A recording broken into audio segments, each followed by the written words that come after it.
Hello， 大家好，欢迎来到我的频道。关注过小鱼儿的都知道哈，我呢是教大家如何搭建一个网站。本期视频呢也非常的简单，教大家如何搭建一个这样的非常专业的一个电商网站。那这里呢也会教大家如何使用一些免费的资源，比如说一些免费的主题，一些比较实用的一些页面生成器，还有一些非常专业的一些插件来搭建这样一个非常专业而且又非常漂亮的一个电商网站。那么这里呢我也参考了亚马逊包括速卖通以及一个eBay的比较大型的一些电商网站。那也从他们这些网站里面呢吸取了一些方法，今天呢就来教大家如何用这些免费的资源呢来搭建一个非常漂亮的一个网站。那无论你想卖什么产品，想卖什么实物，或者说卖一些虚拟产品，都完全没有问题。那当客户进入到我们的网站，那他可以直接点击一个商品，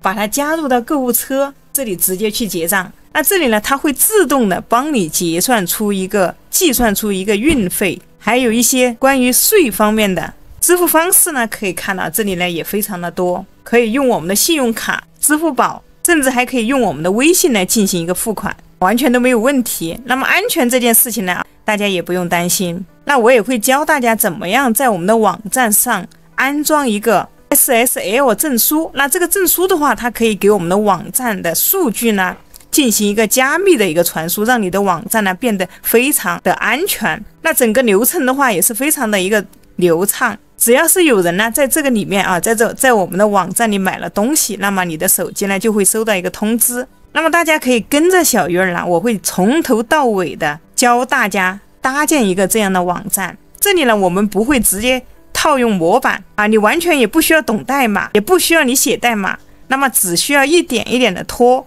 就能搞定。就算你是一个刚刚入门的一个新手，那这个网站同样呢你也是只要你耐心的多看上几遍，你也是可以做出来的。可以，那接下来呢我们就直接开始。那么我们想要创建好一个网站呢，首先呢我们需要购买一个域名还有一个我们的一个主机。那域名你这个上面相当于就是你的一个网址那它就是你的域名。那么我们今天要用到的一个主机呢，这个叫 Hostinger。 那么小鱼儿的网站呢也是放到这个主机里面的，我的一个域名和一个主机都是这个 Hostinger 提供的。那它呢是全球非常大的并且呢非常专业的一个域名主机提供商，它的性价比呢非常的高，并且呢可以使用一个支付宝付款。那首先我们第一次进来的话，可以看到了它是一个英文我们可以点击这个右上角的旗子，我们点这里，那这儿我们可以看到它支持多国的一个语言基本上的国家都支持。那我们就点最后的这个中文，字体全部变了。而且呢它呢还有一个中文的一个客服，如果你有任何不懂的话都可以联系他们的一个客服。那么接下来呢我们就可以看一下它的几个选择我们应该选什么计划。那这里呢一共有3个计划，我选择了第2个计划，这个呢是一个商务计划。那么这个计划呢它的一个价格呢在一个 28.99 人民币一个月，价格呢是非常的划算。如果说你买1年的话，它还会赠送你3个月，到时候你续费的一个价格我们在这里可以看到是一个 64.99 一个月。那么简单的说呢，我们首次购买的话它会便宜一些，续费的时候呢会稍微贵一点。那么这3个计划我们可以看到，那这个 28.99 人民币的呢，它的这个速度呢比 21.99 的呢要快5倍。这个里面呢可以看到它可以放100个网站在里面，也就是说呢你可以在里面买很多的域名，呢同时呢你可以放在这一个主机里面，它可以帮你做100个网站没有问题。而且呢它有200 GB 的一个储存空间，可以看到 21.99 元的它只有100的一个储存空间，并且它可以每日备份但是这个呢是 1.99 元的，它只有每周才可以备份。那么这个呢每日备份呢，简单解说一下如果说当你的网站被攻击了，那么你可以瞬间的恢复你的一个备份内容，但是这个呢每周备份呢它的风险呢就相当的大，所以我建议大家还是选择这个每日备份。它还有一个免费的 SSL， 这个是无限制的这个 SSL 的话，它就是一个加密传输。当网站呢在传输一些内容数据的时候呢，它可以通过加密的方式呢发送出去。那它还有一个免费的一个电子邮箱服务，我们可以呢用我们自己的一个域名呢作为一个后缀。如果说我们一个邮箱都没有的话，比如说现在很多人还会用一些什么 QQ 邮箱啊，那么我们也可以用我们自己的一个域名啊，后面加一个 com 作为你的一个邮箱都没有问题。它还有一个免费的 CDN， 也只有这个计划才有啊，这个28.99元的这个才有一个啊，这个21.99的呢它就没有这个计划。那这个呢 CDN 呢是什么呢？它就相当于是一个全球加速，不管你的访客从美国，那它就会从美国调用你的一个数据，它的访问速度呢也会来得非常的快。如果是在加拿大，那么你的数据呢就会从加拿大进行一个调用，那么加拿大的客户呢访问呢它也会比较快。那么这里还有一个，那它呢还有一个 WeCommerce 的一个优化。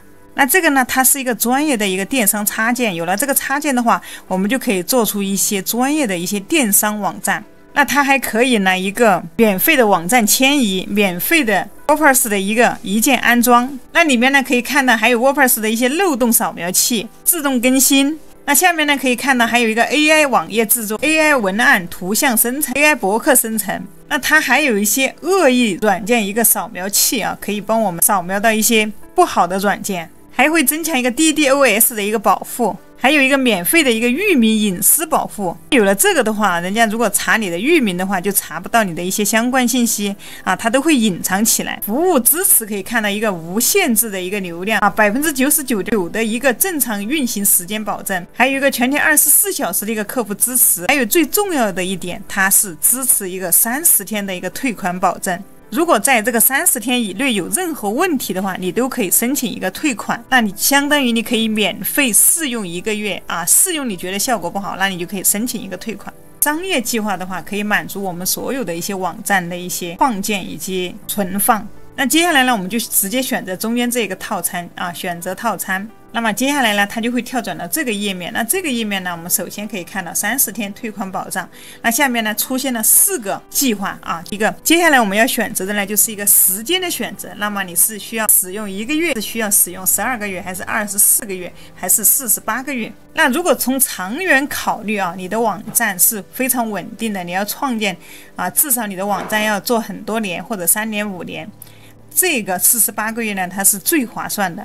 那我们可以看到这里呢，它可以节省3408元。你买的越久啊，那算下来的它的价格呢是最优惠、最划算的。还是啊，如果说你买了觉得不好啊，你觉得不合适，那啊这里有一个30天的退款，所以这个呢大家可以不用担心。那如果说你想先试一下，那你也可以选择1年。那这里呢我就选了一个48个月，48个月可以看到它免费赠送了3个月，就相当于它有51个月。这些可以看到它是没有这一个优惠选择的。我们就直接点击一个免费获取域名，它会给你一个免费的域名。选好之后呢，我们就往下拉。那么这里你做网站的话，肯定是打算是长久做的，你不可能是做1个月、2个月，所以这里呢，我们就一定要按最优惠的来进行的一个订购。一般的网站的话也是啊，你要做1年、2年、3年，可能才会看到一个明显的效果。可以看到第1年的免费的1年的一个域名。那我们接着往下拉，我们看一下下面的一个信息。接下来呢，选择我们的一个支付方式。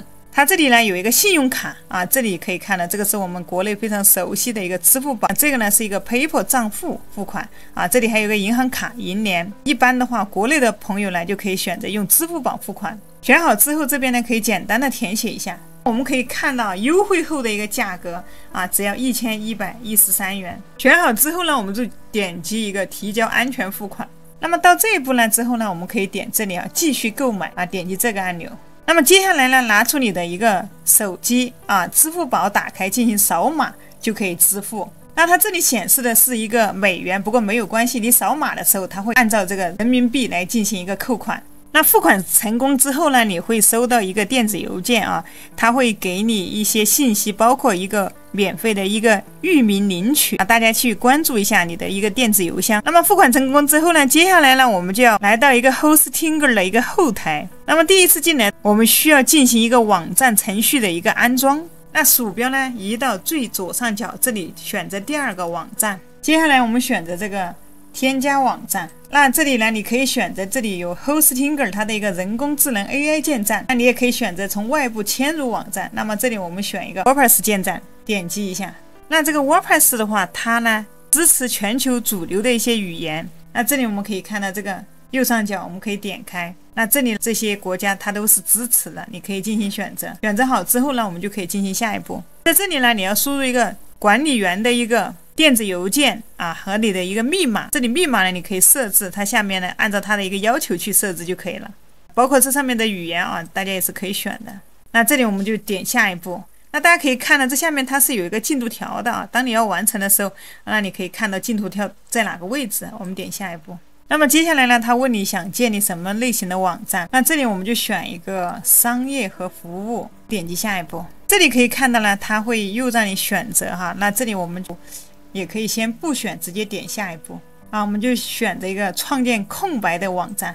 那么这儿它呢又问我们需不需要安装一些默认的一些插件。那这里的话我们暂时不考虑，我们就直接点跳过。那这里他问你需不需要用 AI 来帮你生成一个网站，我们不需要，我们点跳过。这儿呢我们需要一个域名哈。那刚才呢，如果说你购买了这样一个 Hostinger 啊，1年也好，2年也好啊，或者说3年、4年，那它都会赠送你一个免费的域名。这里呢，你可以把你的域名直接给它填进来。OK， 填好之后就可以看到它就在帮我们安装一个 WordPress。这里可以看到它的一个进度条，大家稍微等待一下。这里如果说你对做网站感兴趣的话，那记得订阅小鱼儿的一个频道。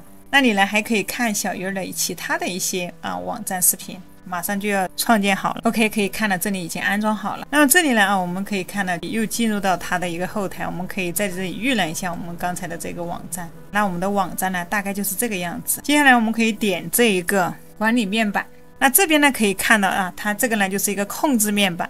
控制面板呢往下拉呢，在左边可以看到这里有一个安全，我们点一下三角，可以看到这里呢我们就安装了一个恶意代码的一个扫描器。那么接下来呢，我们就点击这个管理面板。OK， 我们现在来到的呢就是一个 WordPress 的一个后台。那么这里简单给大家介绍一下这个 WordPress 后台。那这里呢，我们可以先看到 Map。那我们每一次创建网站的时候呢，都可能会来到这个后台，所以这个后台的一个链接地址呢很重要。在这里呢，可以看到这是我们的一个网页，加上一个，我们可以把后面这些呢给它删除，加上一个 WP-ADMIN， 然后呢，这个呢就是我们一个网站的名称，你可以把它复制下来，可以放到一个文档里面。那么每一次你想进入你的后台呢，你都可以直接把这个粘贴去从另外一个窗口呢，你就可以尝试一下，直接打开。OK， 可以看到它又会直接来到我们的一个后台。那这个就是我们登录的一个方式啊。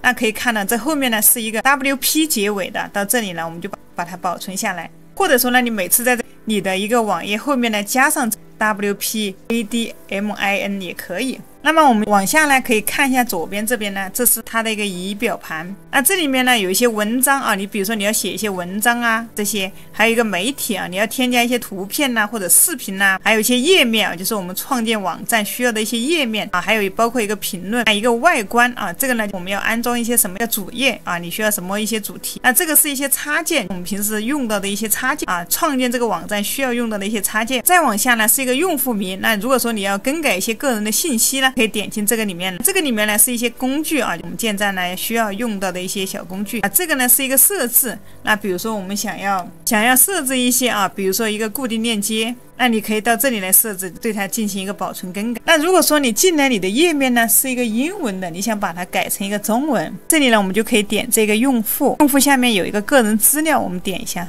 那我们可以往下拉，可以看一下，再往下拉，这里呢就有一个语言的设置这里我们可以选它是一个默认的，我们选一个简体中文。 OK， 选好之后呢，下面呢更改个人资料。那这个语言呢它只是呈现在我们的一个后台跟我们的网站是没有关系的，所以我们后台我们自己怎么样方便呢，我们就用什么语言。接下来我们来看一下我们的仪表盘，点这个左边这个仪表，那可以看到我们仪表盘里面有一些乱如果说我们不想让它显示呢，我们可以点击这个上面一个显示，左上角一个显示选项，我们把这些都不需要，把它这个勾给它去掉。 OK， 可以看到现在我们的一个仪表盘这里呢就干干净净因为有一些杂乱的东西的话，它会影响到我们的一个速度所以我们尽量让我们的一个后台来保持一个干净。我们再点这个显示选项包括我们的插件，我们可以点进来已安装的一个插件。这些插件的话，我们目前不需要。那这里呢，我们也可以把它勾选，给它进行一个禁用。那这里的话，我们的一个个人资料，我们再来改一下，我们点这个个人资料，先选一个用户啊，再选一个个人资料。这里呢，你的昵称呢，你可以改你的一个，你想要在你的网站上显示一个什么样的名字？比如说，就像这个小鱼儿这个网站啊，这里我显示的是一个小鱼儿爱家。那这里呢，我们就把这里改成一个小鱼儿电商。OK， 这里公开显示也就显示这个啊，就可以了，因为我们要做的是一个电商网站哈。这里的个人说明你可以填啊，这里的资料呢，你也可以上传你的一个资料，在下面也可以修改。那你这里呢，你可以设置你的一个新密码。那在这里呢，它的一个方案可以看到，比如说我们后台你可以更改你的一个颜色，你喜欢哪个颜色，你可以把你的那个后台变成一个你喜欢的颜色啊，可以看一下这些颜色啊，它会发生一个变化。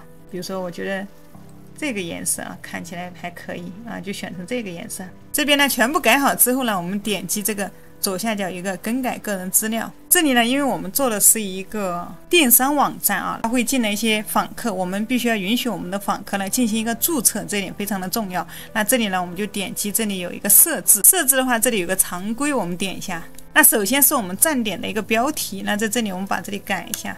比如说我这里是小鱼儿，简单的取一个小鱼儿商店，那么你可以再加一个副标题。那这里呢，你可以添加一个你站点的一个图标啊，这里你可以选择上传一个文件。那这里选择好之后呢，直接点击右下角这个设置站点，这儿呢是一个 WordPress 的一个地址，这点就非常的重要，就在这里啊，成员资格我们一定要把这个勾选起来，任何人都可以注册啊，这一点非常的重要啊，进来允许我们的一个访客的一个注册。那这个时区呢，你可以根据你的地址来进行一个选择。这里全部改好之后呢，你可以直接点击这个左下角这个保存更改。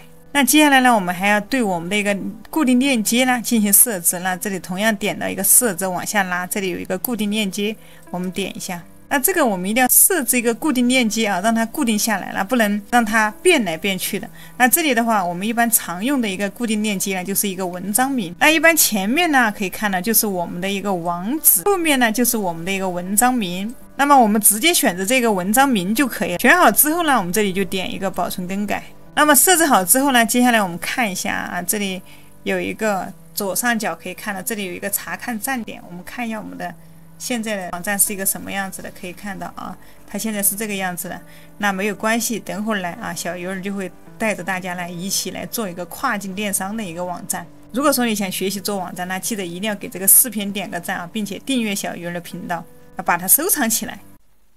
OK， 这里保存好之后呢，接下来呢，我们来看一下我们的一个主题啊，我们的一个模板啊，我们点击这个外观。那现在呢，我们使用的是这个主题模板啊，我们可以点进去看一下。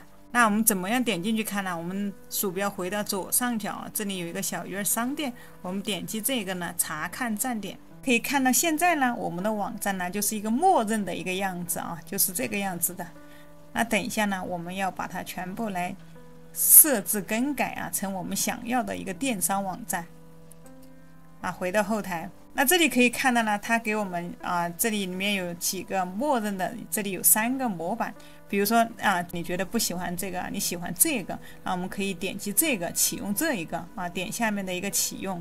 这时候呢，它就把我们刚才的这个模板替换下来了，现在就变成了这个。那我们还是回到这个后台，这里我们点击左上角的一个刷新 ，OK， 可以看一下，它就把模板给我们替换了。那我们还是回到后台，那这里多余的模板呢，我们可以把它删掉。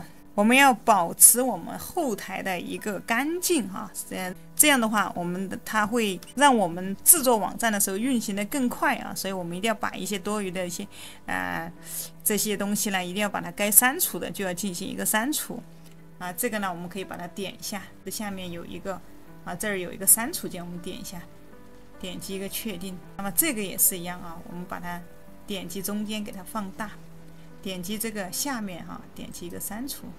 点击一个确认删除 ，OK， 现在就只剩下这一个主题了。那么接下来呢，我们就点击这个上面有一个安装新主题啊，在这个左上角这里我们点一下，我们在右边这里搜索主题，那我们在这里搜索一个 WOOST 啊，搜索这样一个主题。那么我们搜索这个 WOOSTIFY，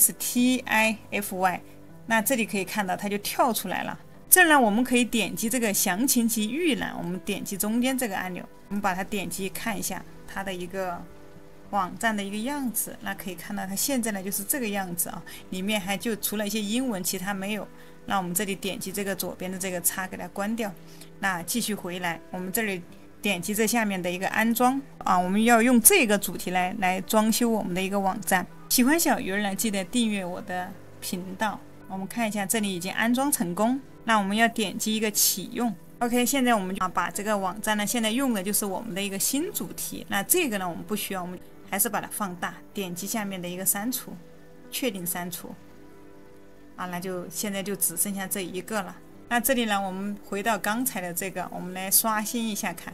这个就是我们安装的一个新主题 ，OK 啊，它里面现在什么都没有啊，但是我们等一下要慢慢的把它一步一步的呢，把它全部装修起来啊。回到后台，接下来呢，我们就需要安装一些插件，我们就需要了解一下这个 Elementor 啊，这里我打开给大家看一下。那这个呢就是 Elementor 的一个首页，那它呢是一个网页的一个构建器。啊，这里相关链接啊 ，Elementor 的链接呢，我也放在下面的一个描述栏里面了。如果说你不会写代码，那么我们就必须要用了这个工具。那这个工具呢，这里我们可以看到，它使用起来非常的简单啊。我们在创建网站的时候呢，只需要一拖一拽，选择一些简单的模板呢，插入到我们的网页呢。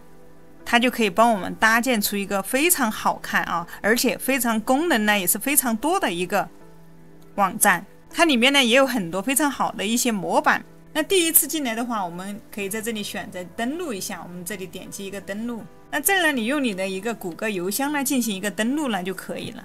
相关链接呢也在描述栏，大家可以打开这个链接了，跟着我呢一起来操作。那这里你就可以看到，我这里给大家翻译成一个中英文对照，大家可以看到这个呢就是 Elementor 的它的一个后台。我们在后台呢可以进行一个简单的设计，设计好之后呢，我们可以直接导入到我们的网站。那这里你可以看到，那你可以连接你的一个网站。那么这里可以看到了，请务必要在你的一个 WordPress 的网站上来安装一个 Elementor 啊，这儿呢我们先了解一下就可以了。接下来呢，还是回到我们的一个后台，我们点击左边的这里呢有我们鼠标回到左边，这里有一个插件，我们需要把刚才的 Elementor 来安装在我们的一个插件里面。那我们点击一个安装新插件 ，OK， 可以看到这个呢，这个 WordPress 的后台里面它有非常多的一些插件。接下来呢，我们就在这里搜索 Elementor， 那就是这个第一个啊，这个粉红色的啊，大家一定不要搞错。因为你可以看到这些它显示在前面也是一个 Elementor 啊，这个呢它下面呢也是 Elementor 啊，所以说我们一定要不要选错了，选择第一个。这里点击一个立即安装，那有时候安装的话可能需要稍微要一点时间。OK， 这里安装好，安装好了之后呢，我们点击这里一个启用 OK， 接下来呢我们接着安装第二个插件。这个插件的名字呢叫 WooCommerce 啊，这里呢我们搜索，同样是在这里搜索，在这儿搜索一个关键词，你输入啊，它就会在这里面给你进行一个查找。那 WooCommerce 的话，它是一个专业的一个电商插件，那我们需要装上它，可以有利于我们创建一个电商网站。好，第一个呢，默认的呢就是这个啊 WooCommerce。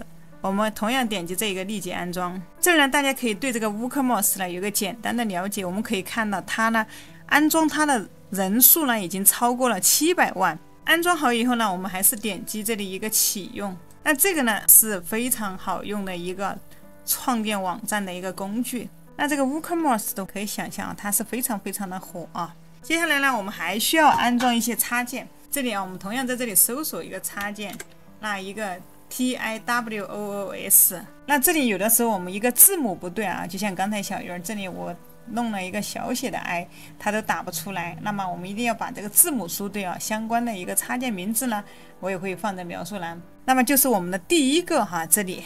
那这个插件啊，大家可能不明白，我们为什么要在这个里面装这么多插件呢？那这个我们创建网站啊，就像这个网站就像我们的手机一样。那如果说你安装的插件越多，那么对于你使用起来了，它就会更方便，就像我们的手机一样，里面装了各种的 APP 啊，它可以增强我们的一个功能。那 TIW 呢，它就是一个电商的一个愿望清单。有的时候呢，当你的店里面有顾客啊，他可以通过这个愿望清单呢给你反馈啊他的一些意见。那这个呢也是相当重要的，这个功能啊非常的重要。这里我们找到之后，直接点击一个安装，安装好之后呢，还是一样，我们点击一个启用。那启用之后可以看到，它就到已经安装好的这个插件这里来了。我们还点这个上面一个安装新插件。接下来呢，我们还要安装一个表单。那么这个表单呢，像这样的啊，我们可以啊，有了这个表单之后呢，会非常的方便啊。我们回到这里，那这个表单的名字，我们直接在这里搜索一个 WPF。这个表单的样子呢，大概就是这个样子的。OK， 就是这个哈，我们这里直接点击一个立即安装。那有了这样一个插件之后呢，我们就不需要自己写代码，它可以直接帮我们生成一个这样的一个表单形式。那么我们也可以看到，它已经超过有600万的人呢已经安装了这个插件。那如果说你正在学习一个做网站呢，可以这里订阅一下小鱼儿的频道。那么并给这个视频呢收藏起来啊，可以反复的观看。OK， 这里呢我们还点一个启用。接下来我们还要安装一个插件，我们这里还要选这个安装新插件。这个插件呢它比较复杂哈，它的一个字母也比较长啊。我这里搜索出来给大家看一下啊，相关的一些插件名字大家可以去描述栏找。那么就是这个 VARIA， 那这个呢就是一个颜色的一个插件哈，我们的一个 SKU， 就像我们在卖一个商品的时候呢，它肯定是不止一种颜色。那么我们不同的颜色呢，我们需要进行一个设置。那有了这个插件之后呢，我们就操作起来啊，设置起来就相当的简单。我们的这个插件相关的插件名字啊，大家去描述栏找。我们点击这个立即安装 ，OK。那这里呢，它告诉我们正在安装这个插件。那接下来呢，我们就可以这里已安装的插件，我们可以点开看一下。这里它显示我们这个插件没有启用啊，我们再返回去看一下。这里点击一个安装新插件，再搜索一下刚才这个插件。洗了头发要吹干一点哈。OK， 我们点击这一个立即安装。这里呢，它需要其他插件，我们这里可以看一下，点开查看。这里我们启用一下。OK， 我们要启用之后呢，我们再来返回看一下刚才的一个新插件。OK， 那这个啊，刚才有出现了一点小插曲啊，大家一定要先把这个 WooCommerce 的一个先启用，启用之后呢，我们这边下载了这个颜色的一个插件呢，那它才可以启用。我们一定要先点击一个详情啊，大家可以看一下，查看更多。这下面我可以看到，我刚才呢把这儿呢已经启用了。启用好之后呢，它这里就出现了一个启用。如果你这里不启用，那么这里你就用不了啊。所以我们一定要先把这个先启用，再来点这个启用。OK， 我们这里所需要的一些插件呢，就已经安装的差不多了。那接下来我们还要安装一个愿望清单。我们回到这里啊，这里就是这个啊，这个就是愿望清单。我们在这里关键词这里搜索这几个字母 TIWES。然后它就会跳出来这个。那这里呢，我们看到它下面呢需要其他的插件。这里呢，我们点击这个后面有个查看详情，这儿呢可以看到我们已经启用了，没有启用的朋友呢，把这里点击一个启用，然后我们就点一个立即安装。第二个哈，这里我们一定不要弄错了哈。那这个我们不要选错，我们就点第二个，这里点击一个，这里呢我已经安装了，我们要点一个启用。OK， 这里给大家打开一个沉浸式翻译。完了，这里呢我们就已经装上了。接下来呢，回到我们的后台啊，我们把后面多余的给它删掉。我们的 W， 我们在这个 WP-ADMIN 这里结束，我们把后面的去掉啊，点击这个搜索啊，回到我们的后台。那接下来呢，我们要来对这个愿望清单呢进行一个设置。这里我们可以一直往上找到这个呢一个愿望清单。那么这里呢，我们需要可以看到这里呢。我们需要应用这个愿望清单进行一个运行安装向导。那么我们就点击这个按钮。那么这里呢，我们就鼠标一直往下拉，一直往下拉。那这些开关呢，我们可以把它都开起来。在最底下这里有一个保存设置，我们点击一下。那在我们所有的插件呢都安装好之后，接下来呢我们来设置一下这个愿望清单。可以看到就是这个 TI， 我们点一下这个。那这里可以看到，我这里给大家翻译一下，它显示我们要去这里要去愿望清单页面或者运行啊，需要安装。那这里呢我们就点击这个后面这个，可以看一下啊，千万不要点了前面这个，它的页面是不对的，我们点后面这个，点击一下。那么这里我们就点击下一步，默认的就可以啊，这儿就点击下一步，这里同样还是点击下一步，这里点击一个继续。接下来我们点击最底下这个返回到我们的仪表盘，那我们这里点击这个返回到我们的仪表盘。那这个时候发现我们的仪表盘呢又有一些乱了，我们再点这个显示选项，把这些给它勾选掉。 OK， 这里点这个显示选项，那我们的仪表盘里面就干干净净的了。接下来呢我们来看一下我们的一个页面，我们点击这个页面，再点一个所有页面。那我们知道隐私政策的这个页面是对于一个电商来说呢非常重要的啊，我们可以看这个网站啊，它的一个就像这样子的，把它拉到底。那么每一个网站它都会有一个相关的一个隐私政策啊，就在这个页角处啊，在最底下这里有一个隐私政策，我们可以点击进来看一下。OK， 可以看到一个相关的一个隐私政策页面。这个呢是非常重要的一个页面，我们做一个电商网站呢，这个页面我们也必须要做。怎么做呢？这里呢我们可以用到一个 GPT， 那我们这里来到 GPT 啊，打开一个新窗口。那么这里小鱼用到的是一个GPT-4o 的一个模型。如果说朋友们你们还没有升级到一个 GPT-4o 的话，那么下面描述栏会有一个 GPT 升级的一个教程，以及一个虚拟卡啊，可以去用一个虚拟卡来去进行一个 GPT 的一个升级。接下来呢，我们就直接给一个这样的提示：我正在制作一个电商网站，请帮我生成一个隐私政策页面，一个隐私政策就可以了。那趁着这个 GPT 生成的这个时间呢，我们可以返回这个页面。那这里有个隐私政策，可以看一下，我们这儿点一个预览啊，我们点这个鼠标中间这个键，我们从新窗口给它打开。那可以看到这里面呢就是小鱼儿的一个隐私政策的页面啊，这里面呢我们都要去把它进行一个更改。OK， 点击一个关闭。那么我们来看一下 GPT 已经生成好了。OK， 非常的详细啊。那么这里我们可以把它复制下来啊，直接一个 Ctrl 加 C 把它复制下来，然后接下来回到我们的一个页面。这里呢我们可以点击一个编辑按钮，那这里可以看到它是一个英文，我们可以全部给它更改。我们这儿直接把它全部重新粘贴。 OK， 把我们刚才复制的啊，可以看一下，我们就把它粘贴过来了，上面把它删除。那这里我们添加一个标题，比如说隐私政策，那我们就可以把这个小的给它删除。加好之后呢，我们点击左边这里有个发布啊，再点一下发布。 OK， 这里呢就看我们可以查看一下这个页面。我们这一个页面呢就差不多是这个样子的隐私政策的一个页面。接下来呢我们再来看一下我们其他的一些页面。那这个可以看得中我们刚才的一个愿望清单，这我们可以点击一个查看。那现在呢可以看到它里面什么都没有哈，目前呢它这里面是空的。那我们再看一下我们的一个商店首页，我们看一下，那它也是我们还没有上传任何的产品。等一下呢我们就会来对它进行一个装修，并且来添加一些产品在里面。这儿我们先把它关掉。那还有一个我的账户啊，这里我们可以点击一个查看啊，差不多我们的一个网站的一个后台呢就是这个样子的。再往下再看一下一个购物车页面，这里也可以看到现在呢目前呢它是空的哈。再看一下一个退货与退款政策，这里我们预览一下。那这里呢它差不多是这个样子的。那这个里面内容如果说你想改的话，那也非常的简单，我们还是在这里我们可以对它复制一下，可以把它那个先复制一下。 OK， 然后来到 GPT 啊，同样我们还是会用的一个 GPT 是非常常用的一个工具啊，所以说大家一定要背起来。这样我们把刚才的这个给它复制下来。这个 GPT 的话，它就像我们的一个小助手一样啊，可以帮我们干很多事情。OK， 我正在制作个电商网站，帮我生成一个退款和退货政策发送给他。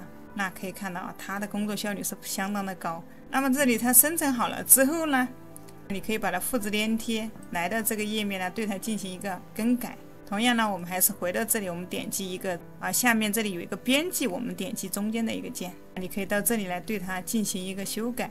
修改好之后呢，还是一样点击这上面的一个发布需要点2次发布才算成功。好了之后呢，我们点击这里有个头像，可以查看页面，它会直接带我们回到一个后台。那这里还有其他的可以设置我们还是在这个退款退货政策这边，这里更新的旁边呢有一个黑色的按钮呢，我们可以点一下，我们可以对我们里面的文字呢来进行可以更改它的一个颜色。那可以看到我们点这个的时候呢，它这边呢就会出现一个页面加一个区块，我们选中一个区块，当你选中之后呢，这边在右边呢它会出现一个背景，那比如说我想给它添加一个背景OK 或者换成一个这个背景。那这上面呢可以看到它这里有一个，那这里你可以想给它换成什么颜色都可以这个是给它添加一个背景。那这上面呢是一个文本，看一下比如说我想把这个文字给它改成黑色或者说改成这个蓝色，你想要更多的颜色，你就点上面这个蓝色这个颜色区域点一下，它这里呢会跳出来你可以拉动这里来更改它的一个颜色，可以看一下。那这个呢其实改起来是很简单的。这里还有一个页面可以看一下，它里面呢你可以看一下可以添加一些特色图片或者说允许评论页面的一些属性，这些都可以这边呢要给它添加颜色，那么你就可以选中这一个区域。弄好之后呢，同样要点击一个更新，更新好了之后呢，这里就可以查看这个页面。这个就是刚才这里添加了一个背景。那接下来还是回到我们的后台，我们点击左上角这里有一个 logo， 这里我们点一下它直接带我们回到后台。好，现在呢对我们的 WooCommerce 来进行一个设置。那这个 WooCommerce 呢，那是这个电商插件里面制作电商网站呢非常重要的一个插件。这里呢就在左边的这个位置，我们点击一下，我们要对它进行一个设置。接下来呢点设置我的商店，那这里有3个选择，你可以选。比如说第一个呢，我就选我刚刚开始我的业务，点一个继续。这里就是你商店的一个名字加上你以后想做一个什么样的行业，这里你可以点击这个3角，在这里面来进行一个选择。比如说我选择第一个，你可以根据你的行业来进行选择，我选一个服装饰品。那这里你的地址在哪里呢？你可以改一下，这里同样点倒3角。那这里面几乎所有的国家都有这里比如说可以拉这个后面这个，它会跑得更快一点。美国你选美国，日本你就选日本。最下面呢是我们的一个中国大陆比如说你在哪个位置你就输入哪个位置，比如说中国湖北，选中这里。下面呢是你的一个电子邮件，填写一下，点击下面的一个继续。那这里呢它是问你需不需要安装这些插件在这个里面，它已经帮我们勾选了。如果说不需要，那我们直接把它这个勾呢给它去掉，点击一个继续。这个时候WooCommerce呢它就帮我们创建了一个网站，帮我们的一个商店呢进行一个初步的一个设置。接下来呢我们点击这个 WooCommerce 里面的一个设置按钮，那鼠标回到这里找到一个设置，点击这里呢首先要填一下你的商店地址。那这里我只是随机生成的一个地址，大家可以根据你的实际情况来填写你的一个销售位置。接着往下这里它要让你填写一个销售位置你可以选择。接下来呢是一个配送的区域你要配送到哪些地方，你也可以选择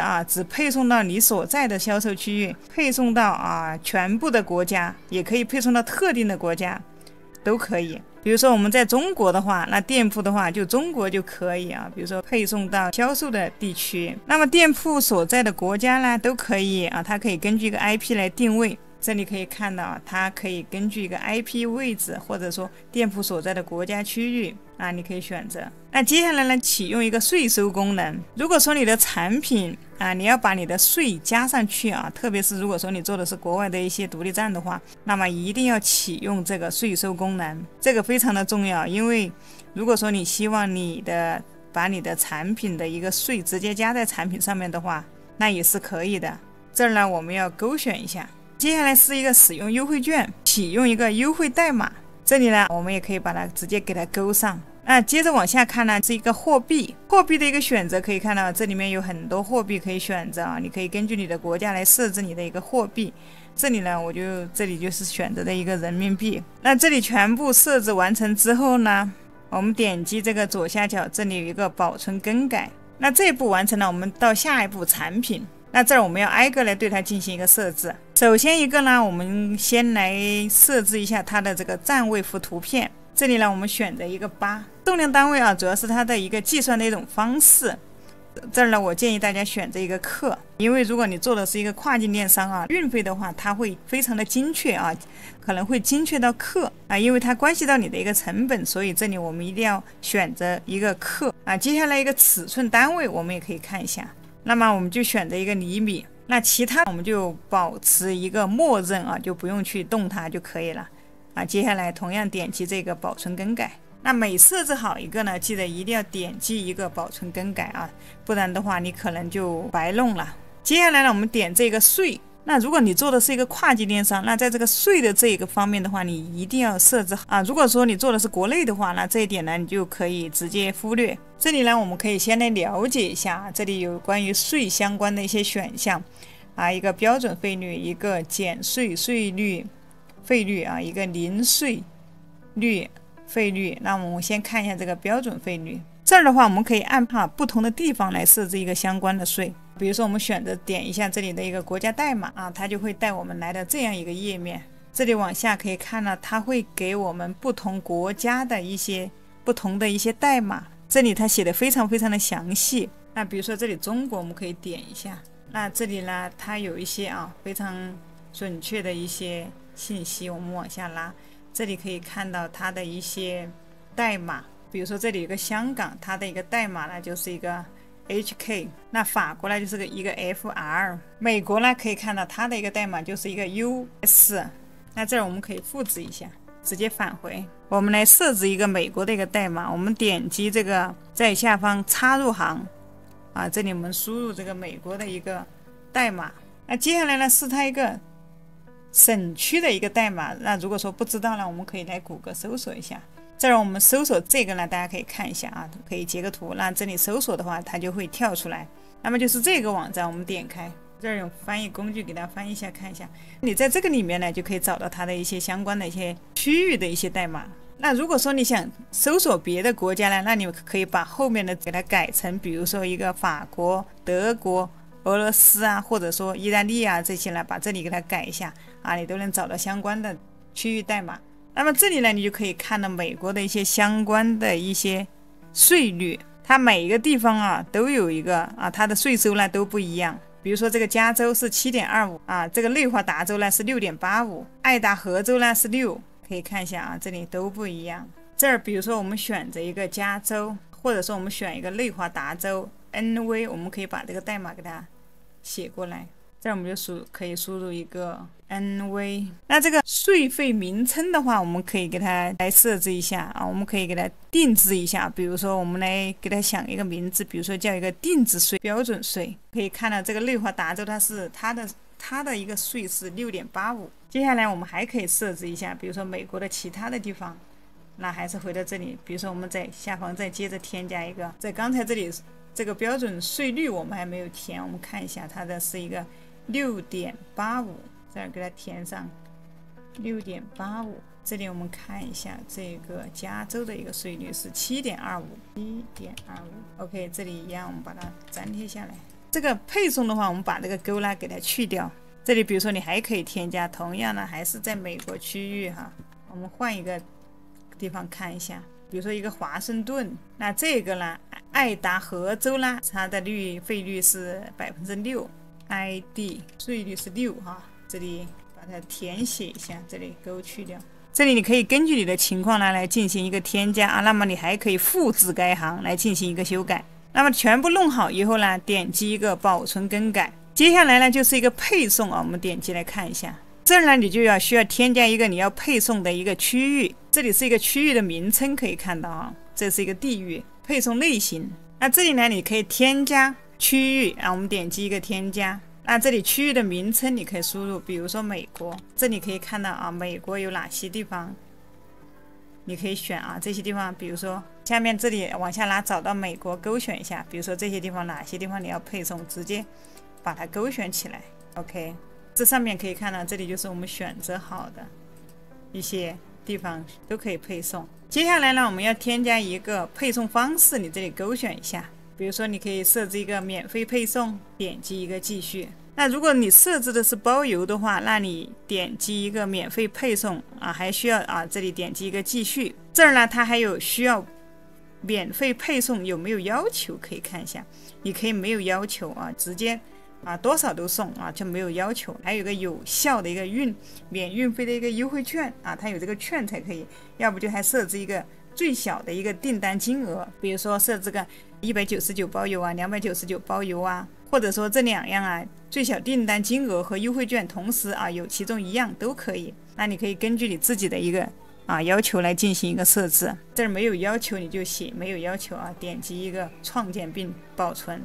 那你还可以添加一个方式，比如说免费配送，点击一个继续。我这里就设置一个最小订单金额，比如说这里我设置一个199包邮 OK， 点击创建并保存。那这里呢，你还可以增加一个配送方式，比如说你不是一个免费的你是需要运费的，那这里我们就点击一个统一费率，点击一个继续。那这里呢还存在一个比如说这里我们的运费是10元，这里可以看到我们比如说我们的统一的是10元，那这里一个10元它是他买一件的一个费率。那如果说件呢他买了2样呢，后面的话就需要重新设置一下。如果说你只是单件的，你可以设置一个10元，如果说是你要说是2样3样的话，这后面的话那我们就需要加上这个乘以QTY。 这个 QTY 呢它呢就是一个数量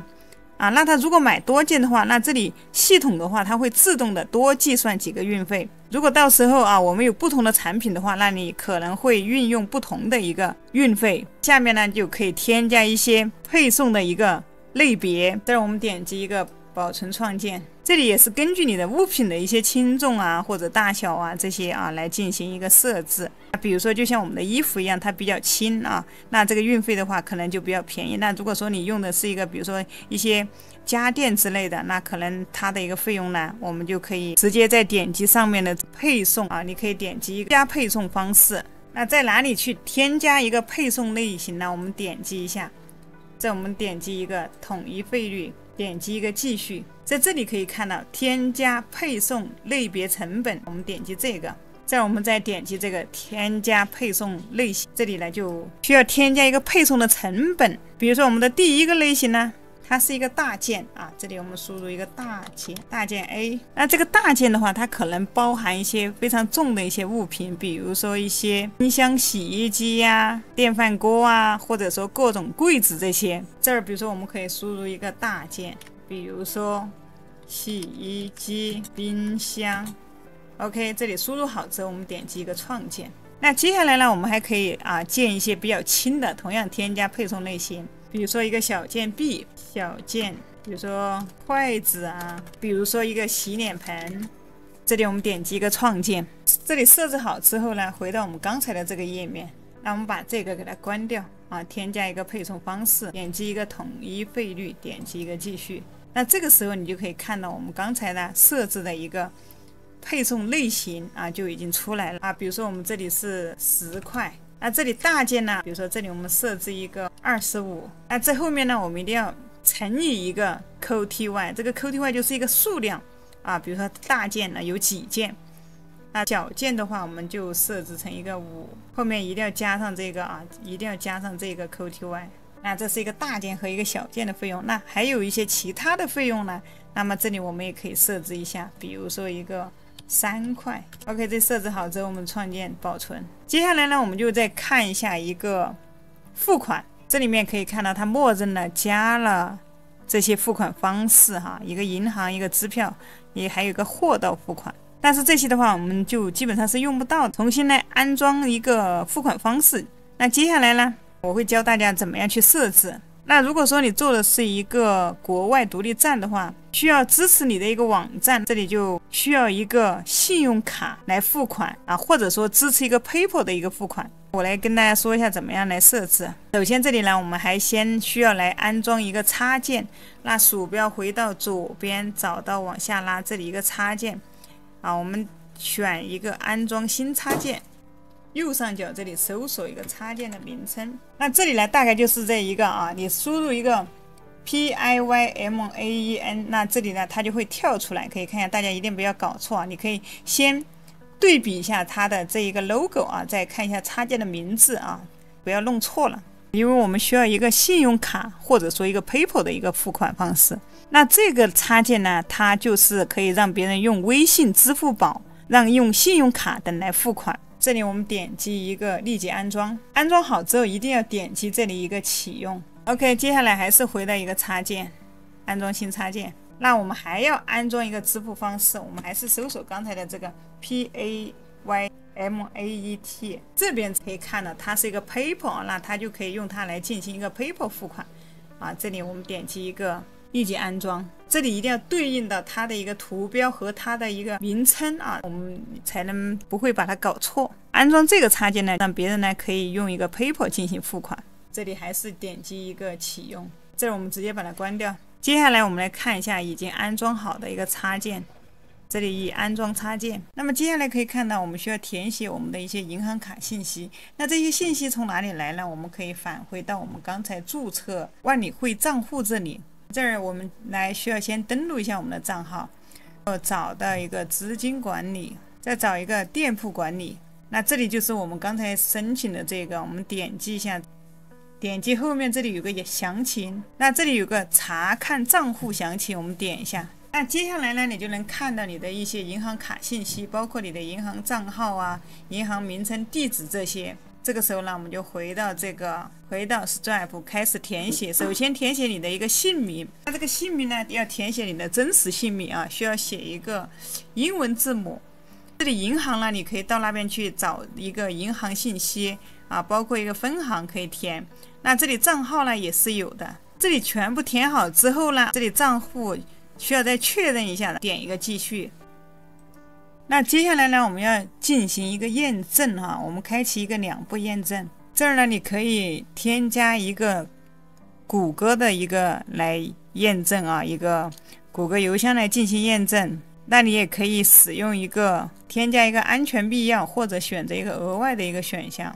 那么这里可以看到，可以使用一个手机号来进行一个短信验证。这里验证完成之后呢，可以看到这里它就已经手机号帮我们验证好了。那接下来再往后呢，就非常的简单了，选一下你的一个产品类别，点一个继续，这里确认一下啊，审核一下，直接提交就可以了。那么 OK， 可以看到现在我的一个账户呢已经激活了。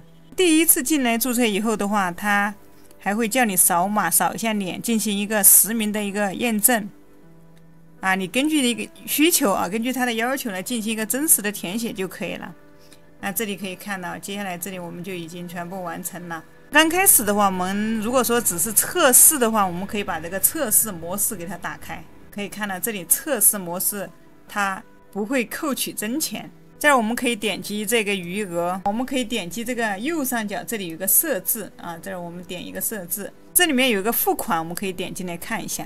我们可以看一下它的这上面啊，它的一个支付方式，可以往下拉，可以看到一个银行卡，还有一个往下拉，这里有个微信支付，再往下还有个支付宝，这儿还有一个 Google Pay， 还有一个力。付款的方式真的特别的多哈，全球这些国内的微信、支付宝这些都完全没有问题。那这个呢，也就是我们为什么要注册这个 APP， 因为它支持我们的一个微信、支付宝，我们国内的小伙伴呢，那使用起来就非常的方便。如果说你做的是一个全球的一个独立站啊，那一个全球的一个商业的一个模式的话，那这些支付方式呢都非常非常的重要。前期的话，我们就可以先进行一个测试。当你的网站开始运行的时候呢，那记得一定要把这个测试模式呢把它关掉。我们点击回到这个余额，接下来呢，我们就要回到我们的一个 WordPress 的一个后台，回到这里啊，回到我们刚才的这个付款页面。这里呢，我们的连接一个 Stripe 我们这里直接点击连接。那这儿呢，我们也可以把它更换成一个上线，这里点击连接，直接去连接。这儿我们就点这个关联 ，OK， 可以看到接下来这里呢，我们就已经关联成功了。还有下面这些呢，它都是自动的帮我们添加进来的。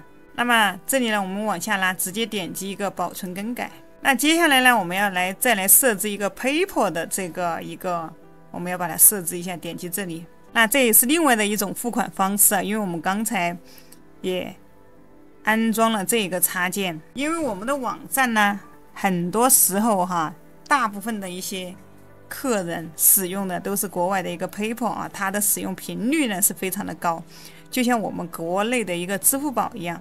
我们同样也需要设置，我们点击一下这个，跟刚才一样的。如果说你想要连接到我们的一个 PayPal 的话，我们首先也需要一个 PayPal 的一个企业账户。那如果你真的要做独立站那么需要一个企业账户，我们首先要注册一个 PayPal。那这个 PayPal 呢，也是同样，我们点击一个谷歌。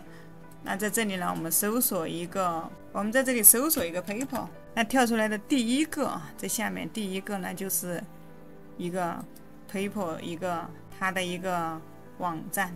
那你到这里来直接呢进行一个注册就可以了。这里点立即注册，我们点击一个立即注册。这儿呢，他会问你呢是使用 PayPal 购物呢，还是接受交易款项。那么我们可以选第二个，点一个立即注册。这里同样输入你的姓你的名字、你的电子邮箱你的密码，输入好之后同意就可以了。那 PayPal 账户呢，相对来说呢，比这个之前的 Stripe 呢要创建呢要简单一些同意然后直接创建好就可以了。注册好之后呢，我们就会来到这个 PayPal 的一个后台。那这里呢，我们又回到刚才的这个连接页面这里给大家翻译一下。那这里我们直接点击一个连接。那我们需要授权登录一下，这儿直接点击下一步。OK， 这里登录一下。OK， 那你这里连接好了之后呢，我们点击这个保存更改就可以了。接下来我们的2个支付方式呢，全部都已经弄好了就已经设置好了。那这儿呢，所用的链接呢，都会放在下面视频的描述栏里，大家可以去打开这个链接呢，去注册一个相关的账号。接下来呢，我们回到这个 WooCommerce， 点击这个设置，这里有一个付款。那么我们往下看一下，那这些就像这些信用卡付款这些，我们一定要打开这个苹果支付呢，这些也给它打开。那你的一个 Google Pay 支持的话，你也可以把它打开。那这个微信、支付宝支付呢，我们也记得要给它打开。还有下面这个 PayPal 呢，我们要记得给它打开。那这里我们点击一个保存更改。接下来是我们的一个账户和隐私。那么这里一定要勾上允许客户在没有账户的情况下下单。那么允许客户在结账时登录到现有账户，这个我们要把它勾上。允许客户在结账时创建账户，我们要把它勾上。那也允许客户在我的账户页面上创建账户。那这2个的话，我们先不要勾上，先不要设置它。拉到底了，我们点击一个保存更改。接下来是一个高级设置，我们来看一下。那这里用户协议这里呢，我们来搜索一下。我们在这里呢可以搜索一个隐私政策，这个搜不到那我们就用英文来打一下。OK， 在这里搜索一下。那这里呢，可以把你的隐私政策页面呢，可以把它填到这里面。填好之后呢，这里直接点击一个保存更改。OK， 那这里为什么叫大家一定要收一个隐私政策大家都知道，在国外的话，法律是非常重要的所以这个一定要把这个隐私政策来加进来。那么这里我们所有的这些都全部已经设置好了之后呢，接下来呢，我们就要进行到下一个要添加一个产品。我们鼠标往下拉，这里有一个产品页面，我们点击一下，可以看到我们现在店里面空空如也什么都没有。现在呢，我们的一个电商网站呢，只是完成了一些基础的一些设置。接下来我们就要开始添加产品。这儿呢，我们点击这里有一个新增产品，这儿呢就可以看到它是我们产品的一个名字。那比如说你想卖什么，那接下来呢，你就可以去打开一些电商网站，参考一下别人的一些标题我们可以把它复制过来。我们的一个产品的话，那我这边产品销售的呢就是一个项链。那这样的话，我们可以打开一个亚马逊，在这里呢来看一下，我们可以来看一下，找到一些相关的一些跟我们一样做首饰的一些产品我们可以参考一下它上面的一些标题。那比如说这个项链，我们点击打开看一下。那么它这个产品标题呢，这里我们可以来复制一下啊。那如果说你做的和它的不一样的话，那么这里呢，我们也可以，你做的是什么项链，你也可以让 GPT 呢来帮你生成一个产品标题。比如说这里呢，我的所有的产品都是用 AI 生成的。那这里我用到的一个绘图软件呢，就是 Midjourney。大家都知道 Midjourney 呢是目前呢市面上最好用的一款 AI 工具。那我所有的一些项链的一些图片呢，都是 Midjourney 来帮我画出来的。大家都知道，使用这种图片的话，它是不存在一个版权风险的啊。如果大家想试一下的话，那链接呢也在描述栏，大家可以购买一个 Midjourney 来感受一下，购买一个 Midjourney 来制作一些你想制作的图片。那这里图片我们的产品图片有了，我们的一个标题呢，我们也可以直接给它复制到我们的一个产品名称这里。那如果说你的和他们做的差不多呢，你也可以直接复制它的一个标题，也可以让 GPT 来帮你写哈，可以让 GPT 帮你写。往下可以看到，这是它产品的一些详细的一些描述啊。下面可以看到这些产品的一些介绍。这儿呢，同样你也可以复制粘贴到你的一个产品页面。这里呢，我用这个沉浸式翻译给大家看一下。那这下面呢，就是你的产品的一个关键字，这里你可以填一下。那再往下呢，就是产品的一个描述。这里呢，我就把这个产品描述呢给它粘贴过来，给它放到这里。如果说你觉得不够详细呢，那你也可以让 GPT 把这个产品描述给你写得更加详细。再往下呢，我们鼠标往下拉，下面呢是一些价格。比如说这个项链的话，我卖的是129。那下面呢可以看到它是你的一个促销价格啊，这是一个常规的价格。那促销价格肯定是比这个常规的价格要便宜。那比如说是109，这里你可以设置一下。那下面可以我们点击这个计划，它里面有一些活动，比如说你这个促销价格啊，你这里打折，它的一个时间从什么时候到什么时候，你这里可以进行一个设置。那接下来就是税的一个状态啊，你可以看一下，我们你也可以把你的税直接包含进去可以选择我们刚才设置的一个税。那接下来一个税率，我们可以选择一个标准，就选择一个标准。下面又是一个产品的简单描述比如说像这里什么这个产品呢有些什么呢，你可以直接把它复制一下，在这里呢再有的话你可以再把它填写一下。接下来我们就回到这边右边来看一下，我们可以来增加一个我们产品的一个图片。我们这里点击一个设置产品图片，那这里我们就上传，点击上传，把你的产品图片加进来。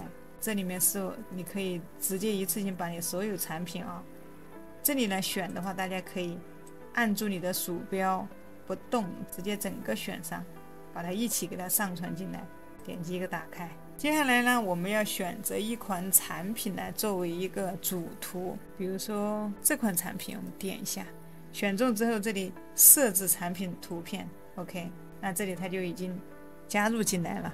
那么我们往下看，这里呢你可以添加产品的相册图片。那这里因为我们的一个图片的话，它是需要几张进行一个展示除了主图之外呢，我们还需要搭配几张图片这里我们又点击这个添加产品的一个图片把我们相关的这个给它加进来，按住一个 Counter 键它是一个多选键。选好之后呢，我们添加至相册，可以看到这里我们就选了几款在这个里面。接着我们往下拉，这里有个产品类别，我们就可以给我们的产品进行一个分类。那这儿我们可以点击一个添加新分类，比如说这里一个吊坠项链，再添加一个新分类玛瑙项链，那这儿再添加一个分类，还有一个锁骨项链，还有一个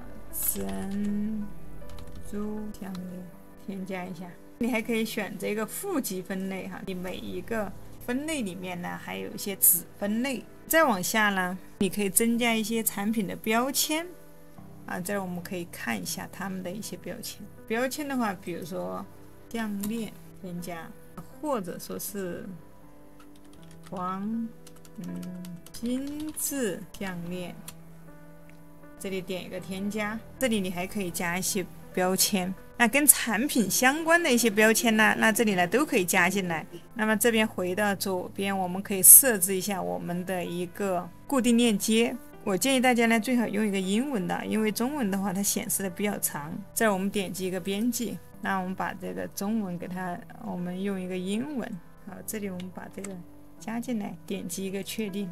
接下来我们鼠标回到右边这里，我们点击一个发布，发布好之后呢，我们点击这个上面有个预览，我们点一下，那这个就是我们的一个产品，可以看一下我们的产品的一个页面。这上面呢是我们的产品的一个标题，这是我们的价格，这里可以直接加入购物车。那这里呢就是我们刚才的一个分类下面是我们的一个标签。那再往下就可以看到这是产品的一个描述。那么这里你可以看到，你可以直接加入购物车。这边呢还有我们其他的一些产品的一些展示，可以看到这里面的话，它是可以显示的。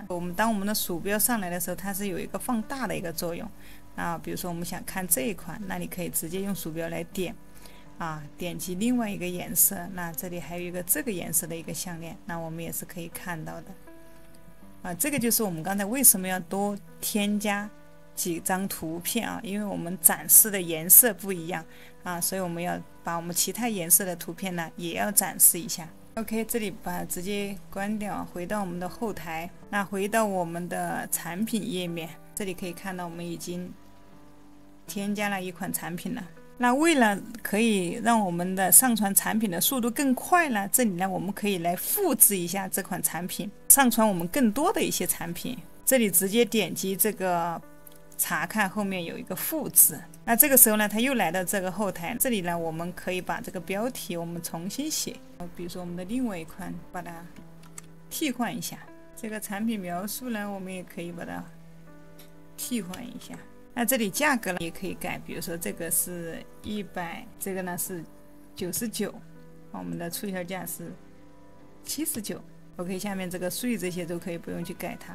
产品的详细，它这里有个简短描述，这里你可以那这儿我们可以，这个呢它有些稍微简单了。那这我们回到 GPT， 把下面这个描述介绍那我们可以让它介绍的更详细一些那这里我们就可以看到它这个时候的一个介绍呢就非常的详细了。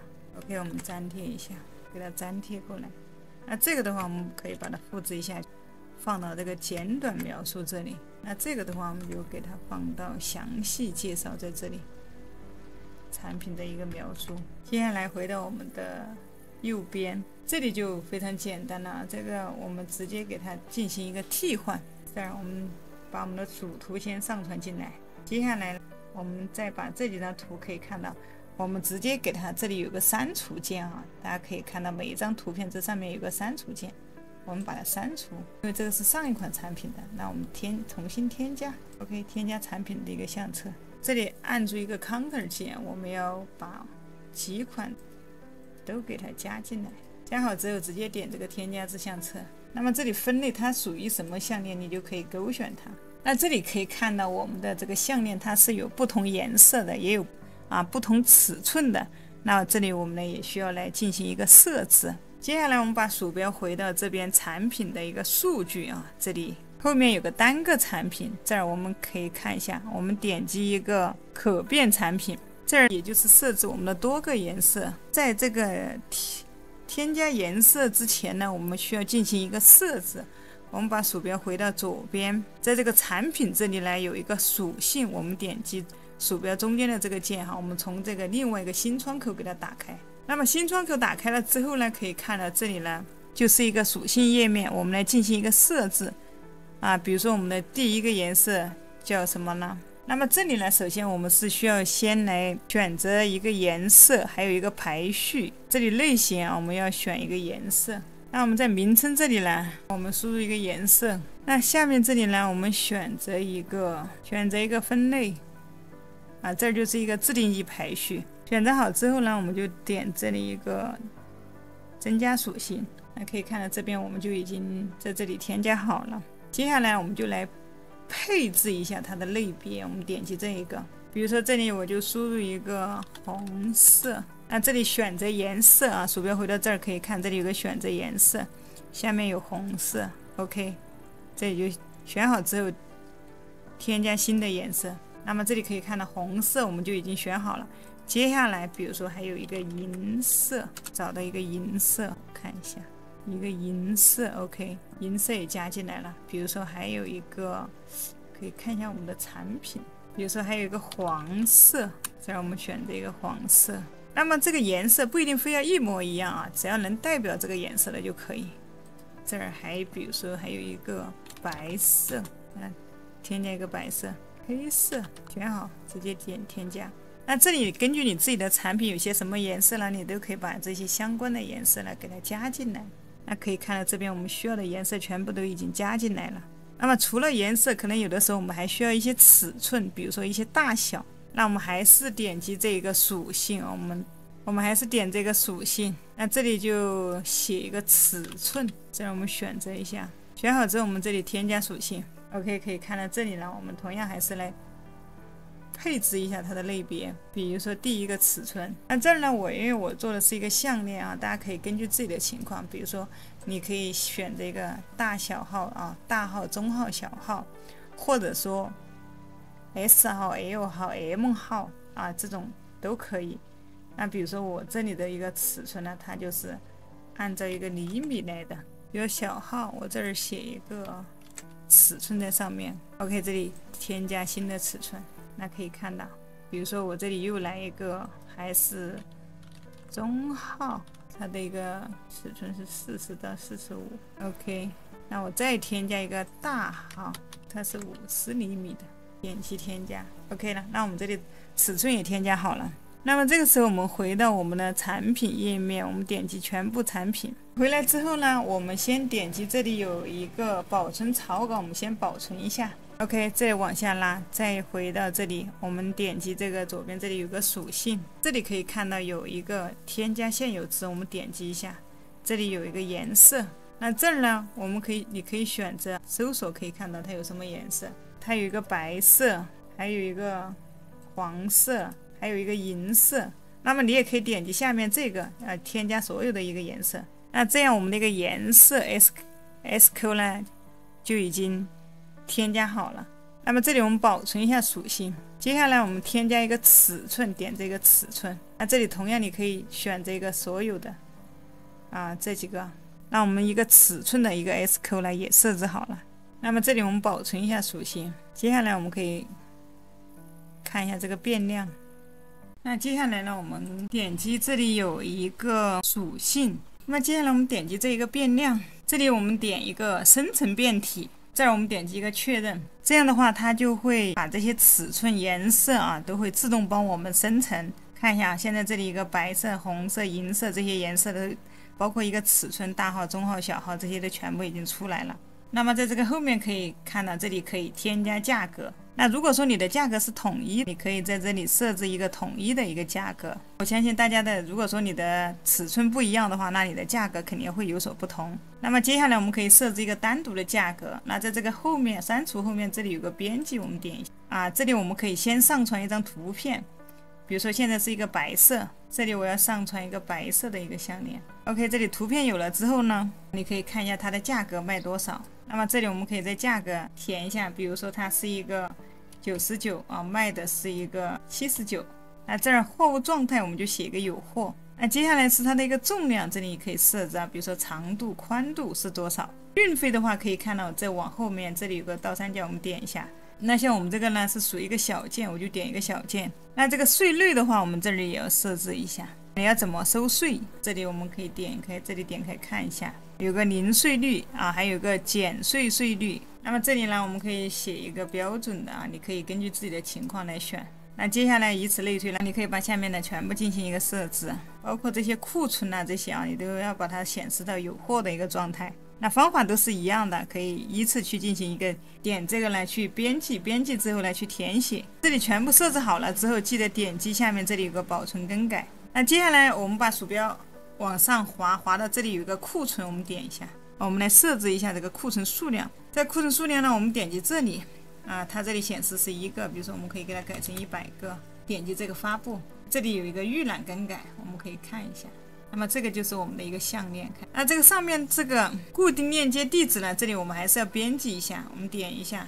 这儿呢，我们还是要以一个英文的一个形式结尾，不要中文的，中文的字符太长了。这里点击一个确定，这里再点击一个更新，这儿我们再点一个预览更改。可以看到这是我们刚才上传的一款产品。那这里我们可以看到，这中间是它的一个主图，这边呢是它的一个价格。那这里是一些相关的一些描述介绍。这里呢有一个颜色的选择，有一个尺码的选择。在这边呢有一些其他的一些颜色的一些图片，可以看一下不同颜色的一些图片。那这儿呢，其实我们还有一种方法，比如说你要想做一个联盟营销的话，那你可以直接加一些联盟营销的一些产品进来。那如果说你的这个产品是联盟营销的一个产品的话，那当你点击这里，它会直接跳转到一个亚马逊。接下来呢，我又教大家怎么样去设置这样的一个联盟营销产品。那我们还是回到我们的仪表盘，选择一个产品。那这儿我们再来复制一下这里我们点击一个复制 ，OK， 它就会打开这样一个新的一个页面。那这个其实操作起来也是非常的容易非常的快。简单的说呢，我们要把联盟营销的产品呢加入到我们的一个网站里面来卖，我们去帮他们推广他的一些产品。比如说我要帮忙卖这一款产品，再给大家看一下这一款吊坠项链。那这里我就直接把这个标题呢给它复制过来。那这儿描述的话，我也可以用它这个下面的一些描述。我们点击打开，关于这个产品呢，我们直接把这个描述呢给它复制一下，添加到这里来。这儿呢，标题这些呢，其实我们可以稍微的改一下，因为这个关键词毕竟是别人的你用的话，那你可能会人家已经卖了很久了，它的流量已经起来，你这样用同一个标题的话很难有流量，所以我们要把这个标题改一下。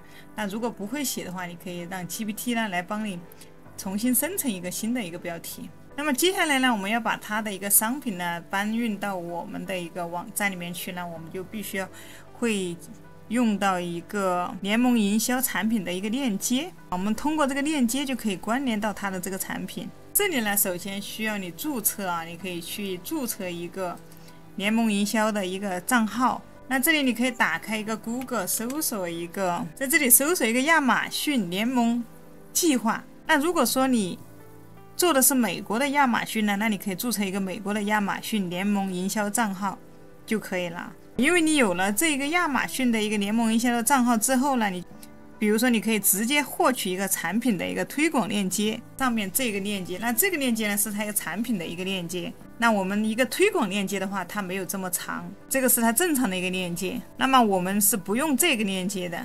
这里还有一种方法也是教大家如何去申请一个联盟营销。那比如说现在这个页面的话，你可以直接给它拉到底拉到这个最底部，那可以看到这里成为合作伙伴。那我们这里直接点一下。那在这里呢，我这边给大家翻译一下看一下。那你可以直接亚马逊的一个联盟营销，那么你在这里就可以去推荐产品的话赚取佣金，直接去点击一个登记。那输入你的一个邮件或者电话号码再输入你的密码呢就可以。如果没有的话，就可以进行注册一个。那这里呢，我们就可以把它的一个链接那么我们往下拉，这里点击这里有个单个产品，我们点一个外接关联产品。那么我们把这个网址就给它输入到这里，这个产品的链接给它输入到这里。那产品购买，那这儿我们可以输入一个从亚马逊购买。价格的话，我们也可以去看一下人家的价格可以看14.99，这儿我们就写一个14.99。那这个呢，它这个是美元如果说你用的是一个人民币的话，你就可以把它用乘以一个7这个就是人民币的一个价格。促销价格的话，比如说它卖多少，你可以填一下它没有的话，那你就可以不用填。那这边右边的图片这儿我们就需要改一下了。我们这里点击一个删除产品 ，OK， 重新来设置。那么这些图片呢，你都可以把这个图片保存一下。这里直接选中之后呢，点一个右键，这里有个图片另存，就把它保存下来。点一个右键把它保存 ，OK。接下来呢，我们来把那个图片给它换一下。我们这儿要上传一下，我们就把这张图片给它设置成它的一个主图。那下面的这里也是一样，我们把这一个之前的一个给它删除，重新添加。那这儿我们点击一个发布，那上面这个链接一样，我们编辑一下啊。后面的话就不要用它的一个中文，我们用一个英文，在这中间输入一个英文，点一个确定。下面的话也是一样，像这些产品分类这些可以看一下啊。标签这些你可以输入，包括这下面视频的一个商品视频的网址也可以输入。再我们点击一个更新，再点一个预览更改 ，OK， 大家就可以看了，这是我们刚才的一个商品就上架好了。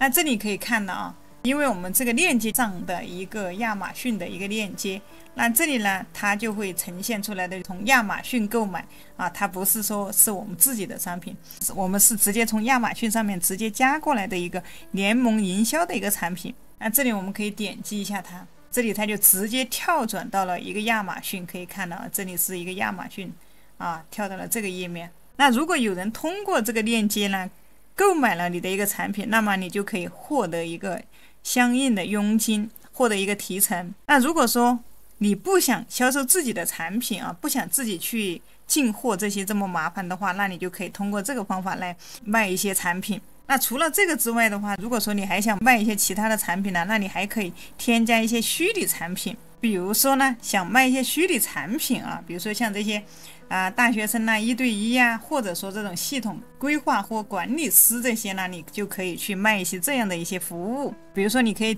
提供一些资讯啊，提供一些线上的课程，就是一个管理啊软考的一个管理的一个资讯。那这个呢，我们也可以来在我们的网站里面进行一个上架。这里呢，我也来教一下大家怎么样去上架这个产品。这里我们点击打开，首先我们还是需要一张图片啊，我们需要一张照片。这儿的话，你可以直接点击一个右键啊，把这个图片保存。那回到我们的一个后台，还是选一个全部产品。那么接下来呢，我们继续啊，把这个我们要提供一个这样的服务。这里同样我们点击一个右键，把这个图片保存下来。我们把它当成一个主图。那这里呢，我们可以复制一下它这个标题。那这里其实能提供的这些在线的课程啊，或者有一些法律咨询这些啊，都可以做，这些都是可以的啊，它都是一个在线的服务。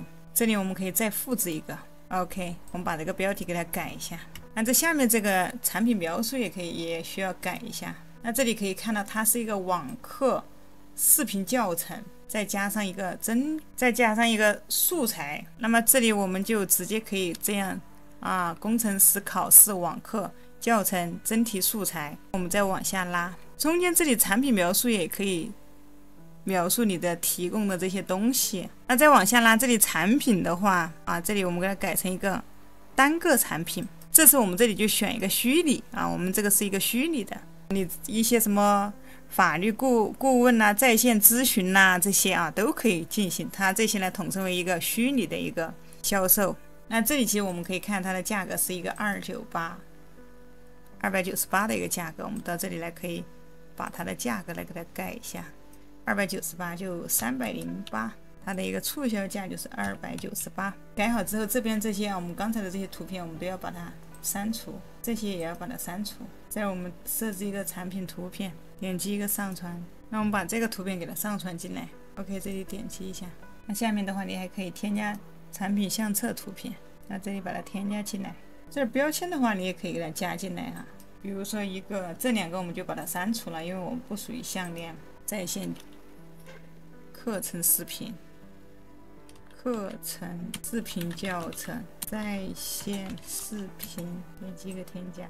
那这上面的话，你这里还可以给它。那你如果说有一个商品的视频网址的话，你可以直接放到这个里面。这里产品类别的话，我们这里再添加一个新分类，比如说虚拟产品，添加新分类，这里点一下 ，OK， 我们就把下面的给它去掉，这里就是一个虚拟产品。上面同样我们要把这个中文的链接呢，给它编辑一下，改成一个英文的。这里好了之后点一个确定。接下来我们点一个这里的一个发布 ，OK， 我们这里可以预览一下，可以看到现在我们这个就已经上线了。那这儿我们可以点击一个啊，可以看到虚拟产品分类视频标签。那下面也是同样，你看这旁边呢有它的一个主图。那这里我们可以加入一个购物车试一下 OK， 这前面这2个可以看的是我们刚才加进去的，像这个我们可以给它删掉。现在它就在我们的购物车里面了，这里我们可以直接点这个来进行一个结账。那这里就跳转到了一个结账的页面啊，大家可以直接进行一个付款。那你可以选择一个，可以看啊，你可以选择用支付宝、微信或者 PayPal 都可以。这里呢，我们还可以设置一个限购，我们往下拉，在这里我们点击这个有一个库存，我们点一下。下面呢，这里有一个可以看到单独出售每个订单限购1个产品，我们把这里勾选一下。那设置好以后呢，这里我们点击一个发布，接下来我们再预览更改。OK， 它这里现在就是一个限购的一个情况，一个人他就只能购买1次。这儿我们也可以再刷新一下，那么我们在这里就看不到它显示的一个库存数量了啊，只能点击这个加入购物车，我们点击一下。那可以看到你无法在购物中添加超过1件的一个商品，因为我们刚才设置了。那回到刚才这个页面啊，我们把这个地方呢也给它设置也改一下，往下拉，还是点这个库存。那么这里有一个此产品的跟踪数量、库存数量，我们这里可以不要去勾选它，我们把它去掉，还是同样点击一个更新。接下来我们再来看一下，现在呢我们就只能购买1次，可以看到我刚才点他说你无法在购物车中呢添加超过1件商品的一个只能购买1件限购了。那这里我们的购物车呢，在这个右上角这我们点一下，先把这个关掉，点一下。那这里我们先把它去掉。OK， 购物车是空的，可以看这儿显示一个0。那我们再来加一遍，可以看到这里就已经加进来了，还可以点击一个结账。接下来你就直接用你的使用 PayPal 或者支付宝、微信进行一个付款都可以。那这里我们把这个页面给它关掉，再回到这后面，回到一个全部产品，可以看到它就已经在我们的一个产品里面了。那这里其实我们还可以添加一些虚拟产品，比如说呢，你只提供一个下载的服务，你是销售一些素材，或者销售一些只需要销售一些软件，你的一个东西呢，只需要给它一个下载链接让它自己去下载就可以了这里就比如说一个电子书，我们来的一个亚马逊，我们在这里搜索一个电子书 OK， 我们在这儿搜索一个电子书，那可以看到现在它跳出来这些都是一些电子书，其实它也是属于一个虚拟产品只需要给它一个下载链接，它去下载了就可以了。这些其实它是没有实物的，我们也可以来进行一个上架。那回到我们的后台，这儿我们还是选择一个复制，接下来来到亚马逊，比如说我们销售的是这本书，这个电子书，这上面就是它的一个名字，我们把它粘贴一下。那我们把它粘贴到这里，这是一个电子书，中间都也是一样的，是我们的一个描述比如说它这中间是它的一个描述，我们也可以把它复制下来，把它粘贴到我们的产品描述这里。那这个图片同样，这个图片我们要保存一下，右边我们还是把这个产品删除掉，这些我们都要把它删除要替换里面的图片。 OK， 设置产品，我们点击上传，点击选择，这是我们的一个电子书 OK， 选择一个把它添加进来，可以看一下。那么往下拉，这个产品这里还是选择一个单个产品，点击这里再点一个虚拟，这里点一个可下载。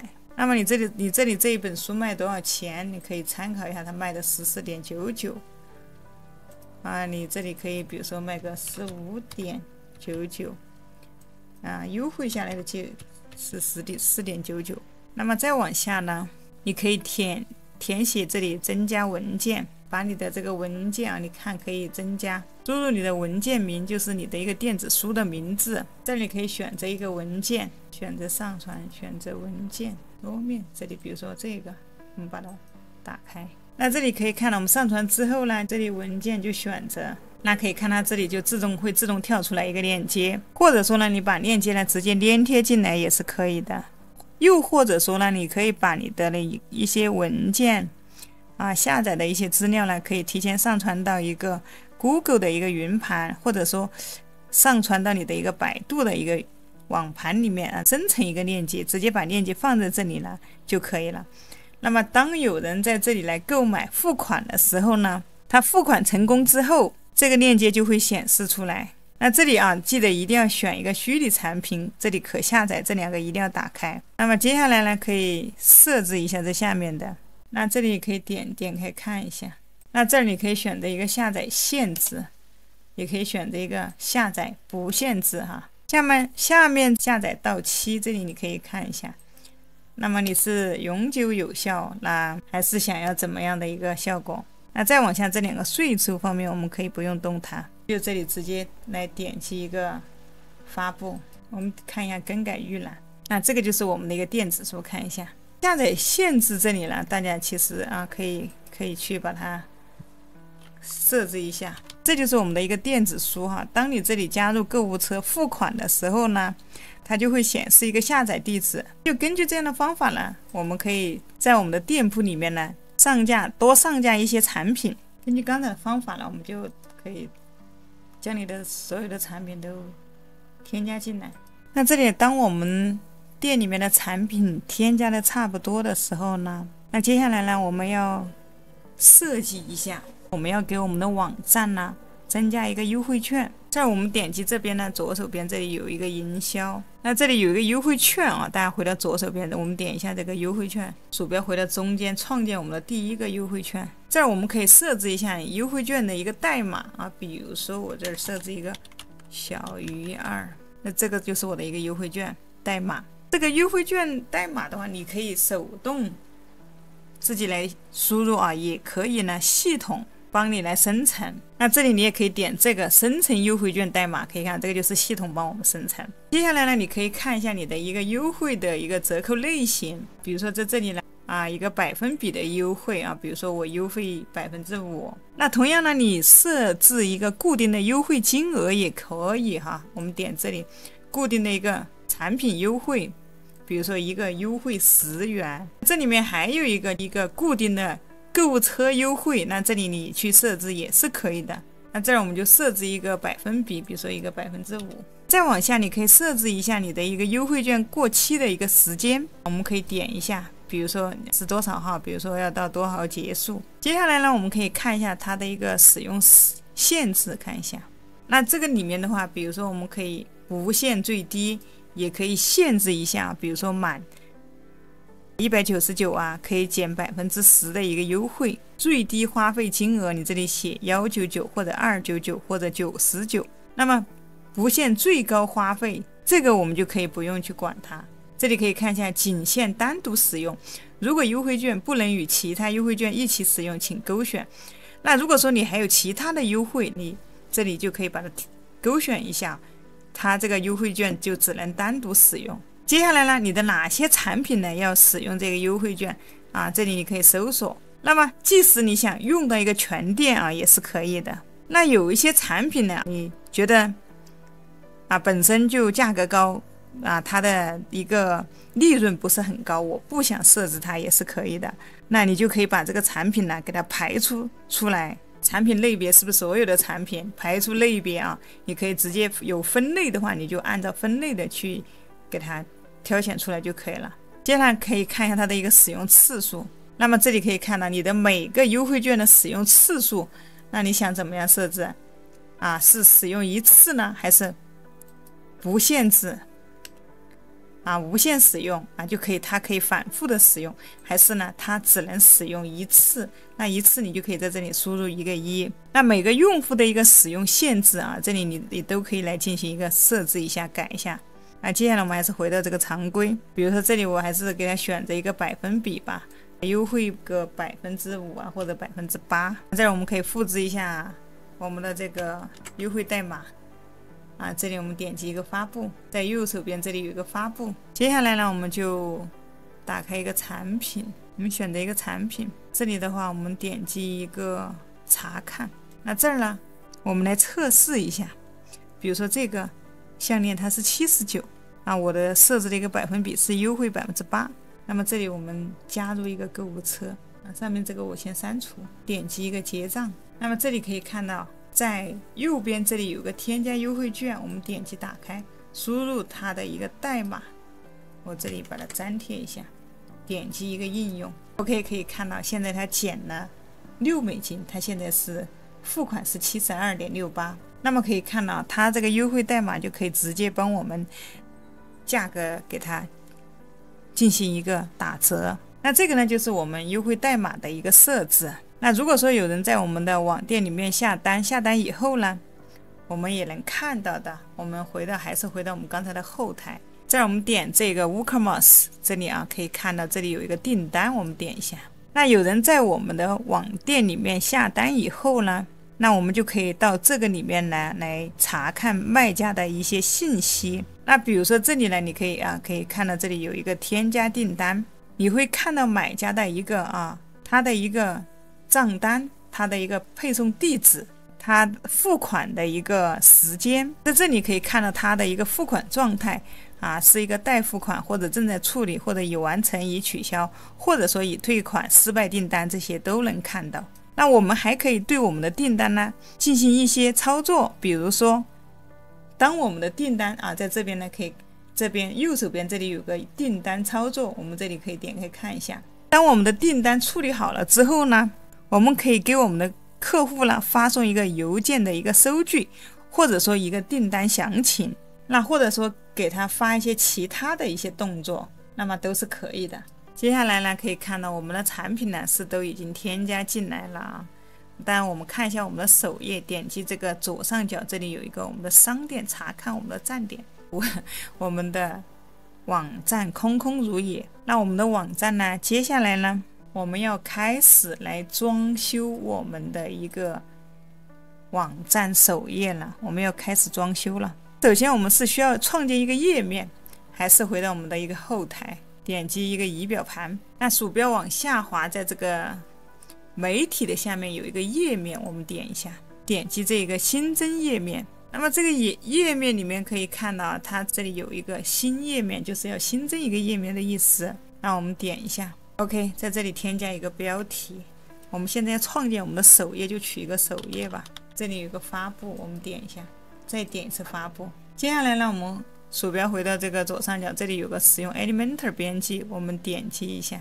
那么接下来呢，我们就要开始对我们的整个网站呢来进行一个布局我也会手把手的教大家怎样制作一个非常漂亮的一个电商网站的一个首页。接下来呢，我们就开始排版。首先这里我们先添加一个标题上来，这里我们用鼠标的左键拖住，把它放到这里来，这里标题已经出现了。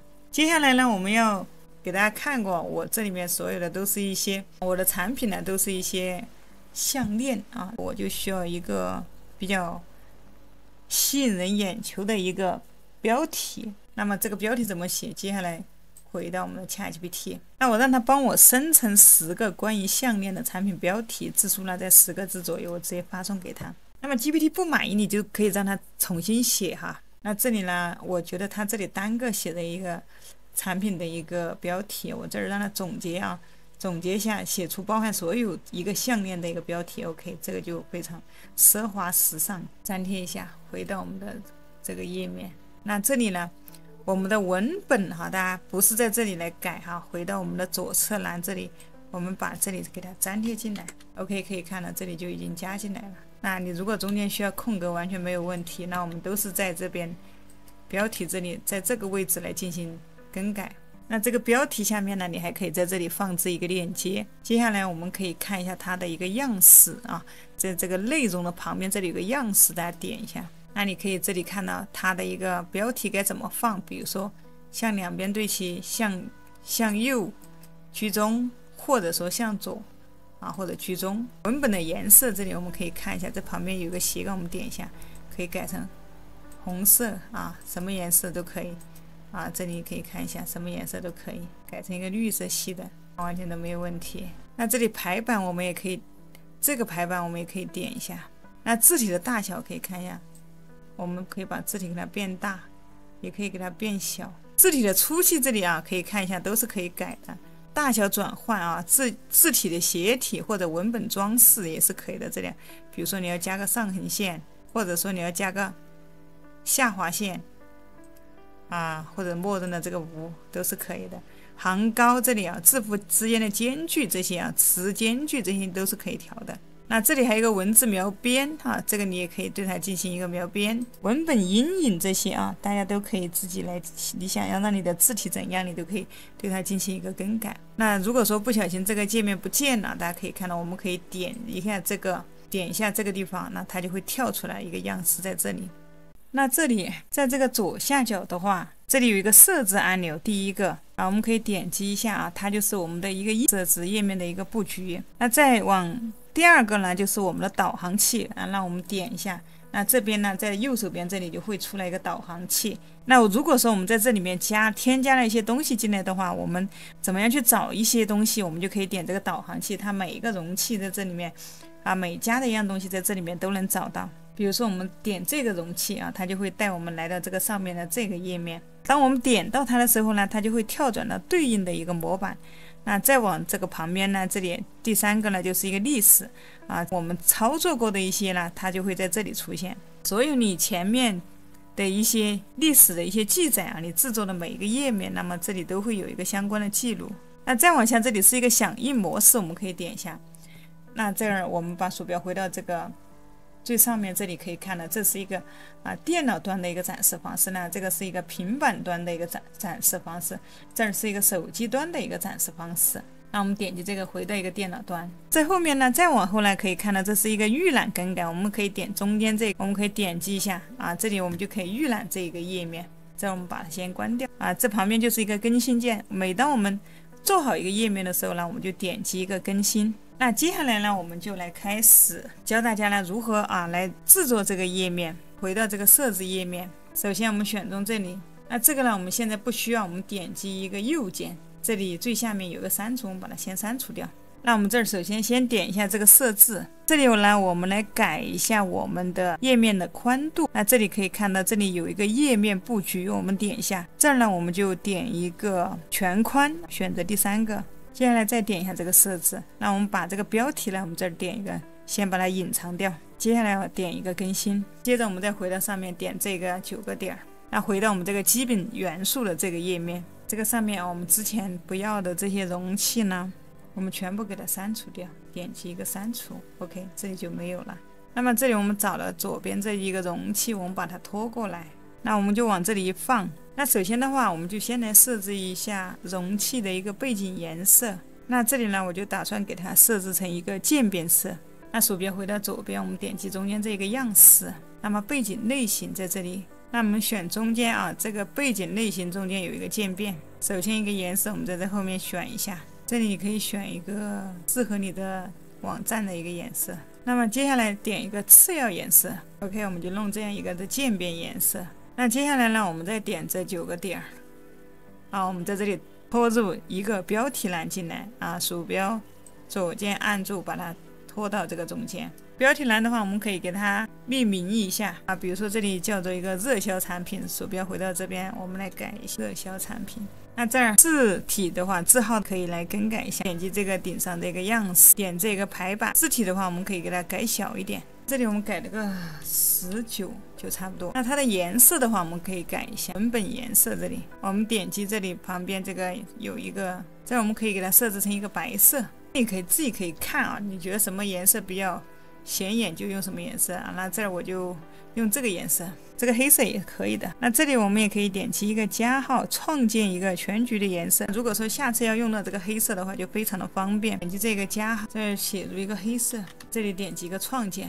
那下次的话，我们就直接可以看到，在这里呢，它就会出现一个颜色在这里。接下来我们还是点这9个点，接下来我们再加入一个标题，这里可以说的你的一个广告词范围啊，这个可以根据你的一个产品来进行一个设置。这里比如说我输入一个女神，那么这个字号同样我们点击这个样式可以来设置一下啊，我们点击这个排版，那么这次我们把这个字体给它设置到一个60。那这里呢，我们把这个字体的这个粗细呢也来设置一下现在的话它是一个600的。那这里面你可以看到有很多字体哈，你可以进来选一下。这里面它默认的话都是一些英文字体哈，如果说你要用中文字体的话，那就需要装一些插件进来。这里字体的话可以看一下哈，它的粗细这里默认的是600。字体系列呢，这里面呢可以看它都是一些英文的字体哈。如果说你想要用中文字体的话，那么就需要安装一些其他的插件进来。这个字体的颜色我们这里再设置一下，点这个文本颜色。那在文本颜色我们就点这个默认，可以看到这里面有很多我们刚才保存了一个黑色。OK， 就是这个黑色。那接下来的话，我们还要在这里呢，就要再添加一个文本。那这次呢，我们也不用拖哈，我们直接复制就可以了。我们点击一个鼠标的右键嘛，复制到此对象下，我们就点这个 OK 啊，同一个又出现了。那这里呢，我就输入一个奢华时尚项链。那这个字号的话，还可以设置的更大，点这个样式。点这个排版，这里的话，比如说我们要设置一个像素的话，我们可以改，可以看到它上面现在默认的是 px 啊，下面还有个 v， 我们这里把它改一下，比如说这里设置成一个12，那么可以看到它变得非常的大。那这里我给它改成一个10，还有点大，那我再给它改成一个9，差不多这个就是会变得非常的大。它这里面有一些基础的功能，大家可以看一下，这里面它可以按像素啊，也可以按这个 EM 啊，也可以按 NEM， 都可以啊这些。那如果觉得还是太粗，就改成一个8.5。字体如果说你觉得它太粗，你这里可以给它改的细一点。不同的一个这个数量啊，它的粗细是不一样的。那这个500的可以看到它要细一点，600的就这个800的就更粗了。OK， 这个文本颜色我们点一下，还是点我们刚才这个黑色。接下来我们还是返回这个9个点。那么这里我们可以再加入一个容器过来。容器的话，那我们就是需要放一些按钮，就比如说一些分类呀，或者购买啊这些。接下来我们还是点这9个点，在左边可以看到这里有个按钮。那看到这个按钮呢，我们就把它拖过来啊。这里我们回到左边，这里给它改一下，比如一个精选。那这里呢，我们还可以放一个按钮的链接哈。比如说这里我们把一个链接给它粘贴到这里。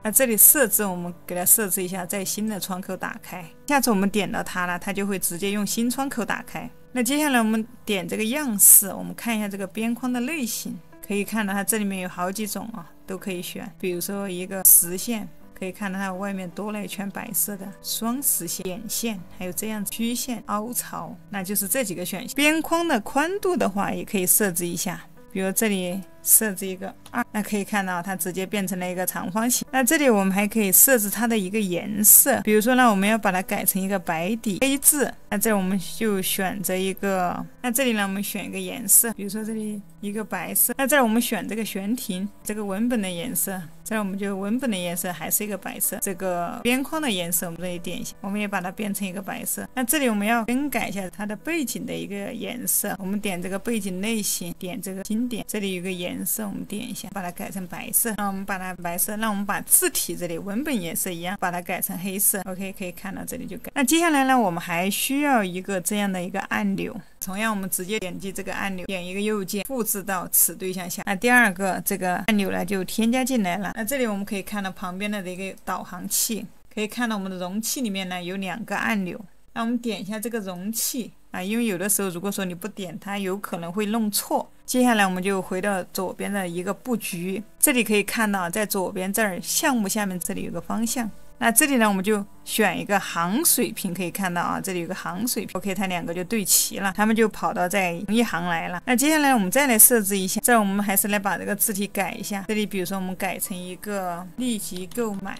接下来我们设置一下，就是说我们把这个鼠标放上来的时候呢，它就会变色。这里我们还是选一个样式。接下来我们点中这个悬停，这里我们可以把它的一个字的颜色啊改成一个白色。那这里先点文本，这里默认的一个白色。那么这里我们就文本颜色我们给它改成一个白色，背景颜色呢我们给它改成黑色。那这里可以看到啊，我们的一个。当我们鼠标移上来的时候呢，它背景就变成了一个黑色啊。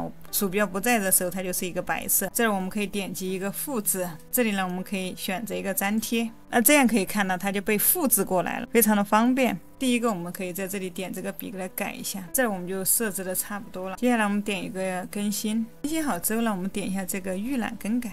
那这个就是我们刚才做出来的一个效果。那么我们继续在这里来添加一些新的东西。接下来呢，我想要插入一张图片，比如说我可以在这里放一个项链的图片或者人物图。那这里我们还是点这个9个点，选择这个图像啊，我们还是把它拖动过来。那我们拖动这个图片过来的时候呢，可以看到，那我们不能放到这个下面，我们要放到这个上面来，可以看，也不能往这个上面放，我们要放到购买的这个后面。OK， 放手啊，它就出现了。那接下来我们鼠标回到左边，可以看到选择你的图像。那我们可以把我们的一个图来给它放进来。点击上传文件，选择文件。那如果说你的图片上面还有一个背景的话，我们可以先把这个背景给它去掉。那这里大家可以搜索 RAMOVE， 这里我相关链接呢都会放在描述栏，大家可以打开啊，跟着一起操作。打开之后呢，这里我们就上传图片。那么这个呢，它是专门可以帮我们去除背景的一个网站。OK， 背景没有了，点击一个 download 下载。那接下来我们再来上传。上传好之后点一个选择 OK 啊，它就已经被加入进来了。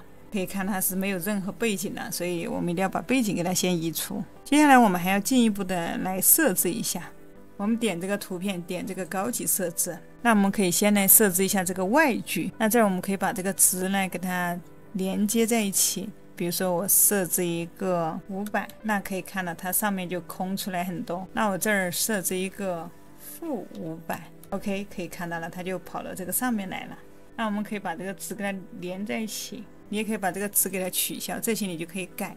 比如说右边，比如说一个我想让它再往旁边去一点，-1000。OK， 那它往旁边来了一点，1200。这个位置我觉得比较合适，我这儿设置的是-1500。那么这个其实大家可以根据自己的情况来调哈，因为我想让它在这个字体的旁边。那这里大概就是这样，可以看到我这里外距设的是上呢是500，右呢是1500，下呢是500，左呢也是450。我觉得这个位置就刚好合适。接下来我们打开这个导航器，左边这个点一下。那接下来我们点第一个容器，这个呢也是最主要的一个容器。那我们要来设置一下这个颜色，可以看到上面呢这个字体已经靠近这个边缘了，我们要把这个边距来给它设置一下。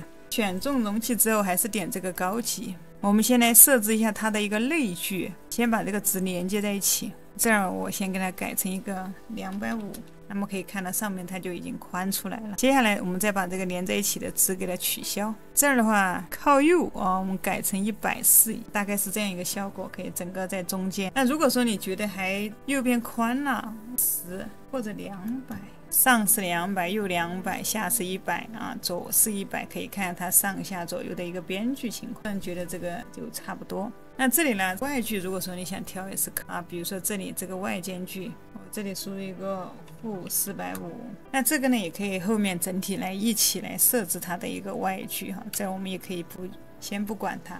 你也可以设置一个40，可以看到整体的边距就留出来了。那这我们先设置不设置 OK 了。好了之后我们点击下面的一个更新。那么接下来呢，我们同样还是回到这9个点点一下，我们需要增加我们的下一个部分了。就比如说一个退货保障啊、退款保障啊，或者免运费呀、免邮啊这个区域。那么接下来我们还是需要拖进来一个容器，放在这里，还是点这个9个点。在这里搜索一下图标，那我们就把这个第2个呢给它拖进来，可以看到这里就已经拉过来了。那这个文字的话，我们可以给它先改一下，比如说一个运费，那这下面呢也改一下，改成一个。那这个图标我们可以去改一下，在这里搜索一个 SHE， 我们找了一个运输的一个标志啊，比如说这一个车，点击下面一个插入。那可以看到这里就改好了。那这里呢，你可以把这个图标呢改成你想要的一个颜色。那么它首选呢是一个默认的这个灰色。那这里可以看到这里有一个视图，我们点击一下。如果想要更改图标的颜色，我们点这上面的这个样式，点这个图标啊，这里有个颜色啊，点击一下这个。比如说你要改成一个红色，那么可以看到它都可以改，或者说要改成一个绿色。也都是可以的，或者说就是一个黑色，选择一个黑色，那也是可以的，让它这个颜色更黑一点。那么这个尺寸也是一样，你可以让它大一点啊，你可以让它甚至可以让它更大啊。这个图标的尺寸你也是可以调整的。那这个图标也可以让它再稍微小一点 OK， 差不多这样就可以了。接着返回这个内容啊，刚才点过这个视图，我们可以点一下，有一个可以看到它会给你一个边框哈，还有个框架啊，就是这样子的。那下面形状可以看一下，有一个圆形的，还有一个是正方形的，是这样子。我个人还是比较喜欢圆形。接下来呢，鼠标再次点这个样式，这里可以看到有一个对齐，我们就点一个靠左对齐，那它就已经靠过来。那么这里呢，我们再次看这个图标的位置，它这里来可以改，比如说我们可以图标放到左边，给它放在上面，也可以给它放到这边来了，这个没必要，我们就把它这样子摆放也是可以的啊。这里它还有第二个垂直、中间，或者说向下啊，或者说你看一下你的具体位置都是可以改的。接下来这个字体呢，我们也是可以设置的。我们点这个下面的这个内容，点这个排版，比如说字体的大小。可以看一下，你可以把它设置的很大，那一般设置这个25就差不多了，这个没必要整得太大。接下来呢，我们除了运费，还有一些什么退货这些什么的啊，我们再复制3个进来，还是选中这个，点一个右键，点一个复制到对象下，接着复制再复制一个 ，OK。那现在一共就有4个。接下来我们把这个导航器在这个左下角给它打开，找到我们这个容器，找到一个方向，还是航水平。接下来下面可以看到主轴对齐，那你点一下这个，也可以选择居中。那还可以靠右，也可以首尾两边对齐，也可以这样子，还可以这样。我们可以选择这个它的距离就是差不多的。接下来呢，我们来改一下这里面的一些内容。我们点这一个笔这儿我们改成一个退款保障15天无理由退换货，也是点这个笔改一下。这儿改成一个在线客服24小时在线，这个笔改成一个付款方式，改成一个信用卡、支付宝。那这个付款方式可以根据你自己有一些什么付款方式。接下来这个图标我们可以选择第2个，在这里选那个图标库。那这儿比如说我们就选一个 Money 在线客服，这里我们改一下。这儿我们可以输入一个团队的一个图标，点击一个插入。这个付款方式这里我们可以选一个信用卡。比如说搜一个 CA， 这儿找一个信用卡的一个图标。接下来我们可以看到它这2个距离太远了，这2个字体之间离得太远了，我们把它拉近一点。那这边容器我们先找的一个图标框，这里有个内容间距，我们点一下，我们把它靠近一点，再点第2个，选一个样式，这里就有，点一个样式。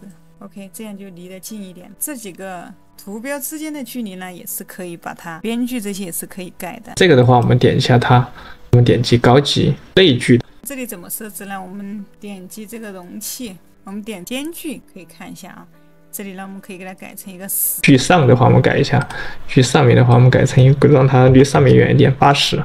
好，离上面的话就远一点了。那当我们东西多了的时候，你不知道是哪一个，比如说我们点了这个容器之后，你可以点这个眼睛，那你可以看到我们把它关掉，我们再点一下眼睛，它就出来了。这样呢，我们就不会弄错。接下来我们来设置一下它的一个上下的一个边距，我们点这个高级设置。那这儿我们就改这个内距我们就改上面给它改成一个80。OK， 可以看到这里就宽了。那么这个图标与字之间的这个距离也是可以改，你这里可以选这个图标框。这里有个图标的间距，比如说你看，想让它宽一点也是可以的，近一点也是可以的。每一个你这里可以直接输入，可以给它改成一个23，这个也是一样，改成一个23。OK， 这里设置好之后，我们点一个更新。这里呢，我大概就这样调整了一下好，接下来呢，我们继续设置下一个板块。那这呢，我们需要再拉一个容器过来，给它放到这个下面。这次呢，我们要拉3个容器。那这里可以看到，我刚才拉了1个容器进来了。那这儿呢，我们再返回这个9个点，再添加一个容器进来。那么接下来呢，我们再做下一个部分。首先呢，我们需要添加一个容器这里我们点一个容器，把它拉到这里来，选择放这里1个已经有了。那我们还需要2个容器，点这个9个点返回，那再拉一个容器进来。看到这个显示这个粉紫色，我们就把它放了。那接下来我们打开这个导航器，我们点开这个，那么可以看到我们这个容器里面呢包含了一个容器，但是这里呢，我们需要3个容器啊，我们可以点击一个右键啊，复制到此对象下，那可以看到第2个容器有了。那我们再接着点复制到此对象下 ，OK， 这里3个容器就已经有了。接下来呢，我们点击这个布局，我们选中一个容器，这里方向我们还是行水平，点一下。那这里我们一定要选择到一个主容器，选择一个主容器，点这边的布局，再点这个方向，我们点这个行水平 ，OK， 可以看到它3个就排成一排了，它就并排在一行。首先我们要来设置我们的第1个容器，那这里我们先点一下它，点这里有一个小长方形，点一个，它是一个编辑的意思。这里可以看到它就跑到第1个来了哈。那这里呢，我们先来还是点这边的布局，那这个内容宽度的话，我们这里还是把它改成一个全宽度。接下来我们改第2个，我们选中第2个，在这里啊，这里也是改成一个全宽度。第3个也是一样，这里也改成一个全宽度。这里还有一个东西我们要设置一下，点这个编辑，这个宽度这里我们设置成一个百分比啊，这里设置成一个25%。第2个的话，这里我们把它设置成一个42%。那第3个的话，我们把它设置成一个，还是改成一个25%。OK， 接下来呢，我们就开始设置第1个容器的一个背景颜色，还是我们这里先选中它，点击这个样式，样式这里有个背景类型，我们看一下。这里就是一个点这一个像笔一样的，我们点一下，里面就是一个，里面呢下面这里就是一个背景的颜色。那这儿你如果说你准备好了一个颜色，你可以把你的颜色粘贴进来。那这里我整个网站的一个主色调呢，都是用的这种淡紫色哈，浅紫色。这里的话我也会用到一个相关的一个颜色。那么这个颜色大家可以根据你自己的一个需求来进行一个更改。那么颜色好了之后呢，我们还是点击这个9个点。接下来我们要拖一个文字标题进来啊，鼠标左键按住，然后把它放置到这个里面，这里就可以添加进你的一个标题。这里呢，你可以更改这个文本，比如说我这里是一个复古银花粉锁骨链，那这儿我把它的字号的话稍微改小一点，字号的话我们就选择再点击这个样式，点这一个文本。我们先给它文本的一个颜色吧，这里点这个文本颜色。那这儿的话，我可能还是会把它改成一个黑色。那我们再点这个排版，这里我们点击一个排版，点这个后面这个笔啊，这里字体给它改成一个18或者20。这个字体的粗细的话，我给它调成一个500有点细了，600，那就这个其实是可以的。接下来我们添加第2行文字，还是改这个。点击上面9个点返回，点击这个标题，把它拖进来。那你把你想要的一个文字信息呢加进来就可以了。这里想把你想要的文本输入进来。那么还是同样去更改我们的一个字体，点这个样式，文本的颜色这里我们还是改一下，还是选择这个黑色。排版这次的话，我们就把它改成一个25，稍微大一点。这我们选择一个500，这里就不用那么粗，稍微细一点。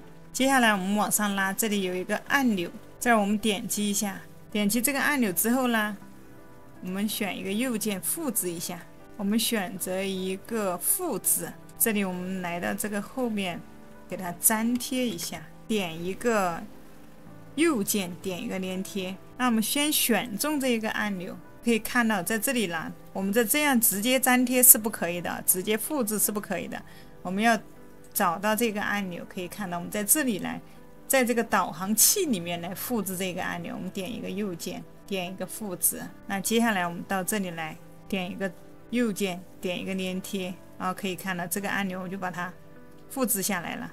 那这里我们能复制的话，我们就可以直接复制啊，这样可以节省我们做网站的一个时间。如果说你要重新去做的话，也有一些麻烦。这上面的字的话，我们可以改的，在旁边一样的。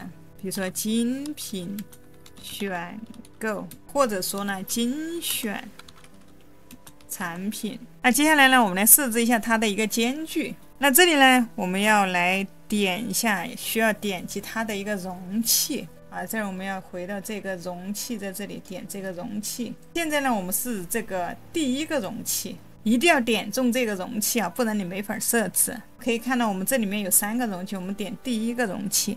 我们要点这个第一个主容器啊，我们后面是拉进来的3个小容器，我们点第一个主容器，我们点这个布局，下面可以看到一个间距，这儿比如说我们可以给它改成一个40，我们再点这个高级设置，这里我们主要是来设置一下它的类距，可以看到上面这边都已经靠拢了，我们先设置类距，比如说这里是一个60，那么后面的话我们就设置一个30，把这个值先给它取消，这样我们改成60。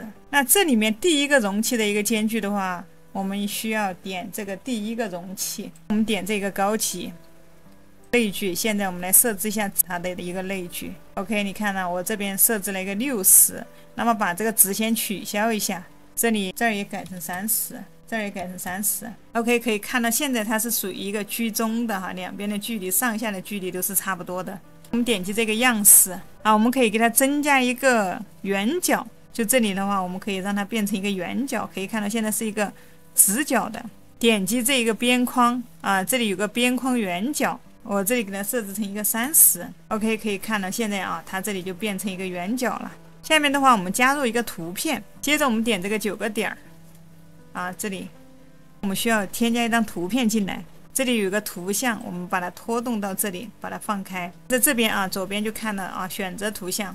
那这里当你选择这个图像的时候，一定要背景呢，它是一个白色的哈，建议大家可以去把这个背景先移除。那这个背景移除工具呢，大家也可以用我前面用的那个，也可以用这个剪映的一个在线版。这个剪映最近出了很多新功能哈。这里有一个可以看到这个新建里面有个背景移除，这里直接上传图片。OK， 这里移除完了，我们再点击一个把它导出。OK， 已经下载好了。那这里我们来上传一下，这里点一个选择，那我们的这一条项链就已经放上来了。那么产品加进来了之后，我们可以设置一下图片的位置。我们这里可以点击它，这里有一个笔可以看一下，点击这个高级设置，这儿有一个布局。那布局下面呢？这里有一个定位，那么定位这里我们改成一个绝对。这个水平方向的话，你可以看到啊，你可以移动它的位置，这个是上下啊，可以看到这个是属于上下移动的。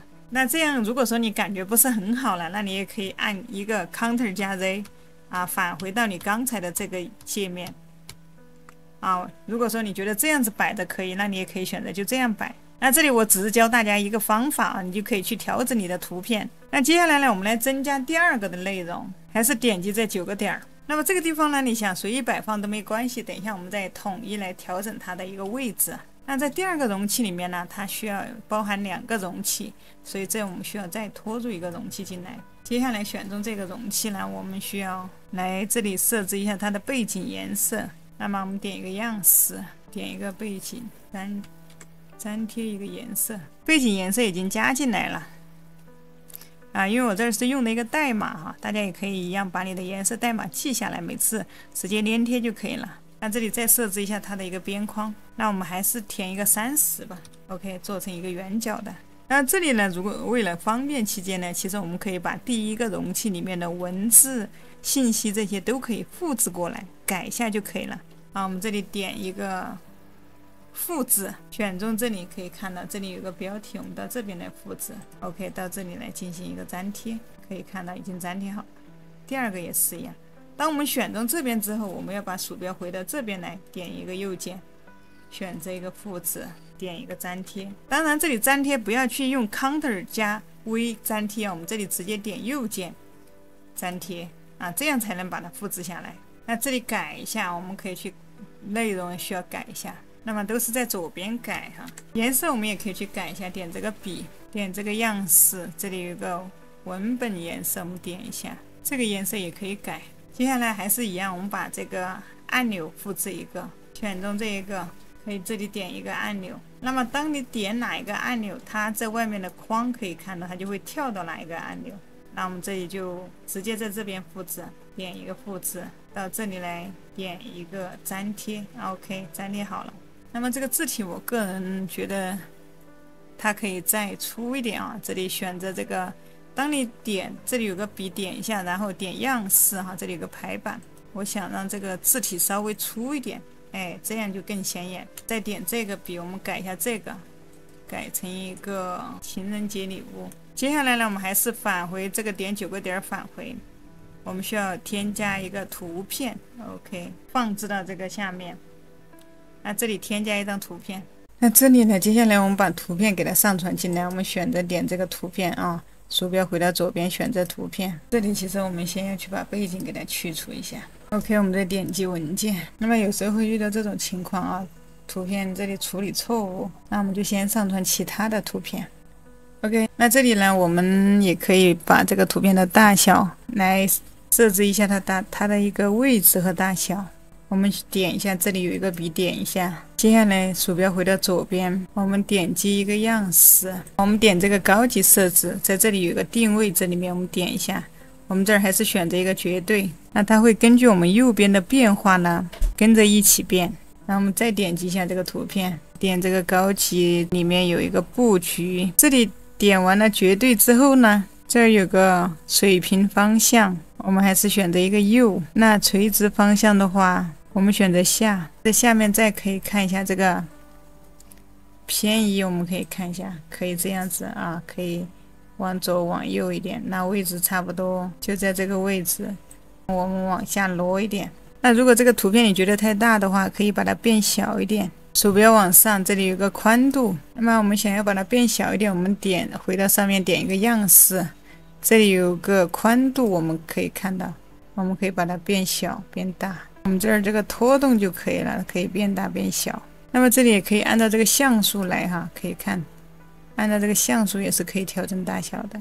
那这个 px 的话就是按照一个像素来调整，当然下面的高度也是可以调整的哈，这里一个最大宽度。那它的位置啊，现在摆的不是很正，我们来改一下它的一个位置。我们接着再点这个高级，选中图片点这个高级，下面有一个偏移可以看一下，那这个就可以调整上下。那么接下来呢，我们来设置一下它的一个类距哈。我们找了这个主容器，那你怕弄错，你可以点一下这个眼睛，这个容器，我们点这个高级设置，我们来设置一下它的一个类距。这类距的话，我们改成一个60，向右的话，我们设置个120，这里的话，我们设置了一个30，我们把在后面先给它取消一下，这是60，这是120，那这么就是差不多一个中间位置。OK， 我们第二个容器就已经设置好了，我们接下来设置第3个。这里的话，我们可以直接复制第一个，那我们这儿直接复制第一个容器，这样我们可以关一下试一下，再把它点开。对，这个就是这个容器，我们点一个复制。OK， 我们到这里来再点一个粘贴。那么这样子其实是不对的哈，我们先把它删除。那这儿我们再来点一个粘贴。那这里复制的话，如果不好复制哈，这儿我们再试一下，点击复制到这边来。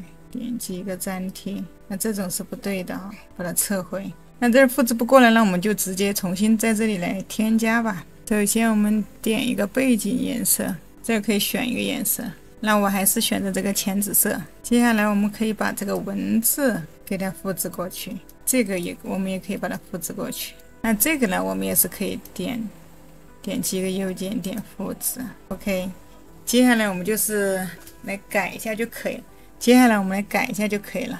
抬晨睡觉，那我们把这个给它复制过去，修改一下，在这里来改。这个的话我们也改一下，那改都是在左边改。这个字体我们也可以改成一个时尚专区。接下来我们需要再拖入一张图片进来，我们点这9个点，加入一个图片。那回到左边这里选这个图片。OK， 其实正常这个背景大家一定要把这个背景去除啊，我这里是没有去背景的。那么这个边框类型在这里呢，我们可以把它改一下，选中这个容器边框，我们给它弄成一个圆角。OK， 这里全部好了之后呢，接下来呢，我们来设置一下它整体的一个间距哈。这里可以看到它离这个上面太近了，我们要把这里给它设置一下。那我们点击左下角的这个导航器，我们找到我们的这个主要容器。那这里你可以点一下眼睛关一下看，这个不是啊，这是上面这个，那我们就点下一个。OK， 就这个容器。那找到了之后呢，其实下面这些你也可以点击给它全部给它收回去啊，可以看到全部收回去了。确认一下，对，就是这个容器没错。接下来我们回到左边，点一个高级设置，我们点一下这个布局，布局下面有一个间距，那这里的话我就是把它设成一个40，这里我们把它改成一个40，再点右上角这个高级设置。内距的话，这里我们需要改一下，这里的话我们内距这儿上的话改个100。OK， 可以看到这里就瞬间就开了。那么下来我们看一下下面，我们也让它隔开一点，下也是100。OK， 这里就明显的开了啊，这下面就有了一定的距离。那我们点击一个，这里点一个，这儿点击一个更新。OK， 这个部分设置好了，我们接下来要设置下一个部分。这里呢，我们接着再加入一个容器哈，在这里鼠标回到左边。那如果说你没有回到原位的话，你可以点这个9个点，点这个元素哈。这里我们鼠标按住左键拖动一个容器 ，OK， 这里就添加进来了。那么接下来呢，我们鼠标返回这上面的一个9个点，在这里搜索一个分割，那就这个分割线哈，我们也是一样把它拖过来。放到这个中间，在添加元素这里呢，我们这里添加一个文本，我们把这个分割线给它改一下，桌子下面吗？那如果说不知道怎么写，这时候我们要用到一个ChatGPT 啊，这里我跟他说给他。那其实 GPT 啊，它真的就像一个助手一样的，很多时候可以帮我们提高工作效率。那新手朋友如果说想学习做网站的话，可以订阅我的频道。这个视频的话，你可以把它收藏起来啊，当你有空的时候可以反复的观看。那小鱼儿建议大家呢，可以打开你的电脑哈，跟着小鱼儿一步一步来操作。那么相信你做完一遍之后啊，你就会觉得做一个网站真的没有想象中的那么难。OK， 这里就已经出来了，我们就直接把这个给它复制一下啊，我们这个直接就拿来就用。把它粘贴到左边有个文本分割线这里啊，那这里就这个字体就改变了。那接下来呢，这个文字这个宽度这里我们可以改一下，可以给它改成个40。接下来我们还可以点一下样式啊，接下来我们点这个样式，这里有个文本，我们把它打开啊，这里排版我们把这个文字它太小了，我们可以把它变大一点，我们点这个笔。那这个字体的大小我们一样可以改成40。如果你觉得40有点大，也可以改成35。看到其实这里字体有点长哈，那这时候怎么办呢？再返回这个内容，我们就把这里删掉一点啊，就这样就可以了。OK， 接下来再到这个样式，点这个文本排版这里，40的话你自己看，如果觉得40有点大，也可以35。那么这个粗细的话也可以改一下，比如说改成600，可以稍微粗一点。字体的颜色我们也可以给它改一下，点击这里。点这儿，我们就给它改成一个黑色吧。我的字体主要以黑色为主。那接下来这个定位的话，我们选择靠左。那我再点一下这个排版，我觉得这个600有点小，我可以给它改成700。那接下来我们再点这个9个点，这一次我们加一个文本进来啊，拖这个标题拖一个过来，一定要在这个下面可以看到它会显示一个粉色的，然后我们再放。那这里我们把这边的文本就可以给它改一下。回到我们的ChatGPT， OK， 这里复制，那把它粘贴到这里。这是一个广告语，那这个字体的话，说实话太大了，我们这里来把它改一下。这个字体我们需要改一下，字体的颜色我们也要改一下。那这个排版我们点一下，这个字体可以稍微小一点，20、30。这个细这里我们让它细一点啊，不用那么粗。哎，对，28。这个就可以。那这个呢，相当于是我们的一个广告语字体，我觉得还有可以再小一点，选择一个20，这样就差不多了，不要太大了哈。这个广告语。那么这里可以看到这两个它的间距呢有一点远了，我们要让它靠近一点。接下来我们点这个容器，找到这个容器，不确定的情况你可以关一下啊，没错，就是它。选中之后呢，我们点这个布局，这下面有一个间距啊，这里的话我们不需要它离得那么远。这儿我们直接可以改成一个5或者一个6就差不多，这个地方没必要离那么远。OK， 接下来呢，我们在这个下面再添加一个减码可以调用我们的一些产品进来我们点这9个点，在这里输入一个减码。OK， 看到这里就是这个，我们把它拖过来放到这个下面。那么这里呢，我们把我们的一个减码的代码呢复制进来相关的一个减码代码呢，我会把它放在视频下方的简介里面大家可以直接去拿来就用。那我们把它复制到这里。那这里呢，你想要几款产品啊？那你这里这个数字里面你可以改。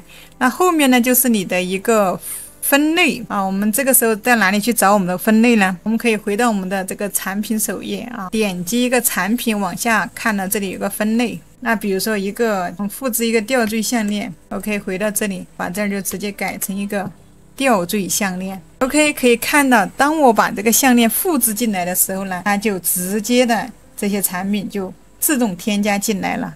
那么你可以根据你的产品分类呢，来直接调用产品。大家到时候把这个减码这里你想要显示，这里我可以看到我选择了8个产品，它显示了2行，1行4个产品。如果说你想要显示4个产品，那么你就把这里改成一个4啊。你的分类里面呢一定要有4个产品啊。我这里面呢我选了8个产品，把你的分类名字填到里面就可以了。那么这里可以看到上下的这个间距还是太窄了，我们这儿来把这个间距给它调整一下。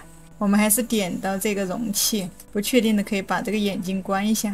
这个容器，那点好这个容器之后呢，我们点这个高级设置，那这里有个类距，那我们把这个后面将值取消一下，那上面我们还是100 ，OK， 可以看到这里宽了，那下面的话还是100，我们上下都间距100，可以看到这里宽了。距离其实我们也可以改一下这个标题距离哈，点这个高级 ，OK， 这里我给它这个值给取消掉，我只是想要把这个上面这里改一下。OK， 我们让这里的距离稍微中间空一点哈，这儿离得太近了，我们要点这个减码，然后把这里上的距离改成20，空一点出来就可以了。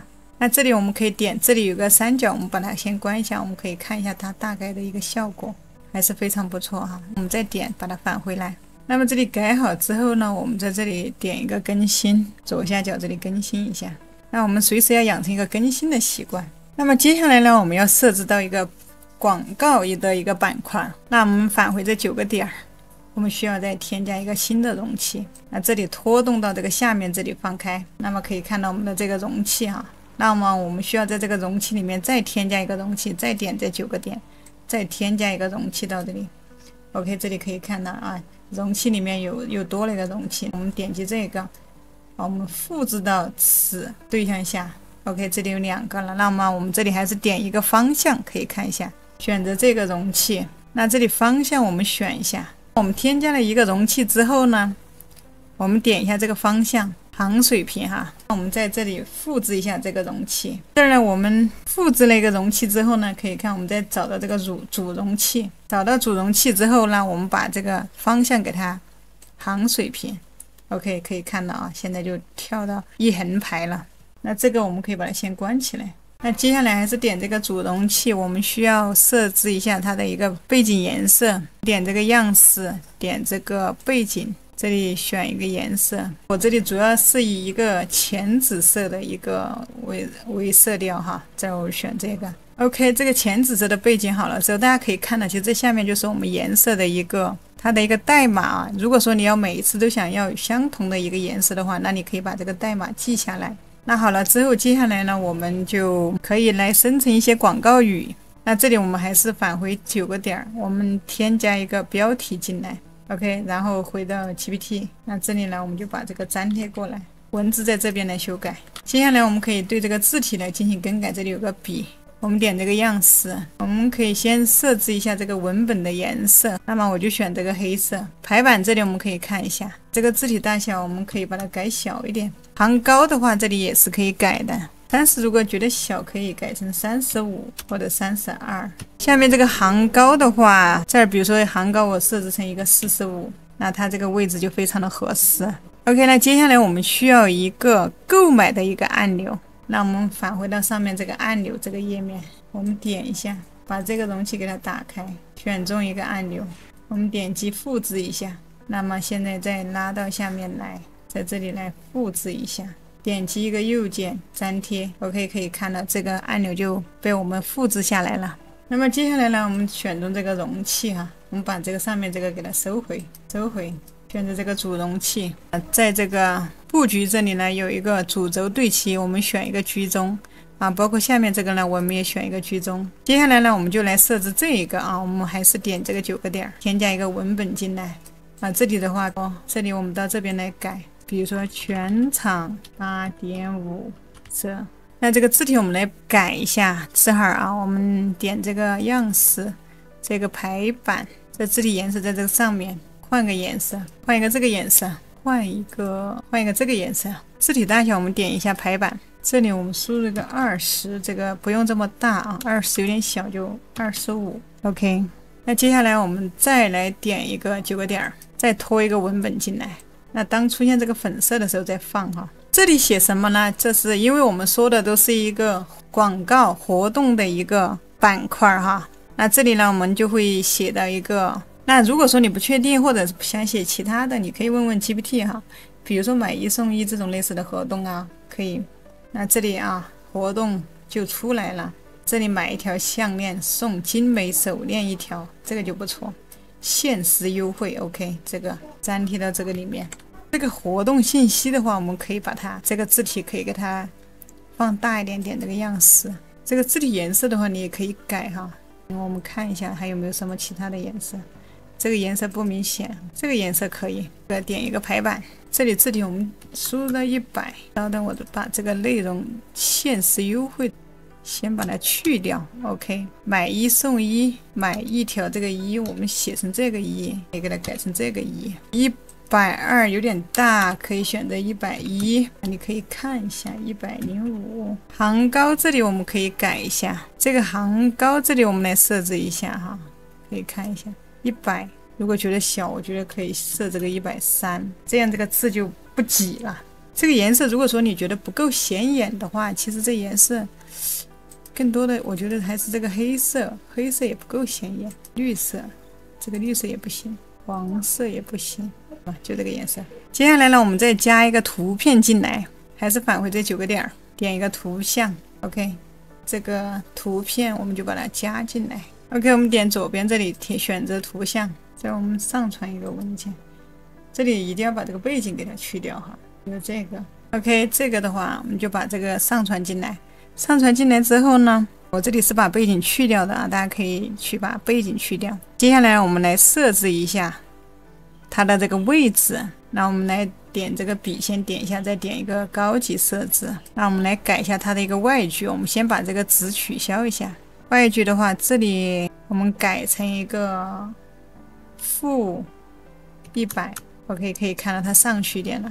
下的话可以。我们这里改一下看，居下可以改成一个40，居左啊改成一个100，看一下200来50。OK， 这里大家可以自己自行调整哈，这个位置的话看你自己的一个需要。这里有个定位啊，我们还是选一个绝对，比如说往下偏移，你可以选择给它放在左边，或者给它放在这边，上下你可以移动。那么这里我们就做好了。如果说你觉得这边字体与这边有点小的话，那你这里可以直接把它再改大一点哈。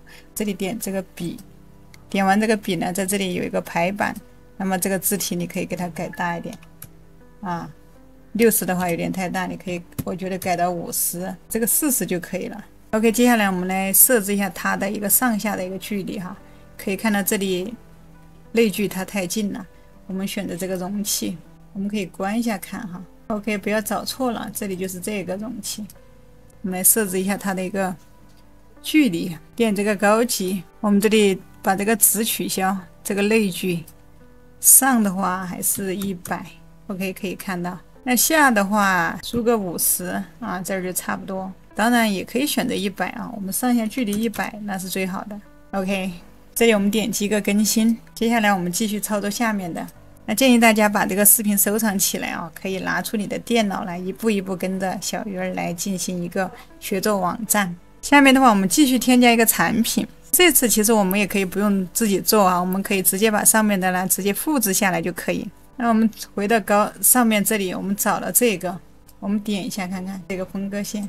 那首先要找对一个容器，你才知道复制哪一个。好，我们这里把它也可以先点开，这里可以关一下看有没有找错，没找错的情况下，我们就这里点一个复制。OK， 接下来我们就到这下面来进行一个粘贴。这个粘贴下来了哈，直接就一键就帮我们搞定，我们可以节约很多时间。粘贴下来之后呢，我们是需要来修改一下的。那比如说这里我们点击这个笔，这儿我们把它改一下，我们改成一个锁骨项链。OK， 这个广告语我们也需要改一下。点下面这个产品，这里呢我们就只选择4个，实显示4个了。后面的这个分类我们要改一下，回到刚才的分类，我这里就把它改成一个锁骨项链。OK， 可以看一下啊，这里面的产品当然一定要符合你的这个要求啊。我这里就是任意的选了一下啊，有的它就不是锁骨项链。那接下来呢，我们就要添加上我们的最后一个部分了，那就是我们的一个客户评价的部分。大家跟着我的节奏啊，跟上我的步伐，我们一起来操作。同样，我们还是点这个9个点。那么接下来呢，我们就添加进来一个容器啊，我们拉到这下面。那么这个背景的颜色，我们可以先来设置一下。接下来我们点这个样式，这里有一个背景类型，我们点一下这里，它会出现一个背景的颜色。这次其实我们可以弄一个浅色调的，非常的浅的一个颜色。背景颜色填好之后，接下来我们来把它的距离给它设置一下。我们点到这个容器，这个就是我们最后的一个容器。点这个高级，那么这个值我们先取消，上面我们选择100，下面我们也选择100。OK， 现在它就是居中了。接下来呢，我们返回9个点，我们再添加一个容器进来。那这个容器的背景颜色我们也来设置一下，点样式，点这个背景颜色，选择这个颜色，我还是用这种浅紫色的哈。那如果觉得这2个颜色不搭的话，其实我们也可以换一下，尽量与我们之前的这个颜色相近，就这个颜色可以。接下来呢，我们这里也是需要有3个小容器的。那么这里我们一共需要3个小的容器。那这里我们可以直接复制，我们选中间这个，点一个右键，复制的当下，再接着复制。那接下来我们找到这个主容器，找到主容器之后呢，我们点这个布局这个方向我们这里点一个行水平 ，OK， 它就并排了。那么这3个小容器呢，我们都可以给它命名。我们先选择第1个容器，那我们先点这里第1个容器，我们点这个布局，这个宽度的话，我们这里还是选一个全宽度。那接下来呢，我们返回9个点，我们可以加入一个图片在里面，我们把这个图像拖进来，放到这个里面。那把我们的产品选择进来，比如说这个项链。那么这个宽度的话，我们这里点这个笔可以设置一下。我们点击这个样式，这里宽度这儿我们可以选一下，点成这个 px， 给它设置成100有点小可以设置成150或者是180。下面的话我们再来一个推荐信我们点这9个点，输入一个推荐。 OK， 这个推荐信我们把它加进来。那接下来呢，我们需要一个头像，其实就是到我们的一个，这个其实就是我们一个评论区我们需要有一个头像在这里。那这儿呢，给大家推荐一个工具它可以随机生成一个头像。那如果说你根据你自己的网站有一个合适的几个头像你也可以直接把它放进来。那这里呢，我们进入这样一个网站，或者你在这里可以选择一个年龄，选择一个女，年龄的话你可以选一下，种族你也可以选。你这里点击一个刷新，你每一次刷新的话，它都会帮你生成一个图像。生成好之后，这里直接点一个下载，点击下载。这相关链接我都放在下面的描述栏了。那这个其实就是 AI 生成的一个假的一个头像，一个照片它并不是一个真人这儿我们需要3个的话，我们可以先把这3个给它生成好，点一个下载。这儿我需要一个男生，点击一个下载。OK， 人物生成好之后呢，接下来我们需要的就把这个人物给它点击，这里有个头像，选择一下，这里头像可以看到就已经上传进来了。那这个里面的评语的话，这儿我们也可以借助 AI， 让 AI 来帮我们写。那这里提示语是什么呢？就是让帮我写10个关于项链的一个好评的评语。 OK， 直接发送。如果说你有一些评语的话，那么你也可以直接粘贴这个的话就是根据自己的产品的一个情况嘛，这个大家可以有现成的一个评语的话，就没必要用 AI 来生成。 OK， 我们这儿直接复制一下。那如果觉得有点短，让它再生成长一点，让它生成的详细一点，这个评语就不错了。 OK， 这里我们点一下可以看到，在这里它的一个身份呢是一个设计师它的名字在这里这个你都可以改。那这里我们之所以用 AI 生成呢，但是因为 AI 生成的这个头像呢，它不会侵权啊，所以我们就用 AI 来生成。接下来呢，我们在这里再加入一个东西啊，就是一个评分。我们点击这9个点，我们点这9个点，在这里输入一个评分，评价的评哈 ，OK， 这里就能看到了。那我们把它拖下来，放到这里，这里可以看到啊，它有5颗星。这儿我们可以点一个样式，那这里可以看到，你可以把它变大一点啊，这个大小你可以自己决定。中间的间距的话，你可以看一下，可以让它稍微稀一点。那这个颜色我们也可以改，这个颜色点这个颜色，可以把它变成一个红色、黑色，变成这个颜色也可以。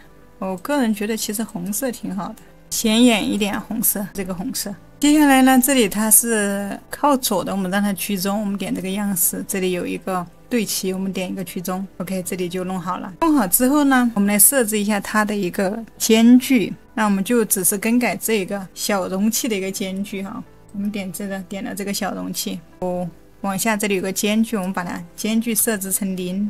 对，我们再点击这个高级，可以看到它这两边靠得非常的近哈。我们要来设置一下它的一个内距。那么这里我们把这个值先取消，这儿改成一个50，这里改成一个30。OK， 可以看到这里明显割开了，下面也是一个30，这边也是一个30，它就在中间的位置了。那接下来这个其实我们可以给它设置成一个圆角，可以看到它现在是一个直角的。那我们还是点击这个容器，我们点击这个容器，鼠标回到上面选一个样式。这儿有个边框，边框圆角，这里我们输入一个30，OK， 可以看一下，它就变成了一个圆角了。那么后面2个的话，如果说我们重新做的话，也要像刚才这样一步一步的，非常麻烦。这里呢，我还是觉得大家可以复制的，我们就把它直接复制。那怎么个复制法呢？这里呢，大家跟着我一起来操作啊。建议大家不会的地方呢，一定要把这个视频收藏起来啊，也可以反复的观看，跟着我的步骤啊，你都会做的。这里呢，我们点这里，我们选择一个右键。那这儿的话，我们直接复制啊，可能不一定是我们想要的效果。我们选择这个复制到此对象下。那我们先把后面这2个给它删除，先点这个，点删除，先选中这里，点一个删除键。那接着我们来点中这里，选一个复制到这里，可以看到，再来复制一个 ，OK， 3个就出现了。那么接下来呢，我们只是需要把里面的文字、图片呢进行一个更改就可以了。同样呢，我们点击这里面有一个笔，我们先换图片，这儿我们选择一下，这下面的内容我们去重新复制一个评论，改一下 ，OK， 这里头像改一下。上传好，点这个选择。那么这里名字要改了，大家可以看到这里是一模一样的，我们要改成一个，你这里可以随意改一个，它的一个职业我们要改一下哈。那这里星呢，你可以改，可以4.5颗星，这儿好像不能4.5颗星，就只能4颗星。接下来就改下一个，先改这个名字改一下哈。这个名称呢，你就它的职位你可以自己去改。那我觉得第2个非常的好，买给女朋友的生日礼物啊，她非常喜欢。那这个评论的话，我们要看起来非常的真实。那么可以看到这个板块其实我们完成起来非常的容易。OK， 我们点击下面的一个更新按钮，那么我们点击这个旁边的预览更改，我们来看一下它的一个效果。那我们的这个页面其实我们的首页已经全屏的效果还是非常的不错的。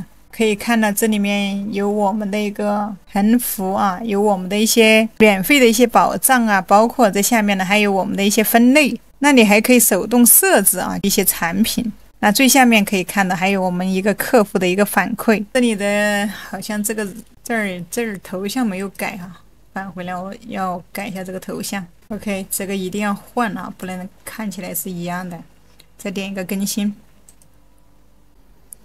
那么我们这个页面做好了之后呢，它做好的是我们的一个电脑端啊，一个 PC 端的一个效果啊。但是呢，我们知道现在呢，更多的流量啊都是从手机端来的。大家都知道，现在手机很多人呢是24小时都离不开身。那他需要任何产品的话，第一时间都会用手机来搜索。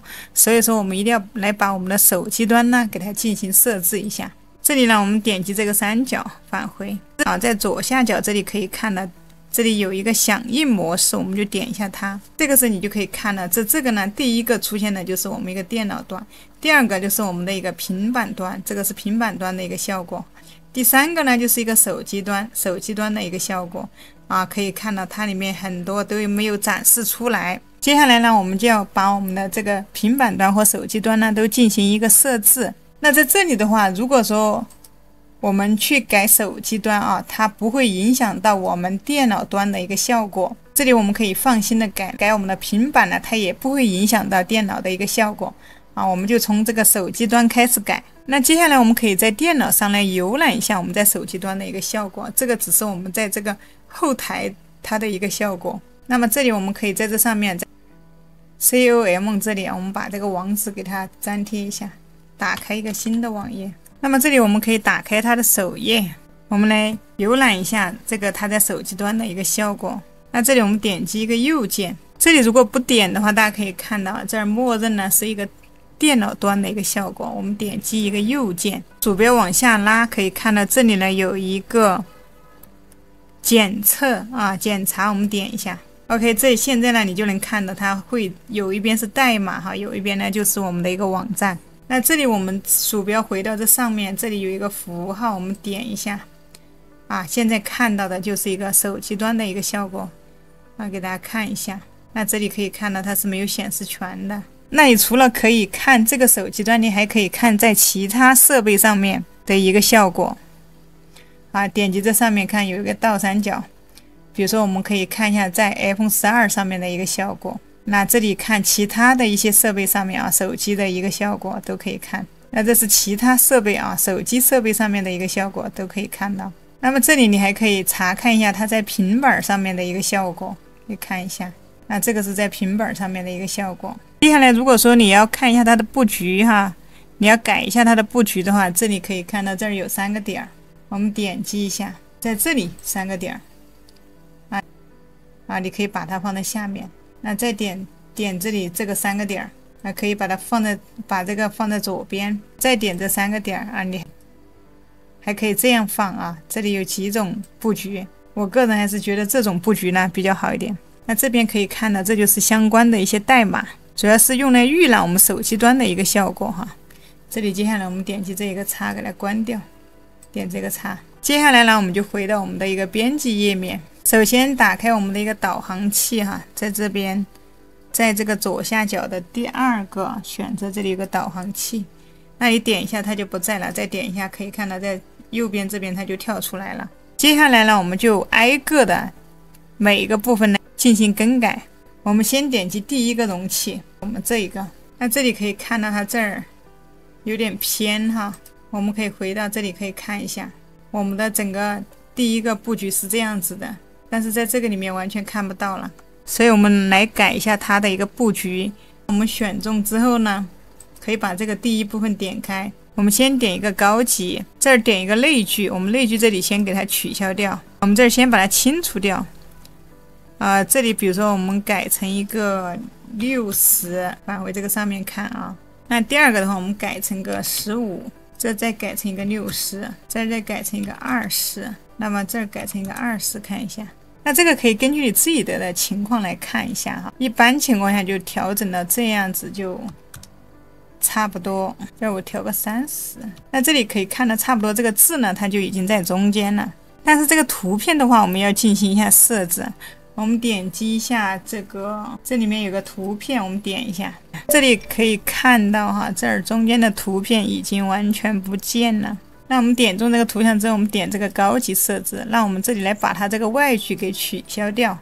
OK， 可以看到，那现在这个图像它就出现了。那接下来我们可以点一下这个样式，这里有个宽度哈，我们来设置一下，把这个给它改一下，改成一个500。这个大小大家可以自己调整，150、300、200，这儿300就差不多哈。最大宽度这里我们也给它改一下。这儿还是先给它改成一个 px， 最大宽度可以试一下，改成100，有点小，500，这个300就差不多。那么我们再来点击一下这个高级，那这里有个排序啊，这里有个排序，我们点一个开端。OK， 那我们就把这个人物呢给它放到上面来了。那这儿我们再点一下这个图片，点击一下这个高级，那我们再来把它的外距设置一下，比如这里我们上的话一个20，下的话一个20，上面还是稍微有点宽哈，上面其实可以不用。OK， 上面有这么宽，那这样其实就差不多。这边我看一下，右边的话就这样就可以，这样就可以了，可以看到我们的图片加我们的文字都能看到。那接下来我们来设置第二个。那我们选择第二个容器，把前面第一个容器给它收起来，选择第二个容器。那么我们选中这个主容器，这里有个6个点，我们可以点一下。这里呢，其实它都靠得非常的近了哈。我们先点这边的一个布局，点了布局之后，这下面有个方向，这儿我们点一个列垂直。OK， 当我们点了列垂直之后呢，它就成了一竖排了。接下来我们在主轴对齐点一个居中。这下面副轴对齐这儿我们也点一个居中 ，OK， 那它就在中间了，这里就可以了。这个非常的简单。那我们接下来设置第三个容器，我们把第二个容器收起来，选中这第三个容器之后呢，我们点击一下高级，我们把类距先改一下，把这里的先取消掉，把之前的取消之后它就全部清除了。这里比如说一个上的话，我们输入一个20。右的话输入一个30，那这儿呢还是可以来一个60、40，这儿改成一个60，这里的话还是可以输入一个30。那么可以看到它挤在一堆去了，这里可以看到有些需要调整一下。接下来我们先来设置它的第一个容器，我们点的第一个容器，这里呢我们点回到这个布局，最小高度这里我们设置一个500，可以看到这里呢它就正常的往下走了一点。现在就可以看到没有跟刚才一样挤压在一起了。接下来呢，我们设置第二个容器，点第二个容器，还是点这个布局。那这里最小高度的话，这里大家可以改一下看啊。第二个这里呢，其实不用设置，它也这里差不多也能看到啊。第三个可以看一下，其实也不用设置，它都在居中的。接下来呢，我们来改第4个容器，选中之后呢，我们还是点这个高级。类距的话，我们先取消掉，这儿我们可以给它改成一个40。那这里我们全部改成40 ，OK， 可以看到它就居中了。但是这个文字在这里呢，感觉有点挤。我们点一下这个笔，点了这个笔之后呢，我们点这个样式，点这个宽度，这里我们点这个宽度哈，在这里改 ，OK， 可以看到100。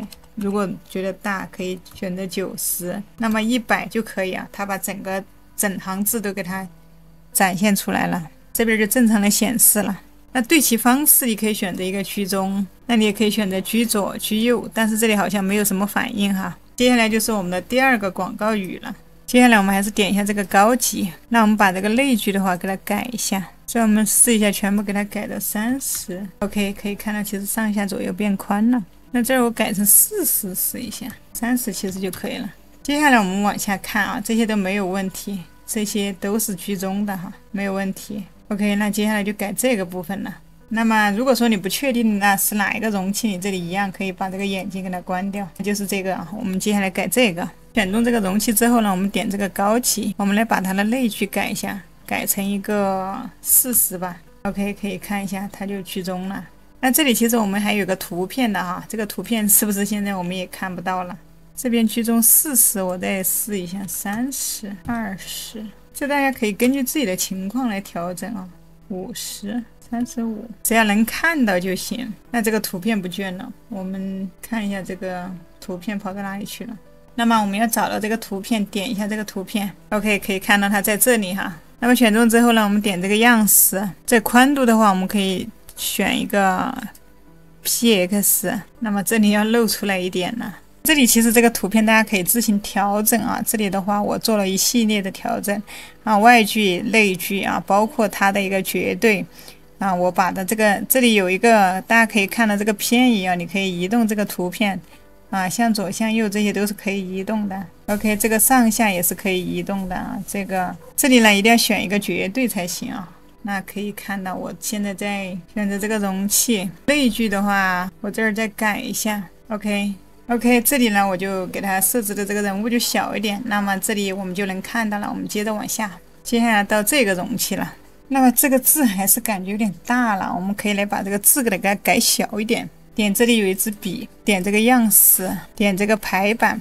那么字体的大小我们给它改成个30、50 ，OK， 改成一个40或者45，我觉得这个35就合适，正好2排。那这个行高的话，我们可以再设置一下，把中间隔得太开了。这里可以看到这个行高，我们选 PX， 这里可以自己拖哈，拖到一个合适的位置啊，这样就差不多。那这个字体我们也可以把它改小一点，同样点这个笔啊，点这个样式，这里有个排版。那这个字的话，我们也给它改小一点，改成一个35，或者说给它改成一个30。OK， 接下来你可以看到这个图片跑到下面来了，我们在这边选择这个图像。那我们这里有个移动哈，我们需要把它移上来，差不多在这个位置就可以了。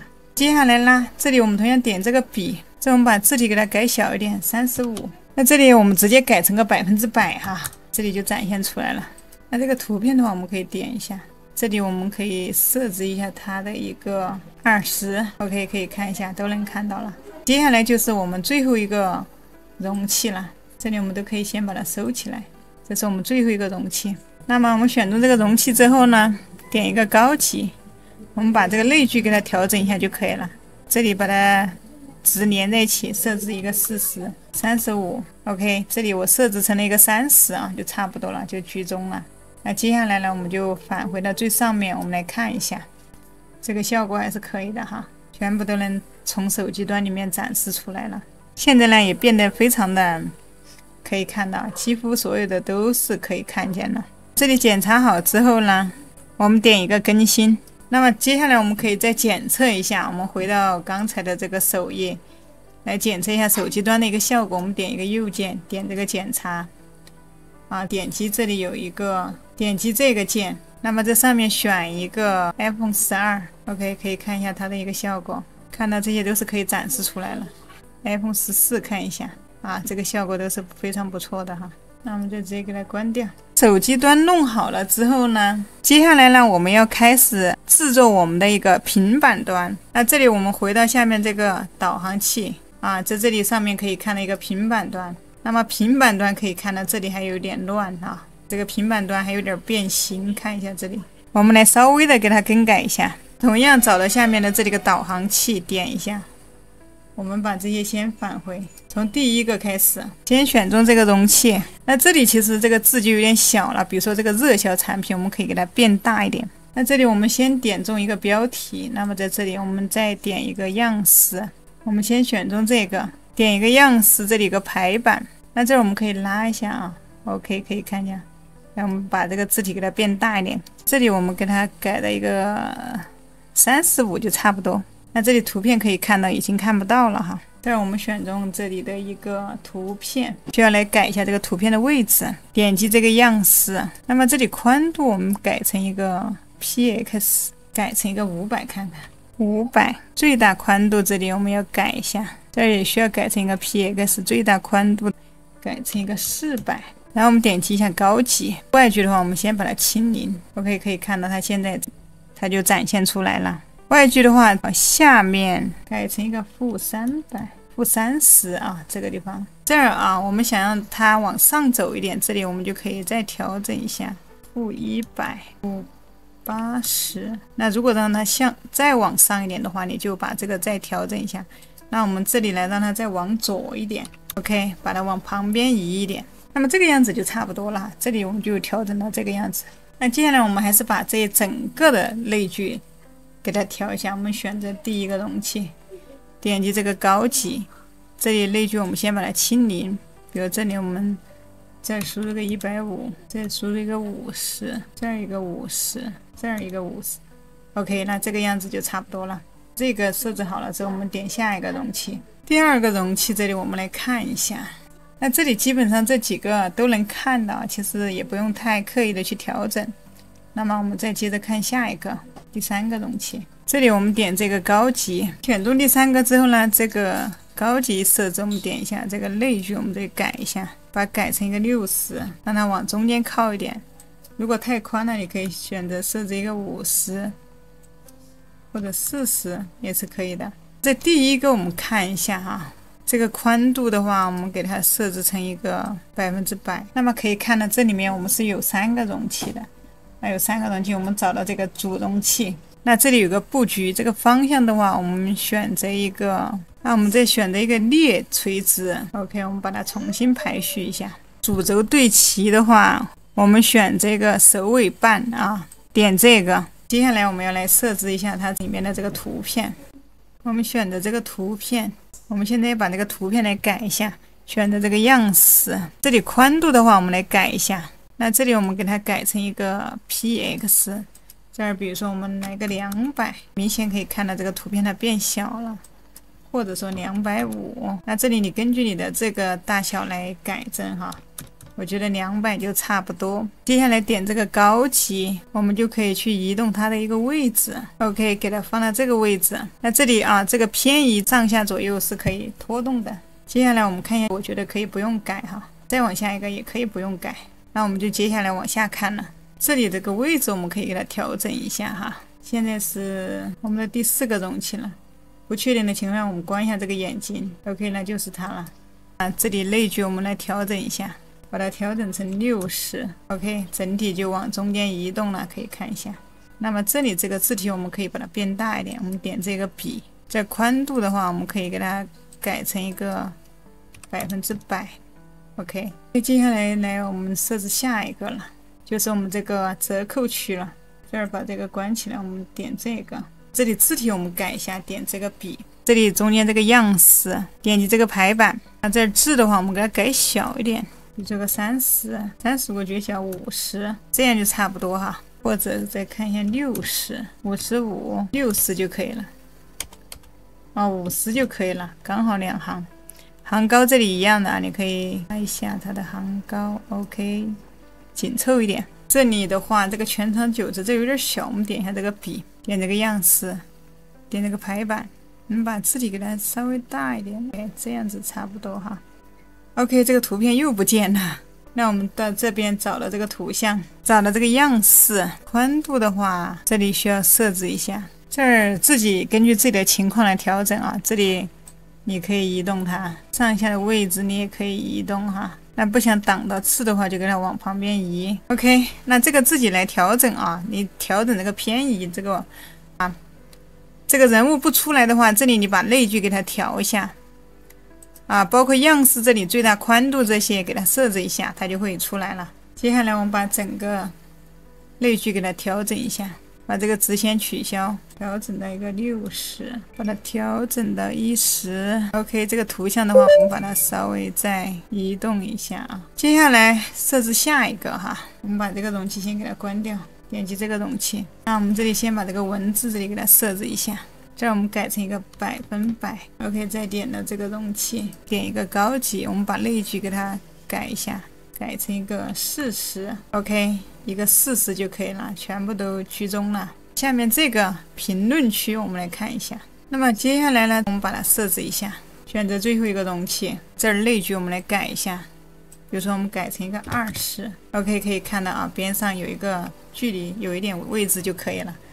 那么就改完了。接下来我们把这个鼠标拉上去看一下，那可以看一下整个展示有没有展示出来啊，两边有没有靠到这个屏幕边缘。那么这两边它都是有缝隙的，可以看一下，都是属于一个居中的一个情况。OK， 全部都可以展示出来。那这里确定没有问题之后，我们点击这个左下角的一个更新。那我们这里手机端和我们的一个平板端啊，包括我们的一个电脑端呢，全部已经制作好了。那接下来我们可以刷新再来看一下，现在可以看到我们整体的一个首页哈。看起来还是非常的专业，这些所有的页面其实都是我们一个一个手动制作出来的。现在这个页面呢，还缺少了一些东西啊，我们还需要制作一个联系我们的一个页面。那因为我们的一个网站的话，联系我们的一个页面呢，也是非常重要的。那接下来呢，我们就需要回到我们的一个后台。现在进入到一个 WordPress 的一个后台，我们点击一个页面，点击页面上面这里我们要新增一个页面，点这个新页面。那这个页面呢，我们给它取一个标题，就叫联系我们。我们点击这上面的这一个发布，再点一个确认发布。那接下来呢，我们就开始来创建我们的联系页面。那么我们回到一个后台，那鼠标回到左边呢，找到一个 WPF， 那这个插件我们一开始就已经装进来了。我们点击一下这个插件，可以看到这上面这里有一个新增啊，我们鼠标点一下这个新增，那这里呢我们就点击继续。那接下来呢我们要选择一个模板，我们就选择一个比较简单的一个联系表单，那我们就使用这个模板，点一下这个使用模板。接下来呢这里呢我们需要到这里来更改一下，我们可以直接把它关掉。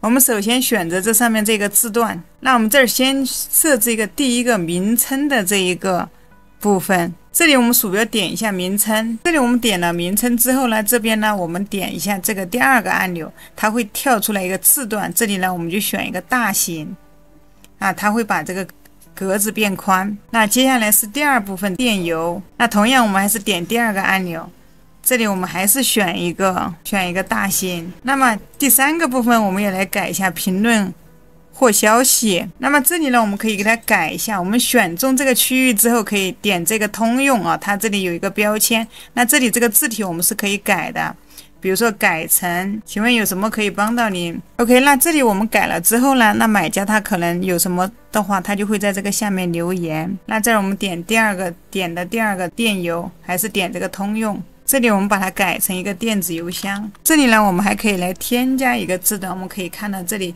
只有3项，有点少了，我们可以添加，我们这个点击一个添加字段，点这个下拉，那可以看到这下面就多出来了一项。那这里我们可以拉住它往上，我们把它调整到这个上面来 OK， 它就跑到这个上面来了，在我们的电子邮箱下面。那我们点中之后呢，同样在这里点第二个按钮，那么这里字段我们还是给它改成一个大型 OK， 可以看到它的长度就加长了。那这里呢我们选中这个下拉这个选项，我们点这个通用，那到这里呢我们可以来改一下这个名字标签，这里我们写一个问题类型，这里客户肯定会提出很多问题，这里我们可以给他先把一些问题给他稍微归一下类，那这下面我们可以改一下。那这里第一个选择呢我们把它改成一个价格问题，接下来我们鼠标到第二个，我们把这个给它删除，第二个我这里就改成一个账号问题，第三个的话给它改成一个支付问题。这里如果说你觉得这里几个选择不够的话，在后面大家可以看到这里有一个加号，你可以再加一个。那这里我们点击这个加号又出现第4个了，比如说其他问题。那这里输完之后，我们鼠标会到右上角这里点一个保存，保存好之后这里一个预览我们可以看一下，那这里可以看到这个就是我们表单的一个类型。当你点击问题的时候，可以看到这里会出现一个价格问题、账号问题、支付问题、其他问题。这里呢顾客他可以选择一下，这个就相当于给我们的问题来进行一个归类。当有顾客呢他问题他在这里面描述之后呢，直接点击一个提交评论就可以了。那么这儿我们继续回到我们的后台，鼠标回到左上面回到右上方，这里有个前入，那可以看到在这里呢它会出现一个码你可以把你的这个减码呢插入到其他页面也是没有问题的。你这里可以直接点击这里可以手动潜入你的表单点击这里，那么这上面呢你也可以选择现有页面或者创建新页面。这里呢可以看到有一个使用减码，你点一下这里面可以看到这里面就会出现你的一个减码，那你可以把你的这个码来放在你的网站的任意的位置，那它都会出现这样一个表单。那么接下来呢我们点击这个设置，我们可以来设置一下这里面的这些东西。这边呢是一些表单的信息大家可以来改一下。比如说这里呢，当有人提交了一个信息之后呢，它会发送到哪个邮箱里面，那么这里可以看到发送的一个电子邮件地址，那这里默认它会发送到一个管理员的一个邮箱。这儿呢当然你也可以把它设置成你自己的一个邮箱，那么这里面发件人的名字呀这些呢，你都可以到这里面来进行更改一下。这边呢可以看到还有一些其他的，比如说这边你可以看到我们还可以增加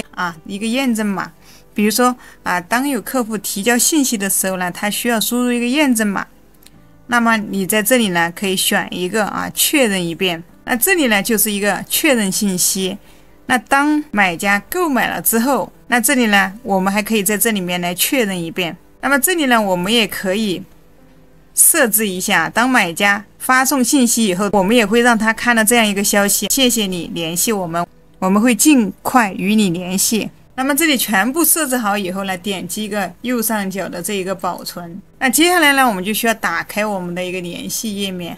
我们要找到我们的一个联系页面，点击这个 W 回到我们的一个后台，找到一个页面。那在这个下面可以看到，在这里有一个联系我们，我们点击一个编辑，这是我们创建的一个空白页面啊，叫联系我们。接下来呢，我们点这上面这个使用 Elementor 编辑。那接下来呢，我们就要来装修我们的联系我们的页面，我们需要来设置一下。这里的话，我们会用到跟这个上面啊横幅首页这个区域呢，我们让它的颜色呢保持一致，会有一点相似。那我们可以去直接把这个顶部这个区块直接给它复制过来。这里我们就直接来到这里，我们找到第一个容器，点击一个左键，点击一个复制 ，OK， 打开刚才的联系我们的页面。那到这里来，我们点击一个粘贴，那这样可以加快我们的速度啊，比一点一点的去创建要快很多。接下来呢，我们可以把里面这些东西啊，可以看到这些里面的这些，我们都可以把它删除，这些我们都不需要，直接点击一个右键，点击删除就可以了。我们只需要它的这个背景。那么接下来我们点第一个容器，选中第一个容器，我们点击一个高级。那么这里呢，我们把类距取消，全部给它改成0 ，OK， 我们就只需要这样就可以了。那接下来我们点这个9个点，我们在中间这里点击一个标题，我们把它拖过来。我们在这里需要输入一个标题，那这里呢，我们就把它改，在这左边来改，这个就叫联系我们。那我们点这个样式，我们可以让它居中。这个颜色的文本的颜色，这里我们可以改。字体的话，我们点击这里一个排版，这个地方我们可以给它稍微大一点，80有些大，改成50就差不多。接下来我们还是点这9个点，我们在下面给它加几行字，那我们拖入一个文本编辑器进来。那拖到这里的时候呢，可以看一下，放在它的下面啊。接下来我们在这边来改一下，那这里我们把这句话给它放在里面。这里其实我们可以给它转一下行啊，这个地方字体的颜色我们可以去改一下。我们点这个样式，再我们点一个居中，文本颜色我们给它改一下。这里字体大小我们点这个排版，改成个20看一下，20有点大的话改成个17就差不多。然后这里行高的话可以稍微调整一下，这里你可以。那么接下来呢，我们来设置一下它的一个间距哈。我们找到这个主容器，点一个布局，那这里是20，这个是可以的。接下来我们点这个高级，那我们来设置一下它的一个类距哈。我们把这个值取消，这里比如说输入个100，这里20、120。那这左边的话，我们可以输入个，如果说你想让它往中间挪一点啊，这里可以 OK 啊，这个你可以自己去调整哈。那么我就把它放在这个中间的位置就 OK 了。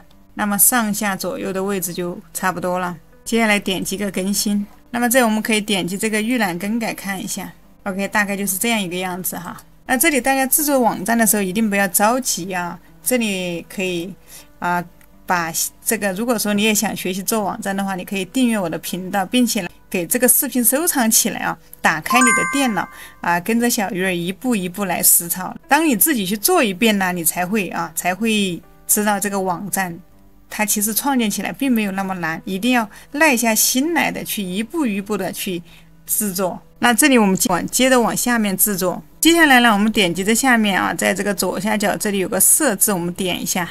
这里有一个页面布局，那么这里我们选一个全宽。那接下来的话，我们需要在里面再去添加容器啊。这里我们点击这里添加一个容器。那这个里面的话，我们需要再添加2个小容器啊。我们在这里返回这9个点，再拖一个容器进来。那接下来我们还要拖动一个容器，我们再点这9个点。那这次的容器呢，我们要放在这个下面啊，可以看到刚才我是放到这个中间的，这次我们要放到这个下面。那接下来我们还要拖一个容器啊，我们点这个容器，要拖在它的这个下面。那这次我们还要拖一个容器进来啊，我们需要拖在它的这个容器呢，我们要拖在它的上面 ，OK。那这个顺序的话一定不要搞错了。接下来我们点中这第2个容器，我们点这个布局。那这里一个方向的话，我们把它设置一个，我们这里把它点成一个航水瓶。那这里只有2个啊，我这边多了一个，那这个容器我们就删掉一个啊，这里2个多了一个。那这里2个容器我们可以把它当成一个 B 啊，一个 B 一个 A， 现在它2个就并排到一起了。首先我们比如说我们来设置第1个，在这里点一下。点了之后呢，这边的宽度呢，我们这里要来点成一个全宽度。那么这里我们给它改成一个50%。那我们再来设置一下第2个，同样改成一个全宽度，这里一样改成50%。OK。那么接下来呢，这边呢就可以拖入我们的一个表单了。接下来我们点这个9个点，输入一个 WP 啊，这个就是我们的一个表单。那我们这里点击一下，把它拖入。放到这个中间，那在这里我们可以搜索一下简单的联系表单。OK， 那我们这个表单就出来了。那么这里我们还是点击这个容器，我们来把它的一个边框呢，我们来设置一下，选择一个容器啊，我们点这个样式，往下拉，这里有个边框，我们输入一个20。那么这里一个合阴影也可以来改一下，我们点这个笔。比如这个模糊的话，我们可以改成30，可以看到啊，它这个边上这里会有一点模糊。扩散的话，我们可以输入啊，这个可以根据你自己的情况来设置哈。表单上面可以看到这里有个笔，我们点一下，点击这个高级。那我们来把这个类距给它改一下。那么我们把2边给它改一下，比如说左边一个30，右边左边给它改成一个30。OK， 它就往中间挪动了。那接下来我们再来设置一下右边。还是点9个点，我们这里加入一个文本啊，在这里输入一下，欢迎您的咨询与建议。那我们再点中右边这个小容器，点击这个布局。那么这里有个主轴对齐，这我们选择一个居中。那 OK， 可以看到它就这个字体就到中间来了。那这下面的话，我们还可以放一张图片。啊，一个客服的一个图片啊，这里呢我们可以用 AI 来帮我们生成一下，这样我们可以用 GPT 哈。那如果说你用的也是啊，跟小鱼儿用的一个是 GPT Plus 啊，或者 GPT 4O 的一个，它是可以直接帮你生成图片的。那如果说你的不能画图的话，那么你也可以直接让 GPT 帮你生成一个。我这里用的是一个 Midjourney 来给它生成一个图片哈。那为什么我们要用 AI？ 因为 AI 的话，它是没有版权的生成出来的图片。那大家也可以来用 Midjourney 试一下，可以看到，其实 Midjourney 生成出来的图片是非常高清的，可以看一下。那这里呢 ，Midjourney 呢，虽然说它非常的好用啊，但是它的官网价格哈，它是没有免费的，需要付费才能使用。那么官网的价格是1个月的话，差不多是要200多块啊。这里。小鱼儿呢，在描述栏有一个便宜合租的链接啊，大家可以感兴趣的伙伴呢，可以去直接购买一个账号来尝试。OK， 可以看了，这是笔记里生成出来的，我觉得最后一张非常的棒啊，一个客服的形象。那么我们直接给它保存。那可以看到 Midjourney 生成出来的图片，如果说你不满意的话，你还可以让它重新帮你生成。那如果说大家想学习 Midjourney 如何生图的话，这里我也会在描述栏放一个啊，从基础到入门的一个教程，感兴趣的朋友可以去看一下。那接下来我们就点击这9个点，这里有个图像，我们把它拖过来，我们把这个图像给它拖到这边，可以看到啊，它会让你这个图片想要放到什么位置，你可以它看到它会出现一个红色的，你是想要放到字的上面还是字的下面？那么这里我们放字的下面，那我们就这样子放。OK， 回到左边这里，我们点击一个选择图片，点一个上传图片。OK， 这里选进来之后，可以看到这里已经勾选上了，我们点击一个选择，那这里这个美女就加进来了。那么这里图片的比例其实可以选择一个1:1哈，我这儿生成出来的是一个。我想重新换一张，那这边我再替换一下，换一个1:1的图片，刚才这个是16:9的。OK， 这个图片的大小就比较合适了。那接下来我们再调整一下它的一个距离，那我们点这个，点这整个这个第2个容器，我们点击这个高级，我们把这个类距的话来给它设置一下，设置成一个30。OK， 可以看到啊，它的四面八方都是空出来的。下面的话，这下面呢，我们再放一个客服的一个反馈的一个评价的一个页面。因为我们刚才知道我们的首页呢已经制作好了，可以看到在这下面一个评价页面，我们已经制作好了在这里。那这个呢，我们也是可以直接从首页从这边把它复制过去。那么这里呢，你需要到一个编辑页面。那这个编辑页面，有的人可能不知道怎么样去找。那你可以同样，你可以回到你的一个 WordPress 的一个后台，那么可以页面可以找到这个首页，点这个使用 Elementor 编辑，那你就能看到你的这个页面。那么我们可以找到最后的一个容器，我们点一个右键，这里有一个复制。OK， 接下来打开我们刚才的这个页面，那么我们就把它粘贴到这个下面。OK， 可以看到这里就粘贴好了。那这里可以看到它会自动被添加到下面。那么这里我们点击下面的一个更新，那这里可以看到我们上下的距离这些是可以的。那这个上面的距离呢，我们这里可能需要调整一下。我们找到第二个容器，点一个高启，我们点个40 OK， 这里中间就隔开了，这个距离是差不多的。这里改好之后，我们点一个更新 OK， 这里我们的一个联系我们已经创建好了。接下来我们要设置一下我们的手机端和平板端，我们还是点击这里有一个响应模式。那么这儿我们可以看一下，我们看一下在这是平板端的一个效果还可以。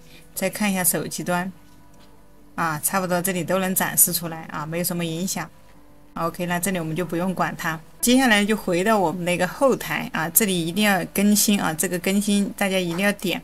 这时候回到我们的后台，我们需要来创建一个，我们需要来添加一个博客的一个页面。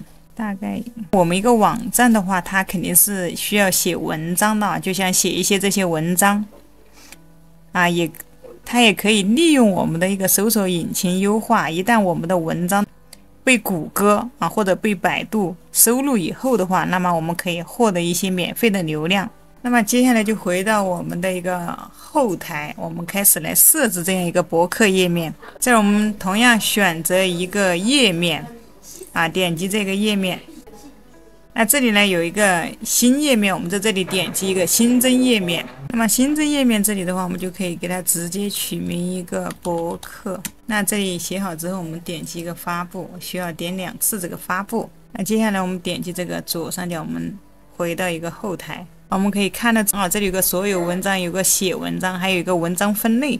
那我们可以点一下这个分类目录，这里呢可以看到默认的它这里是有一个博客。你可以新增你的一个分类你可以在这里可以看到，如果这个不够，这下面还可以再新增分类。那就是很多时候你可能需要写很多的文章，那么就可以跟他们进行一个分类。接下来呢，我们就回到我们刚才的这个页面，点击这个所有页面。那这里呢，这个博客我们就点击编辑这个博客。那么接下来呢，我们就开始来写文章。这里有个文章，这里面呢就有一个写文章，那我们就点这个写文章。接下来呢，我们就可以写一些跟项链有关的一些文章。那这里假如你不会写的话，我们这里可以直接让我们的 AI 来帮我们写比如说这里呢，我直接给它一个这样的提示语，请帮我生成一篇关于如何选购女生项链的文章及标题。那么这 GPT 帮我们写的，这里就是一个标题，我们直接复制。那我们就把这个标题粘贴过来。接下来我们把下面的文章也直接给它复制过来，点击一个 Ctrl 加 V 把它粘贴下来。那这里呢，我们的文章就已经添加进来了。那么这里你可以选中这个文本，可以看一下选中这个文本，你可以更改文本的颜色。这边有一个文本，这里你可以给它改成这个颜色。OK， 可以看一下这个字体就更改了颜色。那么你还可以给这个字体呢，给它添加一个背景。这里有一个背景，你可以看一下这个背景的颜色比如说我们给它加一个背景，可以看一下这里就给它加上了一个背景。那如果不想要的话，就直接把它清除 OK 就 OK 了。这里面的话，它还可以插入我们的一个图片可以看一下。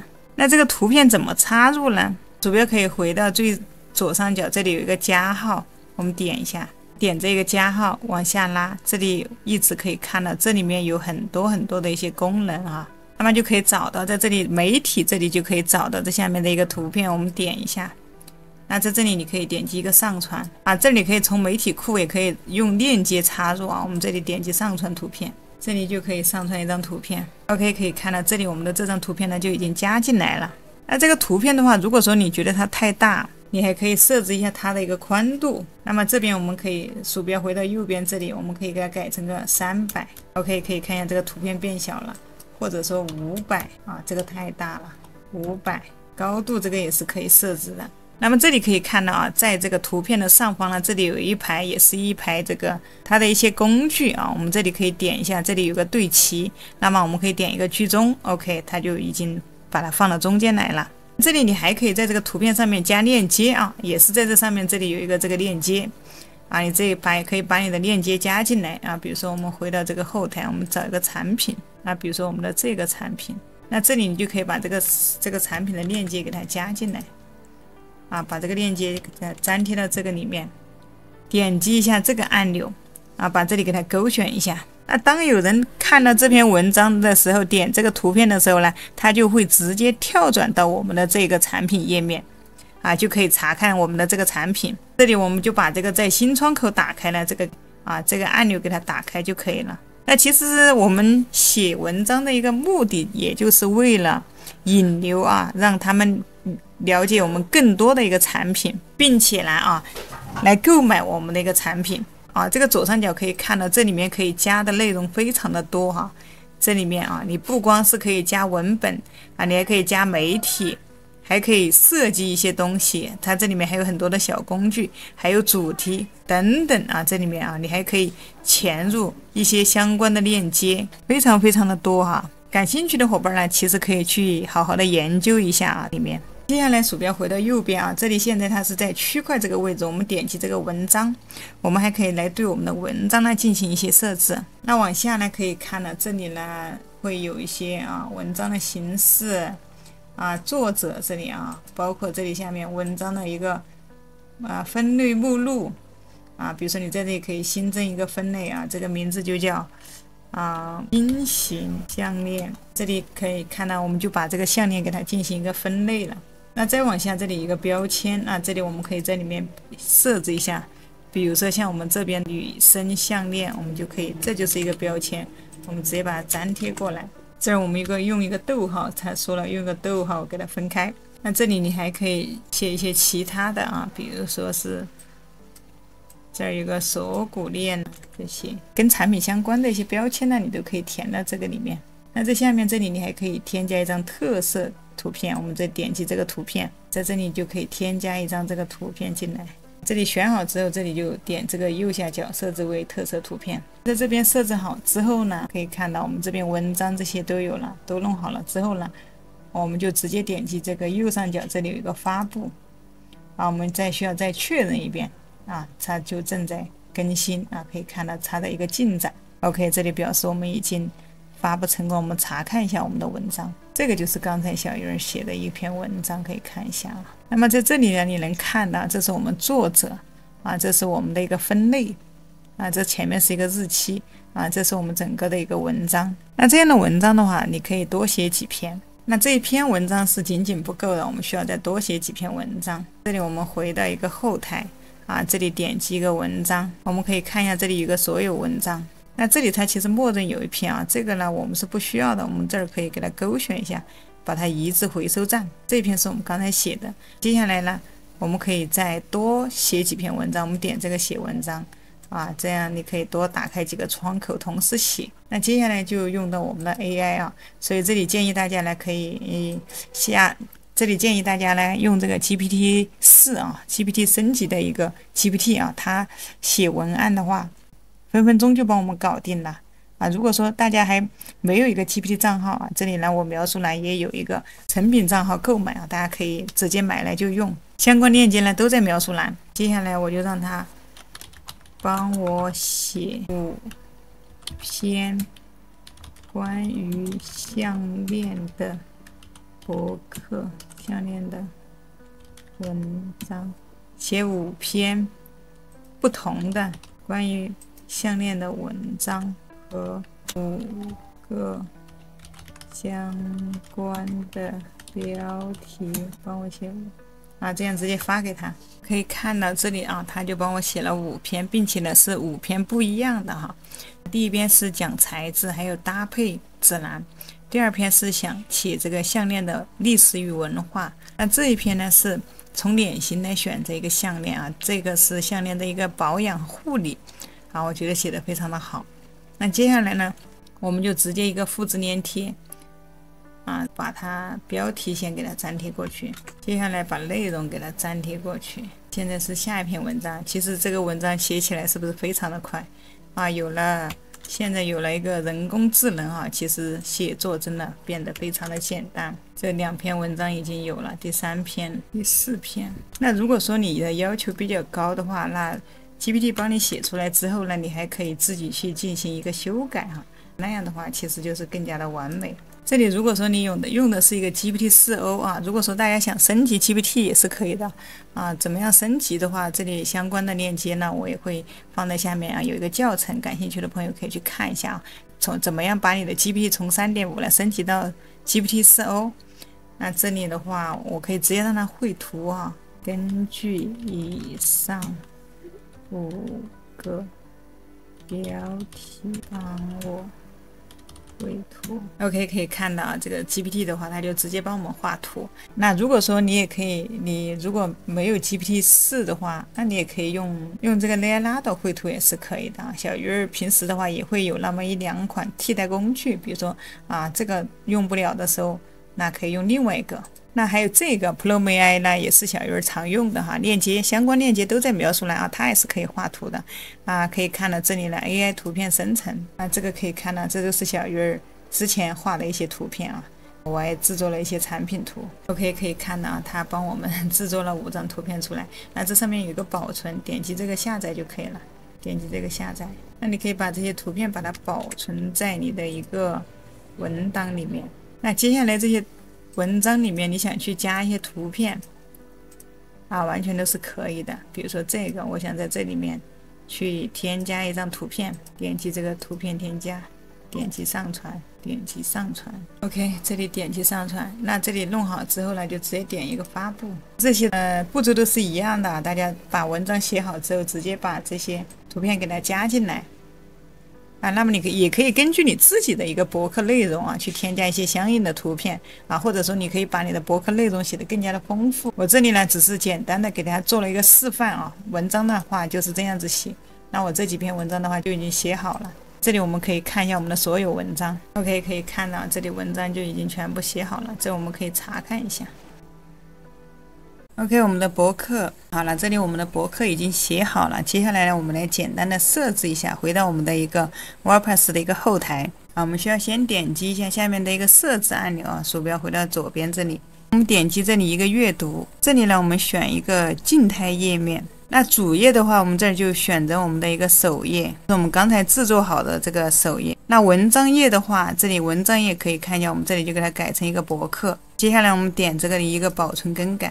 接下来我们点击这个 W 旁边这里有个小鱼儿商店，我们点击查看一下这个站点，那这个就是我们的一个网站首页。可以看到我们的这个首页非常的简洁美观，但是呢，这里大家有没有发现少了什么东西呢？在我们的顶部这里呢，少了一个非常重要的一个东西，就是一个导航栏啊，比如说首页啊、商店啊、博客啊等等。那么这个怎么设置呢？接下来跟着小鱼儿，我们再回到一个后台。看会声音再小一点点。那接下来呢，我们回到左侧栏，这里有一个，我们看一下，这里有个外观，这里面有一个菜单，我们可以看到，我们点一下这个菜单。接下来呢，我们就可以设置一下，比如说这里菜单的名字，我们这里可以选一个主菜单。这里显示的一个位置呢，我们给它改成一个主要菜单，还有一个手机菜单。选中以后呢，我们点击一个创建菜单，我们可以回到左边这里来看一下，这里把我们想要的那一些内容呢给加进来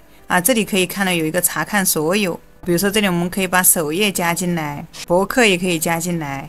那这儿商店的话，我们也可以加进来，还有一个联系方式啊，联系我们也可以加进来。那么这里加了之后呢，我们点击一个添加至菜单，这里点一下，可以看到在右边这里我们就已经把它加进来了。这个时候呢，如果说你要想移动它的位置，那么这里我们也可以拖动它啊，直接往上移。那你往后的话，它就是一个子项目，我们直接往前。那你想把这个博客啊放在最后也是可以的啊，我们把它移到这里来。接下来往下这里保存一下菜单就可以了。那么我们再回到我们刚才的这个首页，这儿我们点击这里左上角一个刷新键。那么接下来呢，我们还需要把我们的产品页面加进来。那怎么设置呢？接下来我们还是回到这个外观啊，这个菜单这个页面，鼠标往上拉，这里有一个显示选项，右上角我们点一下，这儿有个产品类别，我们把它点一下。首选之后呢，我们往下拉，就可以看到在这里左边这里有个产品类别，我们点一下，我们可以把这些给它加进来，点击添加至菜单。那这里可以看到它就已经被加进来了。加进来之后怎么办呢？那我们给它放到我们的商店里面去啊，让它变成一个2级菜单。那这里我们可以拖动它，鼠标右键按住啊，这里我们把它放在商店这里啊，左轨给它放下来。这个玛瑙珍珠项链，那么你不要这样放的话，它就不是一个2级菜单啊，它会出现在我们的这个首页这个上面，它就是一个1级菜单主菜单。所以这里呢，我们不要这样放啊，或者也不要这样放，这样放呢，它就是这个玛瑙项链下面的一个子菜单啊，不要这样放，我们并排放，给它放起来啊，是几个单独的一个分类。这个呢，它就是作为一个2级菜单。那么这里呢，我们可以点击一个保存菜单，这里点一下，保存好之后呢，我们回到刚才这个页面，这儿我们可以刷新一下看。那么这里呢，我们可以点击这里上面点击一个查看站点。那接下来呢，我们就添加下一个菜单，这里有一个这里这个我们一定要保存。那这里有一个创建新菜单，这儿我们点一下。这里呢，比如说叫一个底部菜单，这儿我们点一个创建。那这边我们也可以添加一个东西进去，这里查看所有。首先呢，我们要看我们的一个首页，还有一个联系我们，比如说这还有一个购物清单，那么就是这个，我们点一个添加至菜单。那么这里添加进来之后呢，我们这里直接点击一个保存菜单。接下来我们还可以再创建一个菜单，那这个呢，就比如说是我们的一个WooCommerce的一个菜单，就是我们的一个产品。我们在这里输入一个，那么菜单名输好，我们点击一个创建菜单。创建好之后，我们鼠标可以回到左边往下拉这里有一个 WooCommerce，我们这里点开，这里面有订单，有付款方式，还有一个账户详情。那这些菜单呢，我们都可以给它加进来，我们点击添加到菜单栏。那么这些加进来之后呢，我们同样点一个保存菜单。接下来我们这还要添加一个菜单，它的名字叫购物菜单。那我们做的是电商网站，肯定要卖东西。那点完之后选一个创建菜单。那这里呢，比如说我们要放一些产品的一些东西，那回到我们这个上面左边这里我们点一个所有。既然是购物的话，就到我们的商店页面。那这里选好商店之后，我们点添加至菜单。那这个商店加进来之后呢，下面的一个产品类别不对，是一个WooCommerce这里包括一个订单，一个付款。账户这个账户详情我们都可以给它加进来，当然我们给它设置为一个子菜单。那弄好之后，这里同样点一个保存菜单。那如果说你想更改一个菜单的方式，可以点击这里，点这里它有一个可以看到 WooCommerce， 包括一个主菜单、底部菜单、购物菜单你可以跟它任意更改。这里有任何更改，记得一定要保存菜单。接下来我们可以点这个左上角，这里有个查看站点。OK， 可以看到这上面这里可以看到我们的一个商店里面的几个2级菜单在这个里面。接下来呢，我们往下看我们这里拉到最底部，我们的底部这里是不是还很空？那接下来呢，我们就来制作一下首页的这个底部。那么这儿呢，大家在登录的情况下我们可以直接进入到这个是在登录的情况下可以看到这个左上角。那这里有一个自定义可以看到我们点一下它，往下这有个布局，我们点一下布局的话，这里我们就选择一个页角在这里。那页角这里呢有个小工具我们可以看到0、1、2、3、4、5，我们选择一个4。那么我们可以拉到底部栏，可以看到这儿它给我们添加了4项。那这里呢，我们需要4列弄好之后，我们点击一个发布，在这里有一个发布。接下来呢，我们再回到我们刚才的这个后台回到我们那 WordPress 的一个后台，这里我们需要安装一个插件。那么我们鼠标往下拉，可以往下拉在这里有一个插件，我们选一个安装新插件。在这儿我们搜索一个经典小工具，那么就是这个我们点这里点击一个立即安装。那接下来我们点这里一个启用。接下来回到我们刚才的这个页面，我们点击这里有个返回，这儿当你回来之后，你返回之后没有看到这里有一个小工具，你可以点一下上面这个刷新键哈。刷新之后，这里就会出现一个小工具，我们点一下，再点一个页脚小工具。接下来我们点这个加号，这里有个加号，我们点一下，在这里可以添加一个你想要的内容。这个时候的话，我们会碰到一点小问题，我们需要把这个呢先给它版本改成一个英文版本。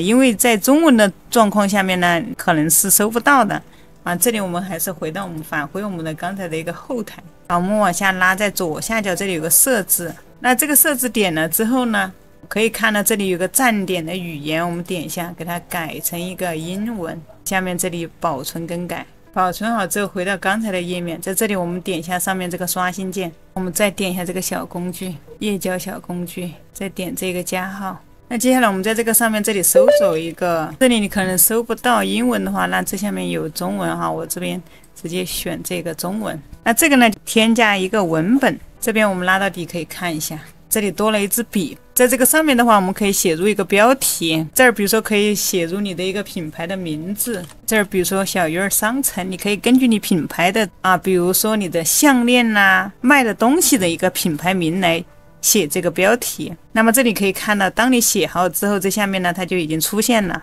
这下面呢是一个公司的简介，这里呢我们可以写一下，如果你不会写，可以找 GPT， 比如说让它帮我写一个关于项链 OK， 就这样发给 GPT。 那 GPT 可以看到它写的非常详细公司简介，我们的产品质量保证，服务承诺，企业愿景，联系我们这个真的是非常的全面。我们这里就复制一下这个公司的简介就可以了，复制一下，回到刚才的页面。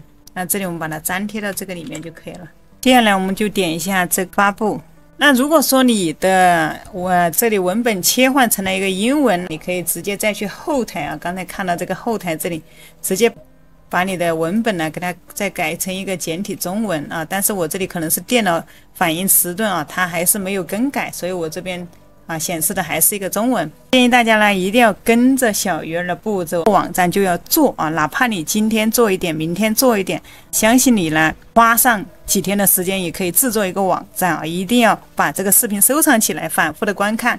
那这个呢是我的频道，记得订阅。那接下来呢我们再来这里呢，我们发布以后呢，我们来把我们的这个底部的一个背景颜色呢给它改一下。我们这里再返回，点击这个三角返回，再点一个返回，这里还是选一个页脚小工具。这里建议大家刷新一下再来点一个小工具，点一个页脚小工具。这里的话我们不是，我们这里还是回到这个小工具这个页面我们这里需要点一个布局不是点这个小工具和这个页脚小工具我们这次需要点这个布局，点一下。这儿我们选择一个页脚，我们点一个页脚，这里有个常规，这里有个设计，我们点这边这个设计。接下来我们就来改这里一个背景颜色，这里我们点一下那这我们可以把它的一个背景颜色给它改成一个黑色，就一个黑色就可以。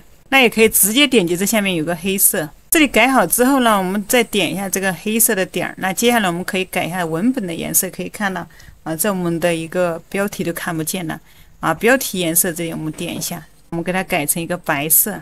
OK， 这里就露出来了我们再改一下文本的颜色，这里那我们也给它改成一个白色。 OK， 那这个颜色它就已经亮了。那这里弄好之后，我们就点一下这个发布。接下来我们再点这个三角，我们再点一个返回。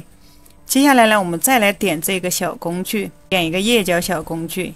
那这里呢，我们再添加一个小工具，在这上面呢，我们搜索一个菜单。OK， 可以看到这里有个导航菜单，我们点一下这个菜单。这里呢，我们可以选择一下，这里我们选一个底部菜单，因为我们刚才呢在后台呢已经把菜单设置好了，这里呢就会显示，可以看到，比如说一个 commerce， 一个主菜单，一个底部菜单，一个购物，那么我们就选这个底部菜单。那这上面标题的话，同样你还是可以改成一个公司的一个标题。那么这里可以看到，这个上面呢就会出现一个标题了。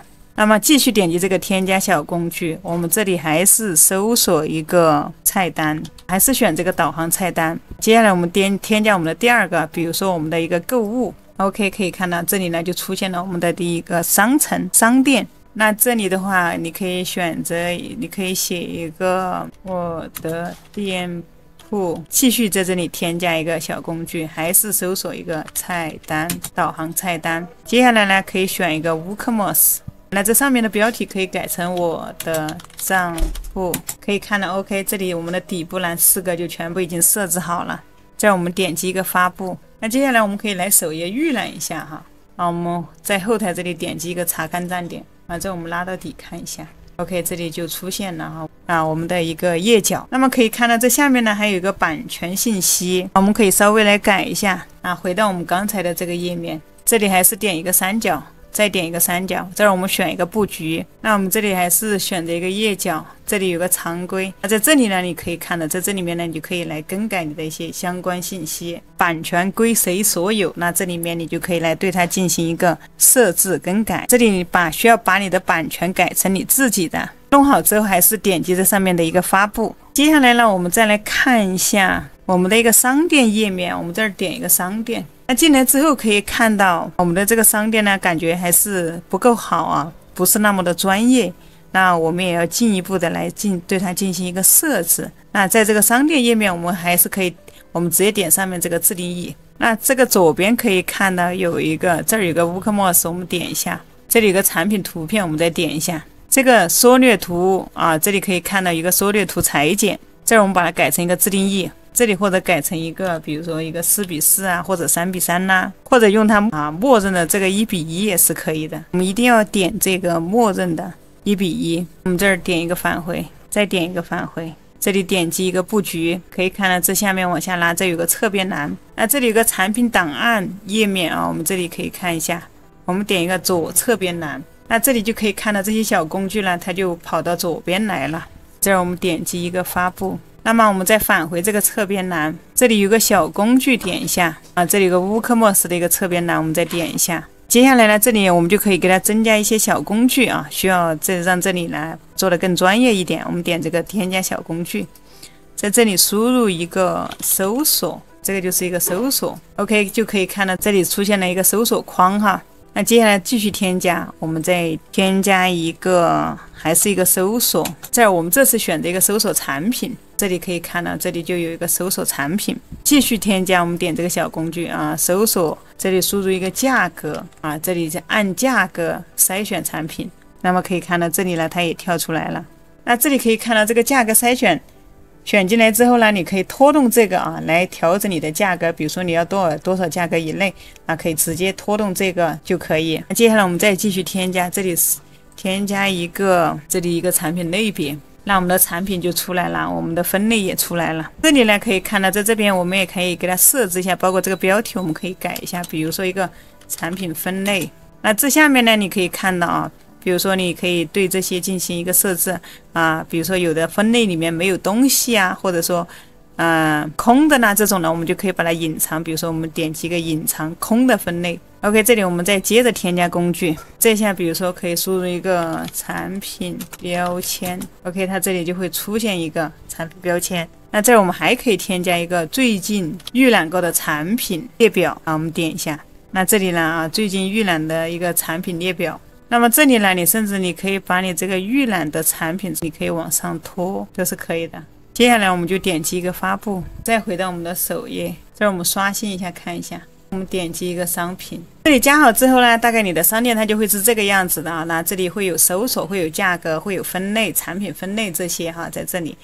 那因为我这边电脑呢它反应有点慢这儿就不给大家展示，大家可以去刷新看一下。你这里发布之后呢，它就会显示这样的一个页面。那么这样看起来呢，它就非常的专业了。那接下来呢，我们来看一下我们的一个博客，我们点击这个博客看一下。那我们的博客页面呢，也需要设置一下，我们可以稍微的来改一下，还是点击上面这个自定义我们点击这个小工具，点击这个主要侧边栏，这儿我们也一样点这个添加小工具，这样这里面我们同样是需要一个搜索我们把这个搜索给它添加进来。那这里呢，我们就不要去写一个搜索产品或者添加一个搜索产品。那我们这儿就搜索的话，一个文章的一个搜索，还可以添加一个近期文章。近期文章这里点一下，这里比如说还可以添加一个分类，这里你可以根据你自己的情况啊，这里面有很多小工具，你都可以把它加进来。那想要加什么工具啊，点击这个小工具在这里来搜索就可以了，或者说你直接在这里找到，直接点一个添加也是可以的。弄好之后，我们同样这里点击一个发布，那么这边就可以看到它就会出现一个搜索啊，近期文章。那接下来我们再回到我们的一个主页看一下，点击我们的首页，我们看一下我们的一个产品页面。这里呢，我们就点这个商店，这儿我们可以任意去看2个商品，这里你可以预览一下，这里也可以看一下。你预览过的商品呢，它会出现在这边，因为我这边还没有，这里系统反应慢还没有更新哈。那如果说你已经设置好了，你在这里就会看到你的一个预览过的一个商品啊，你还可以根据价格来进行一个搜索。那接下来呢，我们把我们的这个产品页面的颜色来调整一下啊，因为我们的一个首页可以看到啊，我们产品首页呢以这个紫色为主，那这里我们这个商品页面呢也是需要给它稍微往这边靠近一点。同样我们还是点击这上面这个自定义，那么这里我们点一个颜色，那这里主题颜色可以看到它是以蓝色为主哈，但是我们的首页呢可以看一下它是以紫色为主，所以我们现在要改一下。这里呢我们点这个按钮，主题颜色，我们如果说你有一个颜色的代码，你可以直接复制进来，直接把代码粘贴到这里，建议大家可以存一下你的这个颜色。OK， 可以看到现在这里这个颜色就变成了这个颜色了，这里也变成了这个紫色啊，这儿也变成了一个紫色，包括这下面这些哈，它都带点紫色。那么我们这里点一个空白，这里文本颜色我们也给它改一下。那么这里这个按钮的颜色你也可以改，我们点的返回一个键，这里点一个按钮啊，这里有一个文本颜色，文本颜色的话就是白色。那么这个按钮的颜色这里呢，我们可以改一下。OK， 这里我们刚才用过的颜色有，我们直接点一下就可以了。好，那它这里就变成这个颜色了。我们点击一下这上面这个发布。那么好了之后呢，我们还是点这个返回键，这里有个 WooCommerce， 我们点一下。这里有个叫做商店存档，我们点进来。这里有个常规，我们点进来。这儿有个设计，点一下哈。这里有个字体的大小。我们来设置一下我们这边字体的一个字号啊，比如说这里你想要大一点，可以看一下这里，你可以把这个数字，把这个字体给它变得大一点啊。其实这个15、16就差不多了。那这里有一个，那么这个颜色哈，可以看到这个价格的颜色，这里有一个产品名称的颜色。那么这些其实我们也可以不用去改它，如果说你想要改也是可以的啊。这里你直接去点进去可以改。OK， 这里我们就点一个发布。那这里发现呢，我们这上面呢还少了一个 logo 啊，我们可以在左上角这里设置我们一个 logo， 那我们同样点击这里有一个返回键，再点一次返回。这儿有一个站点身份，我们点进去，那这里就是一个 logo 了。这里如果说你有一个相关的一个 logo 文件的话，你可以直接传进来哈。那如果说你想用文字的一个 logo 的话，那也是可以的。这儿你可以比如说直接改一下，这里就是一个小鱼儿。那么你可以在这里直接改一个站点的一个标题，你也可以用图片哈，你去制作一个 logo， 把图片传进来也是可以的。那这里可以看到这儿呢还有一个站点图标，这里就是一个播放按钮。那么你这里可以看到可以更换图片，可以移出图片。那这里大家呢，如果说你没有图片，可以直接去上传一个，我这里呢已经有上传的，我就不再上传了。我们这儿直接点击一个发布。接下来我们可以来到我们的首页看一下效果，这里我们刷新一下。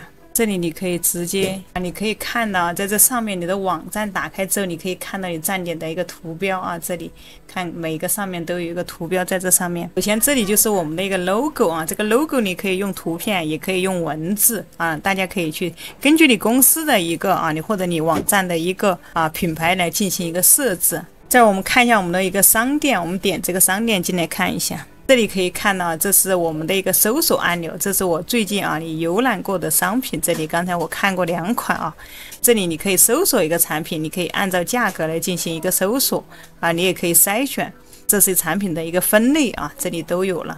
那这儿我们可以点一个产品看一下，当我们点了一个产品，它就会跳转到一个产品的一个页面这里有价格，你可以加入购物车，到下面还有我们的一个页脚。那这里如果说你选择好颜色你可以这里直接点击加入购物车进行一个购买，那么你就可以进行一个正常的一个付款这里可以点一下加入一个购物车。OK， 可以看到这里我们可以删除一个，这里去点击一个去结账。那这里可以看到它就来到了一个结账的页面啊，你可以选择你的微信支付或者支付宝支付或者一个 PayPal 支付啊，选择好你的支付方式呢，在这里啊直接进行一个下单就可以了，证明我们这个呢是完全没有问题的。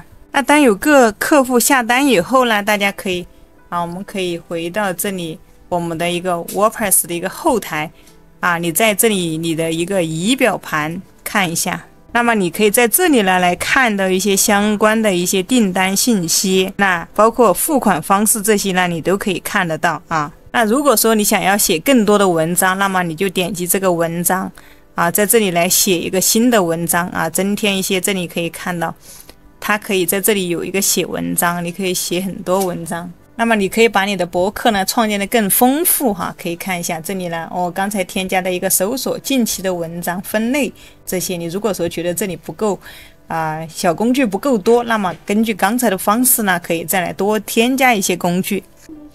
那这里呢，你可以点击点一个文章进来看，这个就是我们单篇的一个文章啊，点击其中的一篇文章。那这下面呢，你还可以发表你的一个建议或者意见啊，或者有任何问题呢，你可以在这下面留言，你可以留下客户呢，他可以留下他的一个电子邮件或者联系方式，这里呢可以通过他的一个名字或者说一个电子邮件，包括他的一些问题类型和我们取得一个联系。那这里呢，我们整个网站的设计呢到这里就差不多了。如果朋友们你也是第一次做网站也没有关系建议大家一步一步的操作。你可以把这个视频收藏起来呢，进行一个反复的观看。有任何问题呢，也可以我们可以留言一起探讨。可以看到我们的这样一个简洁的一个独立站一个网站呢，就这样已经建立好了。那如果大家一次性没有看完的话，建议大家呢可以分成，建议大家可以点击3个点下面有一个，那建议大家呢下面有3个点把它保存下来，进行一个反复的观看。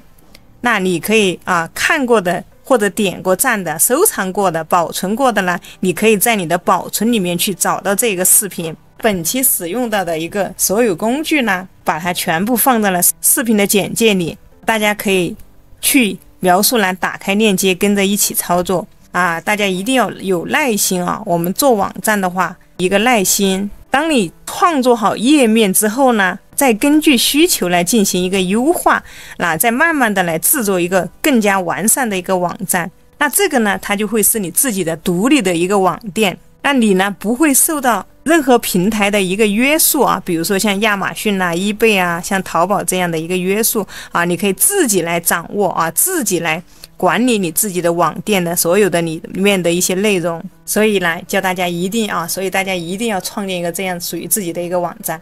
那视频看到这里了朋友们，视频你们保存好了吗？小鱼儿你订阅了吗？那我们下期视频再见。